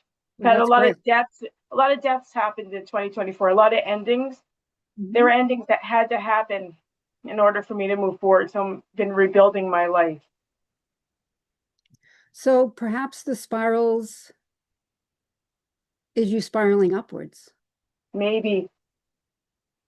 Because I feel positive. Like, I'm not doing this feeling, negative or anything. I'm just That's like, okay, I've been through that and I'm not ignoring it. But what's next? You know what I mean? Like, I've done all that delving. So what's what's next? So yeah, maybe I'm spiraling upwards. That makes sense because I'm getting rid of the chaos. The Yes, spirals might be representing chaos from the past. sure. This is all about how you're feeling about it. And if that's how you feel, then that's accurate. I think so. And how does this tie in with your limiting belief of not being enough or not being accepted? I think it's more like I just have to really like, you know what? Just stay in my way. Like just stay like keep going with the positive reinforcements. I have to keep positive reinforcements. My mantras, embodying it, living it, keeping the negative out as best I can, protecting my energy. Yes, and spirals are a symbol of vortexes. So you're creating, perhaps you could be creating a vortex of protection around yourself to keep out the negative and the past and stay in the present and look towards the future. How does that sound? Makes sense. That makes sense. Oh, wonderful. Do you feel complete? I do. Thank you so much. This was a little bit this was very unique. This is very different. I liked it. Thanks a lot. Oh, you're very welcome. Thank you for sharing. Would anyone else like to have a turn? Sarah? I see I don't think I can control the volume. Yeah, can you hear me? Yes. Yeah, I'm wanting to be able to see you better too.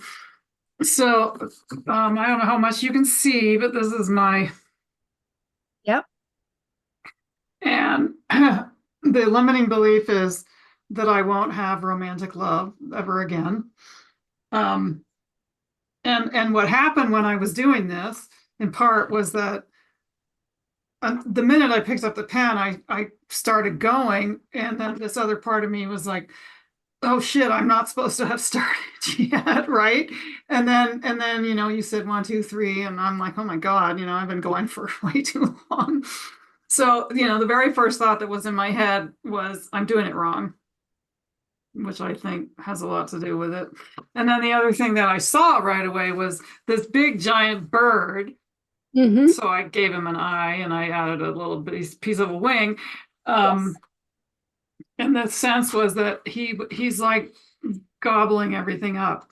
Like this belief is like, a monster eating it all or something. I don't really know. But that was the sense I had. And then I just kind of played with it a little bit. So, and that's embellish it. Yes. So yeah. And I enjoyed it. I forgot how much I'd like to do things like this. It's been a long time. I'm glad. Would you say, so if you had to give some words around can you identify the bird? What kind of bird is it? Well, he's big, so I don't know. So something like a predator bird, not something cute and No, I don't. I mean, maybe a scavenger bird, but not a predator. Like it could be a vulture or something. But I didn't have a species come to mind. Okay. At all when I saw it. It was just like, kind of a monster bird, maybe, like not a real one that you and I would ever see. Sure. And with the term monster, what is that? Can you flesh that out a little bit? Like, what does monster mean to you? I'm trying to remember what.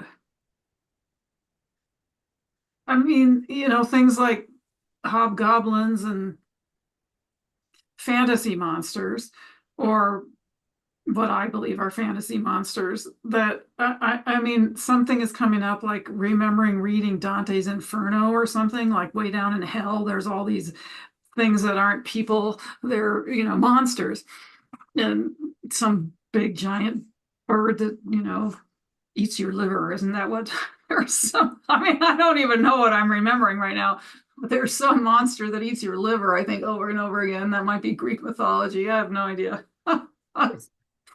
Not Persephone, it's Persephorus. Consumes. So what I'm hearing you say is there's a lot of scariness around love or not finding love. Well, maybe it's that, or what it felt like more to me was that this big thing is gobbling everything up, and in the sense that it can't, the belief maybe itself is like, making it impossible, which of course on a rational level, or maybe an energetic level, is kind of true, right? I mean, that's why we call it a limiting belief. Yes. So perhaps it just felt like this, this big thing is going to make sure that doesn't ever happen. And that doesn't mean that it can't be transformed or turned into something that's actually helpful. Sure. I mean, it reminds me of the practice of feeding your demons, which might be something that you've heard of. I haven't. Where instead, or shadow work, things like that. Yeah. Yeah. So would you say your limiting belief? Okay, so I'm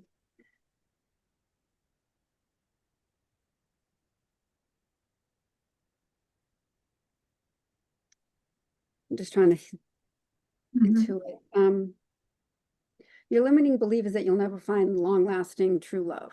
Did I hear that correctly? That I won't have romantic love again in my life. Romantic love again. And you have your subconscious has driven you to or identified that fear as some big scary bird gobbling things up. Kind of, yeah. I mean, those are the first impressions I had when I looked at it. And that's really the first impressions with this type of thing. It's not about the brain. It's all about what you're feeling. Yeah, no, I mean, as soon as I opened my eyes, that's what I saw. Yep. So could it be that you feel like if you were to find, well, two things are coming to me. One being that you feel that maybe all the good relationships have been gobbled up by others and there's nothing left for you. And the other one is that you get gobbled up in relationships. And that's a limiting, that is creating this limiting belief that you won't find a romantic connection. Does that land with you at all, either one? Well, they both land on a certain level. Yeah.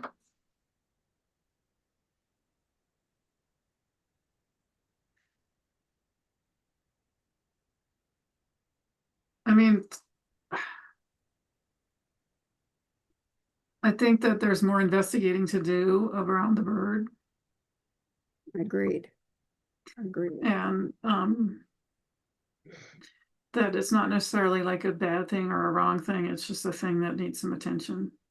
And, and that it can turn into something that actually is a very big strength instead of something that's gobbling everything up. And that's the beauty of this. And I would, I just have to sort of talk to it some more or whatever. Journal with it. You can, sit on your desk and ponder it as you can, and the answers will reveal themselves. And typically with these limiting beliefs we have, there are things that we believe now because of past bad experiences or things we've witnessed. And the goal is to identify it so then we can make it smaller. Because I think the limiting beliefs always seem much bigger and insurmountable. And when we can identify it, it shrinks it to a manageable situation. And then we find the solutions, or we find ways of overcoming. Well, it loses its power is sort of what I'm hearing you say, and I think that's true. It's when you put attention on something, then you actually, versus just letting it float out there all the time. Absolutely. I mean, when you said write down 3, I'm like, oh, I don't really want to do that. Okay, there they are. Oh, I only get to pick one. We're only going to fix one. And with this exercise, what's great about it is I mean, you can, now that you've seen the process, you can do it on your own. And like I say, I chose the topic of limiting beliefs, but it can be, the topic can be anything that you just want to have some clarity on, which is, it's wonderful practice. And it's I mean, I've done something similar to this before, and I like it a lot, and I've forgotten, because without a guide, I don't do anything creative. Yes. With drawing or art or whatever. I certainly write a lot and do other creative things, but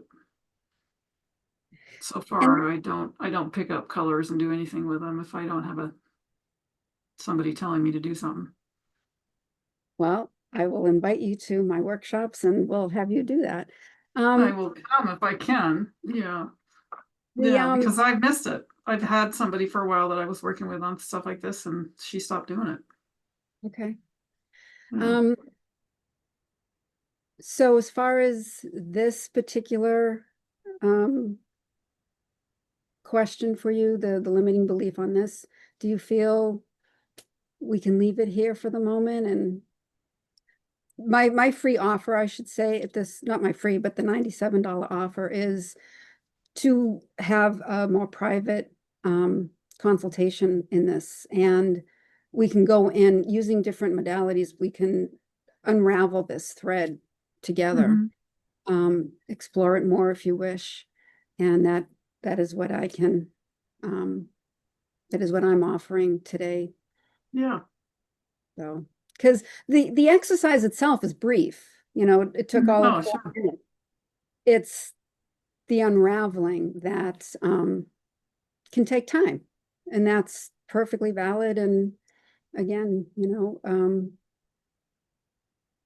it's meant to bring awareness. It sheds light on something, and sometimes the deeper something's buried, the longer it takes to excavate it. So how does that land with you? Oh, it sounds good. And I mean, I can see that there's stuff in the chat now, and there it is. Yeah.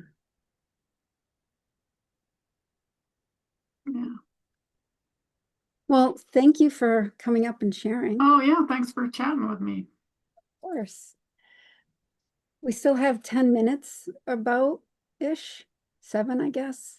Would anyone else like a go? Witchy. I think I've come to the realization that my dress is falling apart and my cats are chasing the strings. Because I drew this squirrely, like it's not it's not as nicely done as Sarah's, and it's very small. There's no judgment. There's no judgment here. It's, again, this is not about what it just, it doesn't matter how it came out. But may I ask, can we start at the beginning, if you don't mind? May I ask? Would you mind sharing what your limiting belief is? That I'm not good enough. Isn't that funny? Yeah, when that other girl said that, I was like, oh man, there's another one. Unfortunately, a lot of us have that's, it's not an uncommon one, let me put it that way. Yeah, so So you, what did you Well, unearth when you I exited? unearthed a dress, which made me think of the fashion that I've done creatively. And, but a lot of the squiggles look like pieces of the dress that are falling apart. And then I was imagining cats like chasing this dress on the runway because it's yarn, right? Like it was weird. It was almost like I had a lucid dream or something while I was sitting here, but that's what I was imagining. And I was thinking, that's very representative of feeling like your life is falling apart. And considering that I'm currently covered in cat food, that's probably why.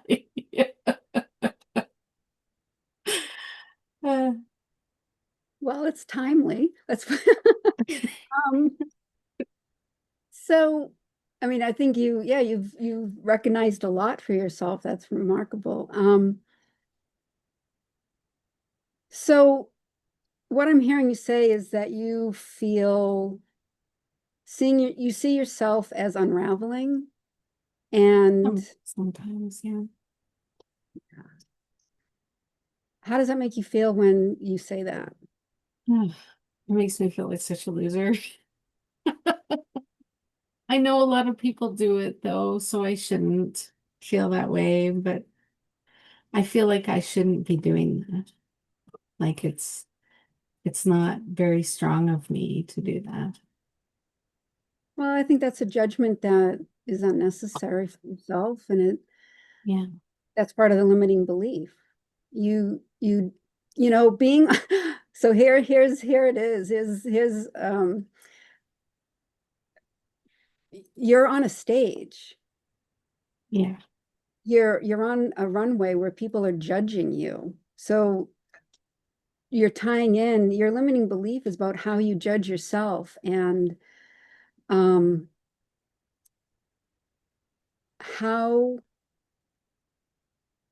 untrue is that when you say it out loud? Here, I think I know as a manifester, I'm not supposed to have negative self-talk.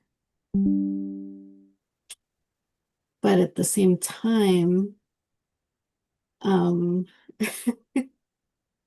I've written songs that help me. Like when I listen to them, they talk about not listening to your negative self-talk and just believing in yourself and da da da da da and all this good stuff.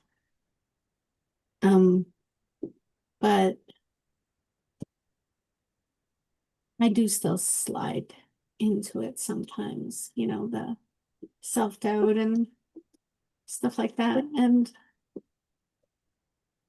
so I think I had a little bit of that today because of but at the same time, my cats give me happiness and they give me humor. And so imagining the cats chasing after the unraveling dress just kind of makes me giggle and it makes me feel better about it. Because thinking, well, regardless of what unravels, my cats, for the most part, will always be there. yeah. Oh.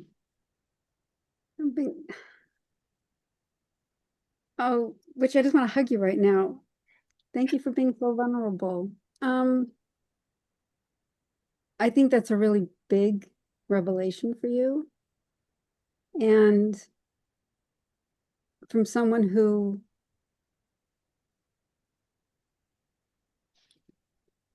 as of last night, didn't have my, frankly, shit together for this. We all battle with our self-doubts and our, the negative talk. We're human beings. Right. But I love the fact that you bring the cats in as a positive sign. And I think what they're doing is helping you strip away the facade of what you think you're supposed to be so that the real, you can see yourself for the, as the person that, we all see you as. You don't need the costume. I think that's what the cats are helping you do. All right. That's And so true. I'm glad that resonated. How, and the fact that you put yourself out in the spotlight, walking that runway, that takes courage. Yeah, Right? it does. It's true. Yeah.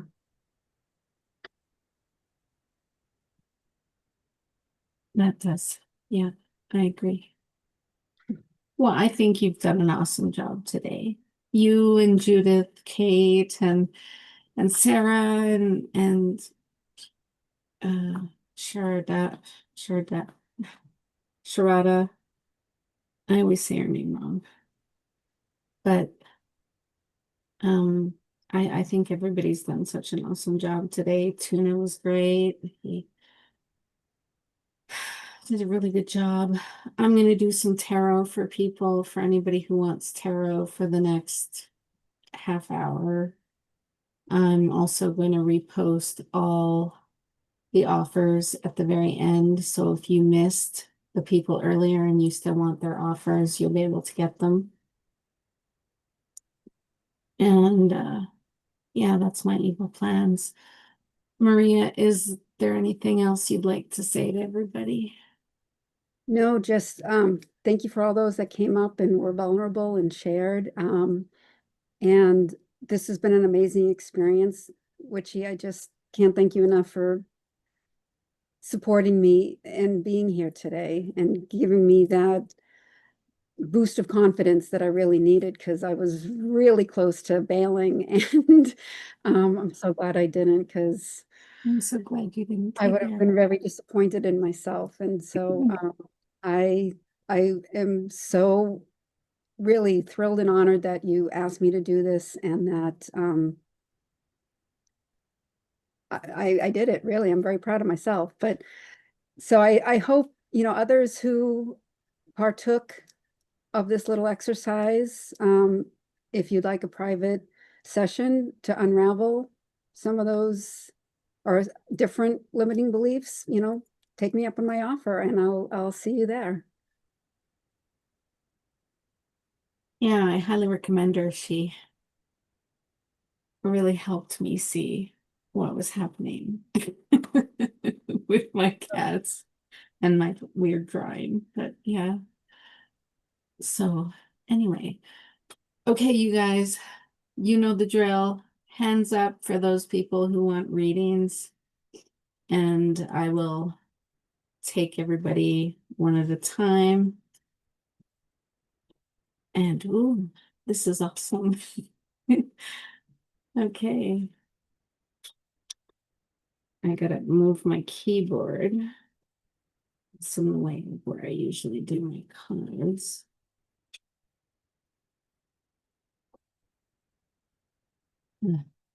It's good that I have a USB keyboard, because with my cat, I have to move it all the time. Because the cat comes along and just, decides to move it. So Jill Marie, if I could unmute you. Yeah, absolutely. I would love pretty much just to see like general, like I got the star card before, which was amazing. Just general, I've suffered so much abuse, and ended a relationship 10 months ago. I'm reclaiming my life. I'm pulling things together. It's going really well. Honestly, I'm enjoying my alone time a lot more than I thought I would. I've had to get rid of a lot of people though. Like I've had to just max exodus, and life sometimes gets rid of people for you. But all the toxic people that were in my life, I had to go no contact with. Some of them were family. I'm without a lot of family. Yeah. I'm I'm the same way. what's I don't next? have a Am I lot ever of going to family. meet like decent people in real life? Am I ever going to meet a decent guy that doesn't want to manipulate me? I'm just curious. I'm fine by myself if these people don't enter my life. But Well, let's see what the cards are predicting for you in your future, Yes. and we'll be able to go from there. Universe, what is in store for Jill in the future? What is in store for Jill in the future? What's in store for Jill in the future? Hmm.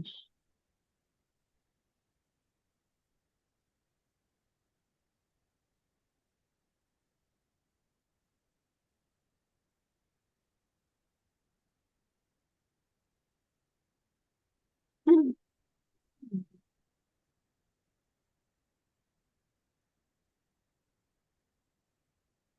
Okay, I should have tested. I should have tested this before the thing, because these are my cards are reflective and my light is not good. So I'm going to take my glasses off because it'll help me read them better, ironically. Okay. All right. So the good news is in your future, like, well, right now it's talking about some indecisiveness, some, there's stubbornness, there's stagnation, there's kind of an immobility, there is some sorrow, but at the same, and you have lost friendships, it even mentions that. um, uh, it does mention depression as well.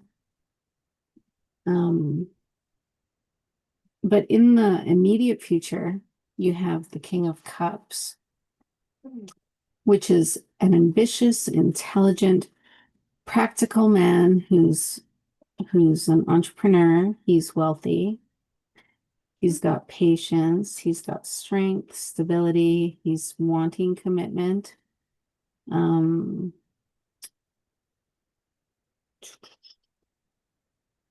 He likes discipline and he likes to be in control and he likes politeness and kindness. So if you have those qualities, he's going to love you to pieces. Okay. Um, Very cool. there is some, I got the Queen of Pentacles here, which could represent you because you are a dark-haired woman. I'm also a Taurus, so that's like a, earth sign. Yeah, that's totally, it's saying for the card is upside down though, so it's saying speculation, some stagnation, some suspicion. You're going to be suspicious of this guy. You're going to be short-sighted. You're not going to look into the distant future and see yourself. And there's insecurity. You know, you're gonna feel kind of insecure, but probably because of things based in your past that you've experienced. That I don't know, is this resonating with you? Yeah, it does. Yeah, I had a lot of negative conditioning from birth. Oh, woo. I'm trying to undo it. It's been the last 2 years. I've been undoing it. Well, in the next 6 months, you will have that man in your life, which is a good thing. He's extremely positive. Yeah. Some of the other things, I'm trying to keep my cat away. I know that feeling. Some of the other things. Whoa, Riot, you're just a chaos bundle, aren't you? I love him though. He's an awesome kid. Aw. He's the one who put the cat food all over me. I love him. All right. Now, what it says about your future. Riot's helping me do your cards. He's laying on them right now. Love that. He's your familiar. He is. That's so cool. My cat's my familiar too. He's There's going to be some sort of disagreement and going in the wrong direction in your future, like because of a failure of negotiation. So I'm thinking, and you have to be careful about excessive pride. Like, don't let your pride get you not being able to come to compromises with your partner, right? Right. There will be some misinformation. So people may say things about him that aren't true.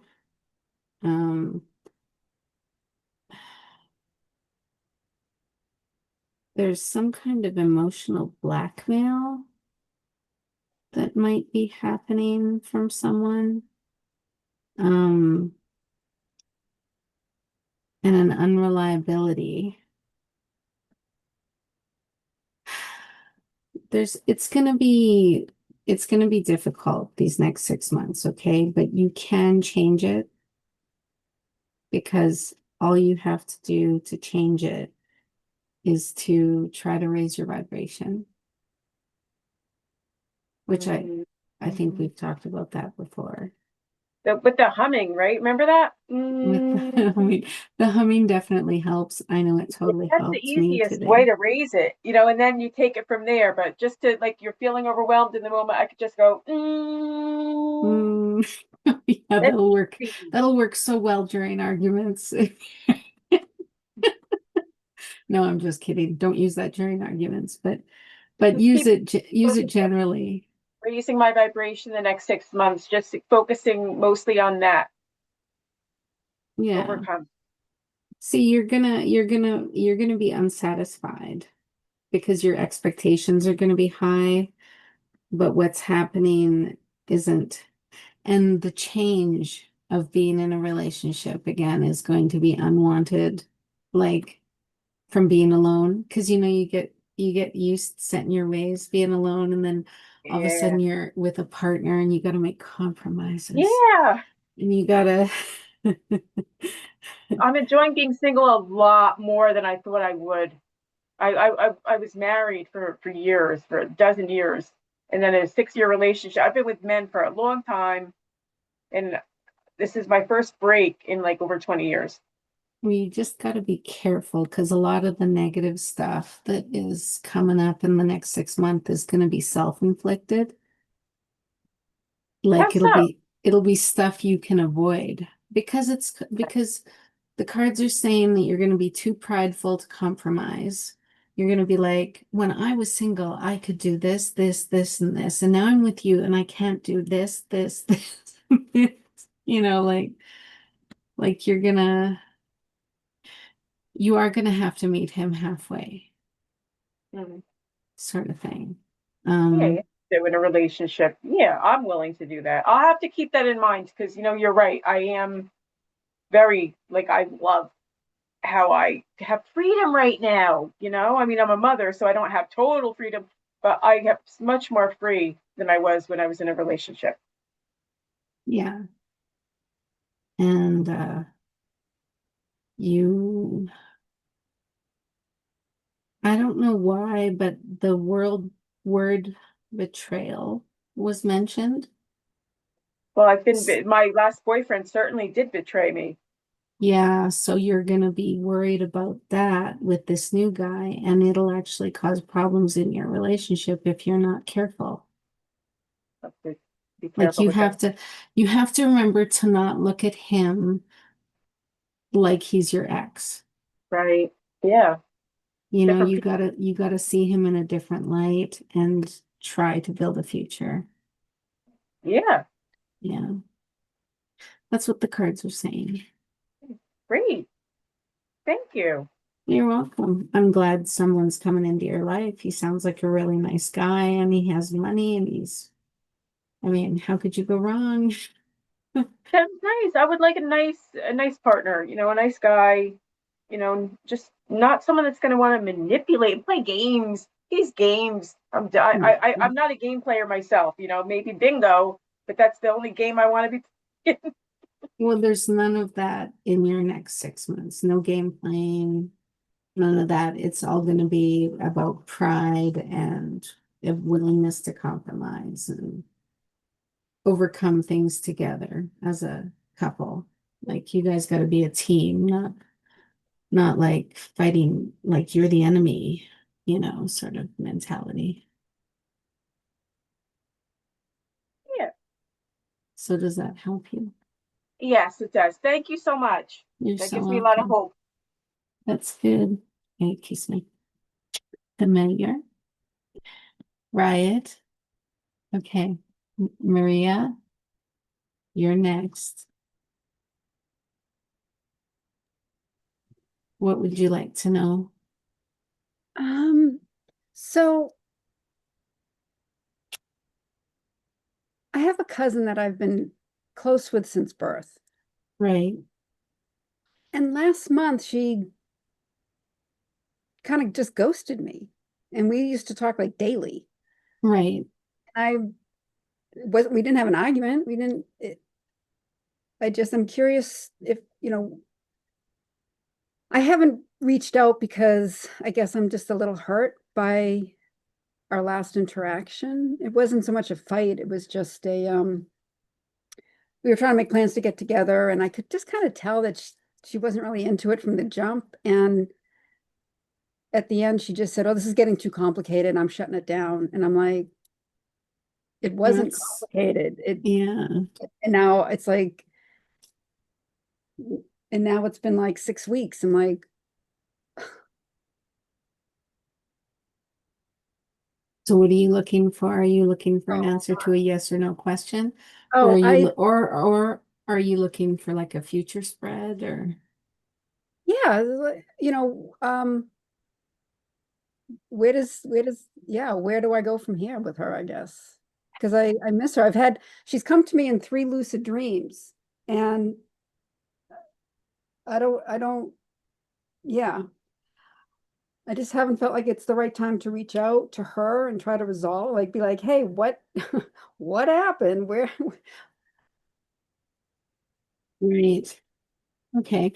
Well, let's ask what's going to happen if you do reach out to her. Okay. Universe, what's going to go on if Maria reaches out to her cousin? What can she expect?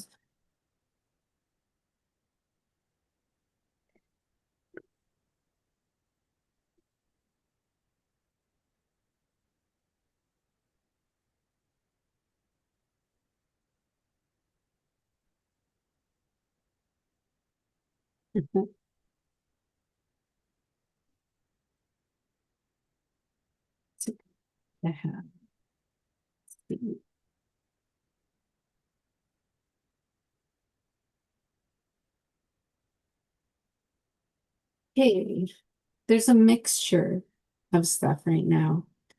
Right now, the cards are talking about the Emperor, the motive for success, achievement, respect, and stability. Early stages of achievement, first bonuses, jobs related to status, well, money. I think that's all related to the event today. I think you'll probably get some offers. Yay. The immediate future with her is there's going to be recovery. There's going to be optimism. The worst is going to be over and there will be forgiveness, right? There is going to be some superficiality. One of you has a lack of emotional control. Some sort of secret is going to be revealed. And you're going to underestimate your dreams and your intuition. You have to listen to yourself, like whatever your dreams and your intuition is telling you, you're going to have to restrain the urge of the heart Not really sure what that's talking about. I mean, don't, I think what it's trying to say is don't be like, don't be so willing to forgive her that you blind yourself to what she's doing. Because the cards make her seem a little superficial in a way. And Well, I've got, that's exactly what I was feeling about it all. And I have, well, that is a pretty superficial answer to just be like, oh, this is getting to be too much. And it's like somebody telling you that you're drama, and asking you to go away. Yeah. It's like, it's the same sort of thing. It's like those kind of people are always pulling drama into their lives because they create the drama with other people. Yeah. And I have the difficult conversation script from Sarah that I know will use. I just wasn't feeling that it was yet the right time to reach out. So thank you.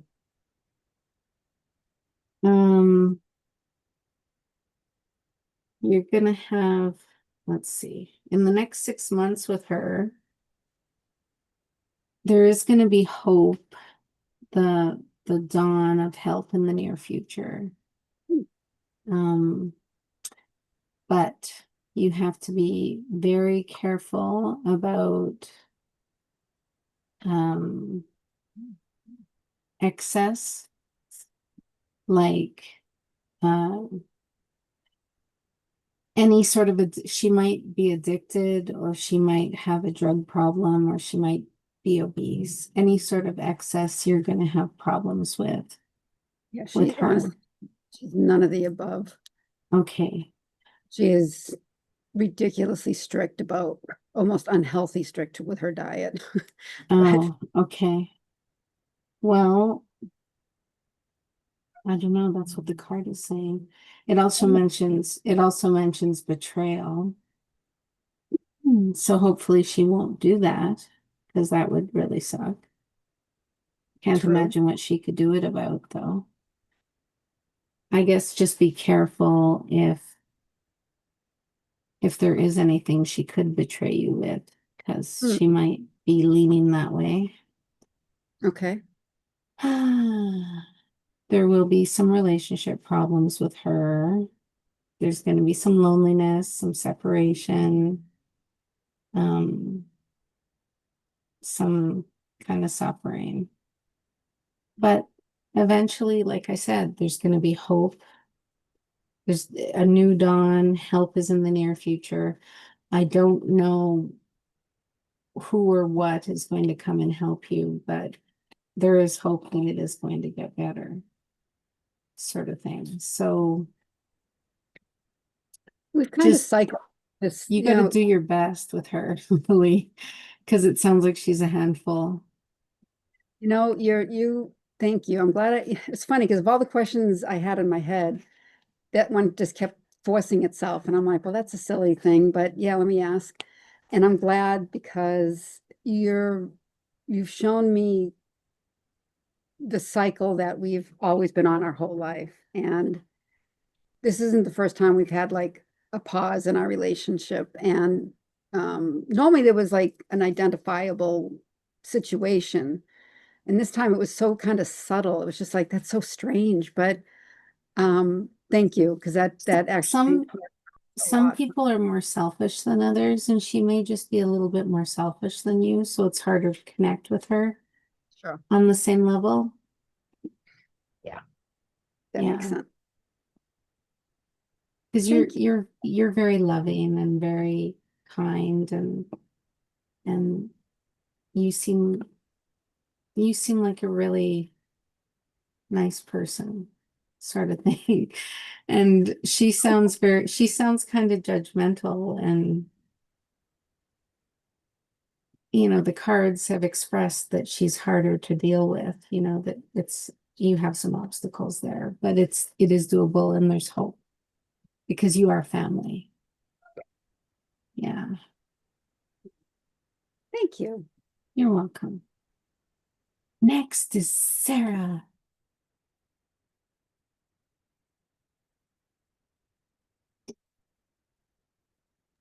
I click the wrong things a lot.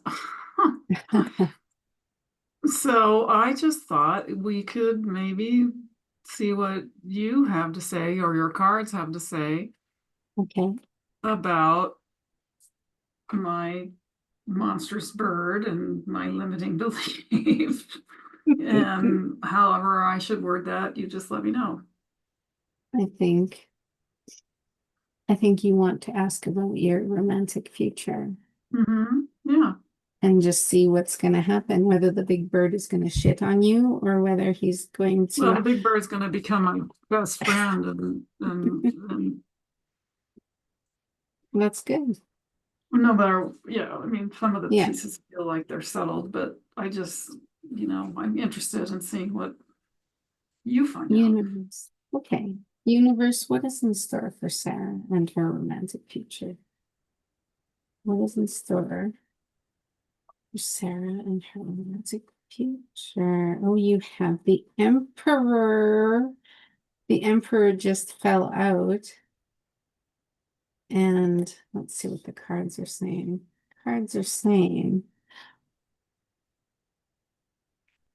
oh my. These are some good cards so far. Oh my. All right. What do we got here? We got the Emperor falling out.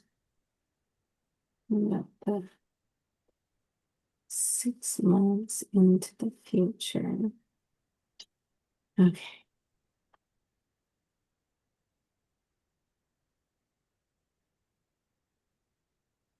All right.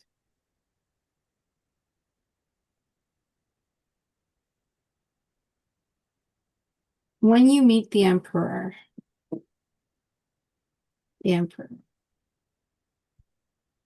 when you meet him, you're going to be on top of the world because you got the world card. And you're going to find completion. You're going to have attainment. You're going to feel like it's the end of a journey. You're going to have extreme pleasure.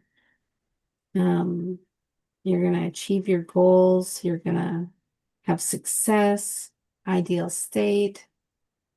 And you got the victory card, which is 6 of Wands. That's all about victory, accomplishment, deciding wisely, having success, confidence, good news, conquering the Emperor. Wouldn't that be nice? Solve problems, complete, and yeah, that's really good for meeting him.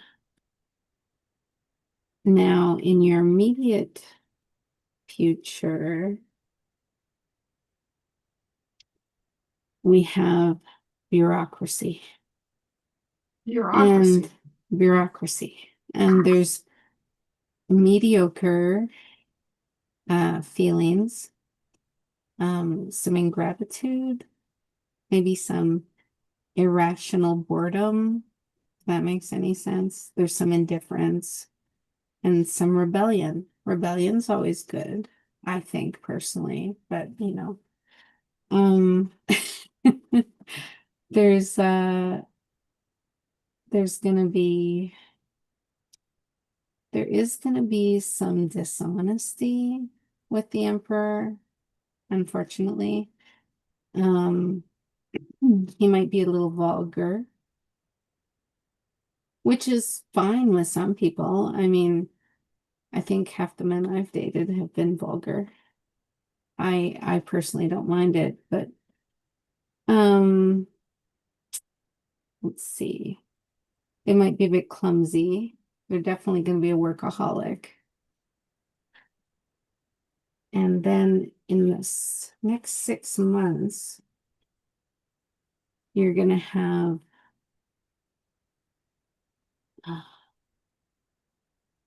you're going to get some disturbing news. Your speed is going to be exceeded, so be careful about speeding and getting tickets. Uncontrolled, over elevated impulsive. That sounds all exciting. That doesn't sound bad at all. Um, there might be a trip that gets canceled, but you're going to feel insecure and you're going to feel stressed out. Struggle to the last. We got your income's going to be a bit stagnant. Unfortunately, you're going to have some exhaustion, probably from all the stuff you're doing. You're going to be uncertain. You're going to feel that you have unfulfilled promises.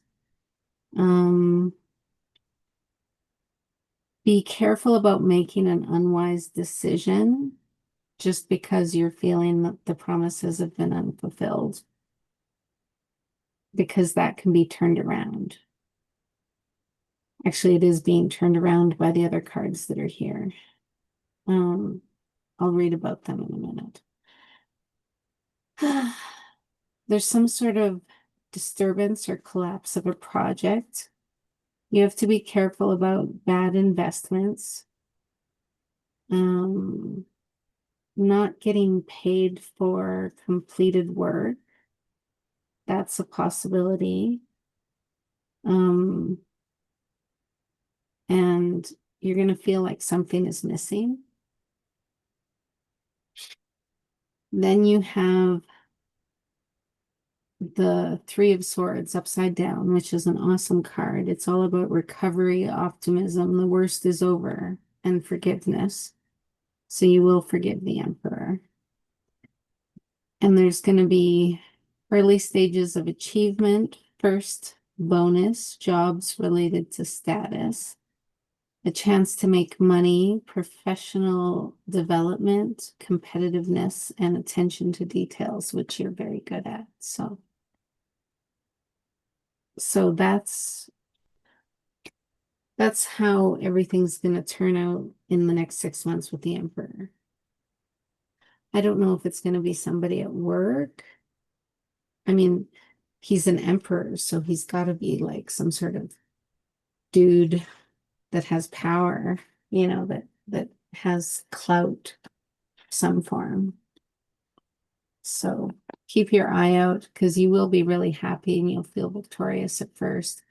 But in the next 6 months, you will have some things to overcome, because you'll feel like he's not fulfilling his half of the bargain, you know, that sort of thing. Mm-hmm. And you'll just have to work through it with all that wonderful teaching that you've taught us. But I think Okay, so ultimately it says it's going to be good, like that it's going to work out. So, well, I'm excited to hear about him. yeah, You I'm like, got to how will I tell me when recognize you this meet emperor? him. You're like, I met the Okay, Emperor. thank you, He's Richie. great. Yeah. Yeah. What's that name? Diara? Diara is next. My eyesight's so bad right now without my glasses. Hi, Hey, Witchy. Diara. Hello. What So would you like to ask about today?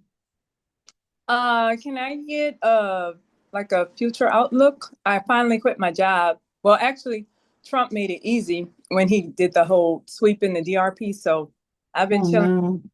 no. Well, I'm glad he made it easy. But yeah, what he's doing is crazy stuff. Yeah. All right. So you just want like a general future, or are you hoping to focus on anything romantic, or Just a general. just a general? Mm-hmm. Yeah, let's see what the cards come up with for you. I know with Sarah, they had a lot of business that came up with the romance. So that was kind of interesting. Okay, universe. What is in store? Oh, we got the magician. The Magician's always a good card. And we got the Hierophant. Hmm.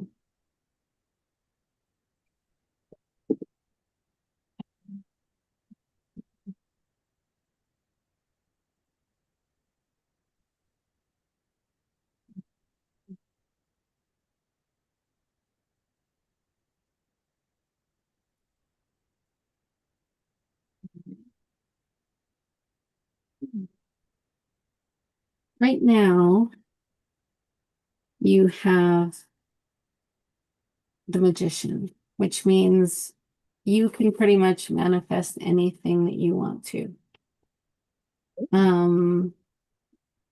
It's all about independence, creativity, creative imagination. Oh my God, if you saw what my cat was doing. Confidence, creative power, opportunity, adaptation to change, solidness, the ability to achieve your goals. And then we have the Hierophant, which is sometimes it represents marriage, especially if there's somebody in your life that you're already involved with. It also talks about spiritual progress, like evolving in your spirituality, spiritual power, righteousness. There might be a little bit of loneliness. If you do have a relationship, it's going to be a pure relationship. Like it's going to be a holy relationship, I guess you could say. And it's going to be conservative. It'll be a conservative relationship. Now, in your immediate future,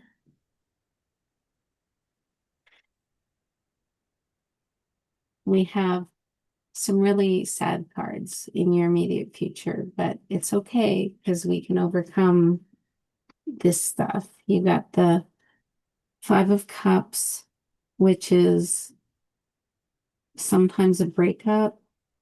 It can be regret, self-blame, sadness, betrayal in love, excessive pessimism, and fear of separation. Hi, Booty. It's my other familiar. It's taken over. Booty, you can't go down that way, sweetheart. No, you're too big. You're not a kitten. Okay. Oh no, they're both up here. This is bad. Okay. This is the destruction. This is this is what the cards predicted. No, I'm just kidding. Hopefully no destruction. You guys aren't gonna be bad, right? Okay.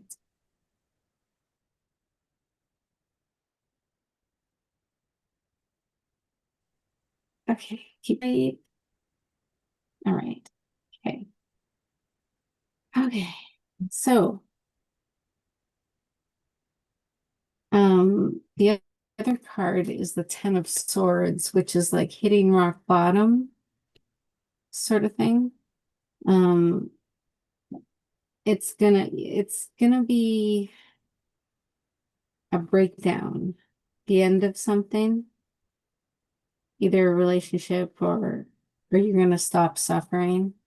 Like if you are suffering right now, you're gonna stop. We always hit rock bottom before we bounce up into more positive things. You're gonna have to let go. It's gonna be you'll be a bit miserable.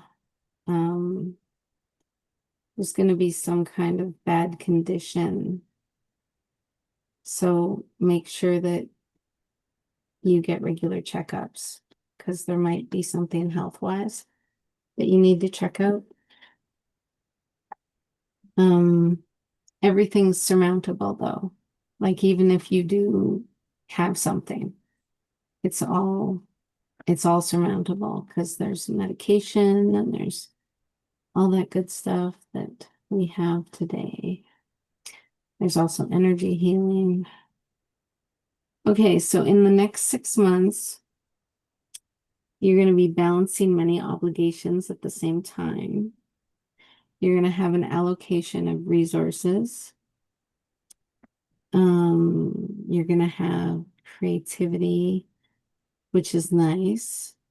And you're going to be able to skillfully manipulate what you want to.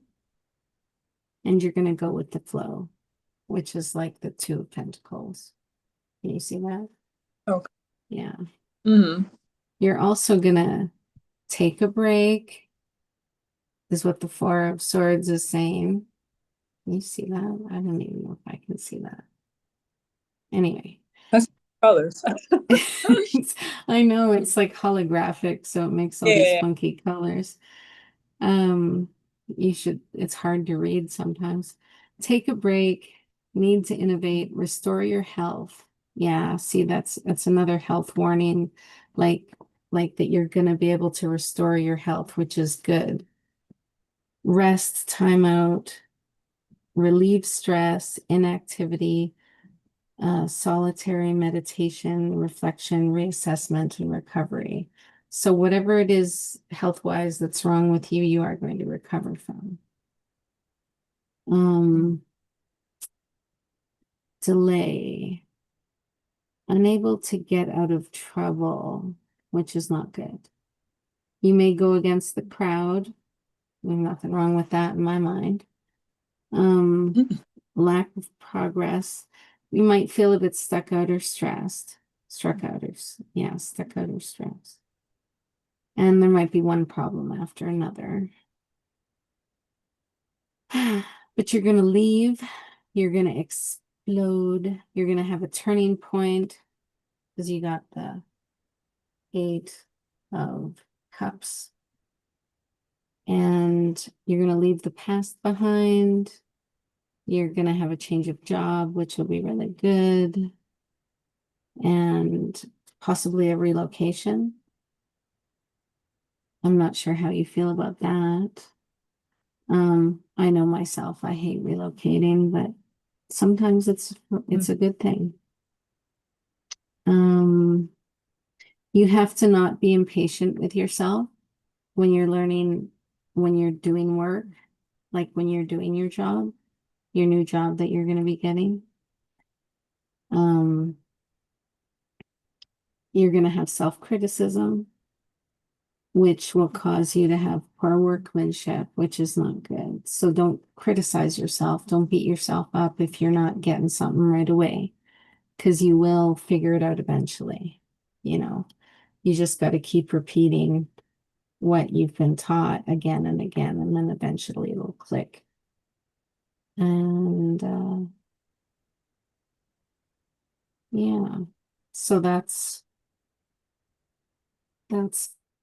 what the cards are saying is going to happen. So check your health, make sure you're okay. You will overcome whatever they find. And don't beat yourself up about the new job because you're going to do awesome. Okay, thank you. You're welcome. Do I have anybody else? Anybody? What time is it? I don't even know what time it is. Where's my glasses? Maybe if I put my glasses back on. All right. The future is in your control. I agree. All right. So let's see. Is there anybody else who wants a reading? If not, that is okay. I'm just going to put everybody's offers in the chat and play some of my music until the end. And yeah, that's my evil plan. What? I went over. I did go over. Oh, okay. I'm just very bad. So, all right. Well, I went over. I'm going to stop recording right now. Da, da, da.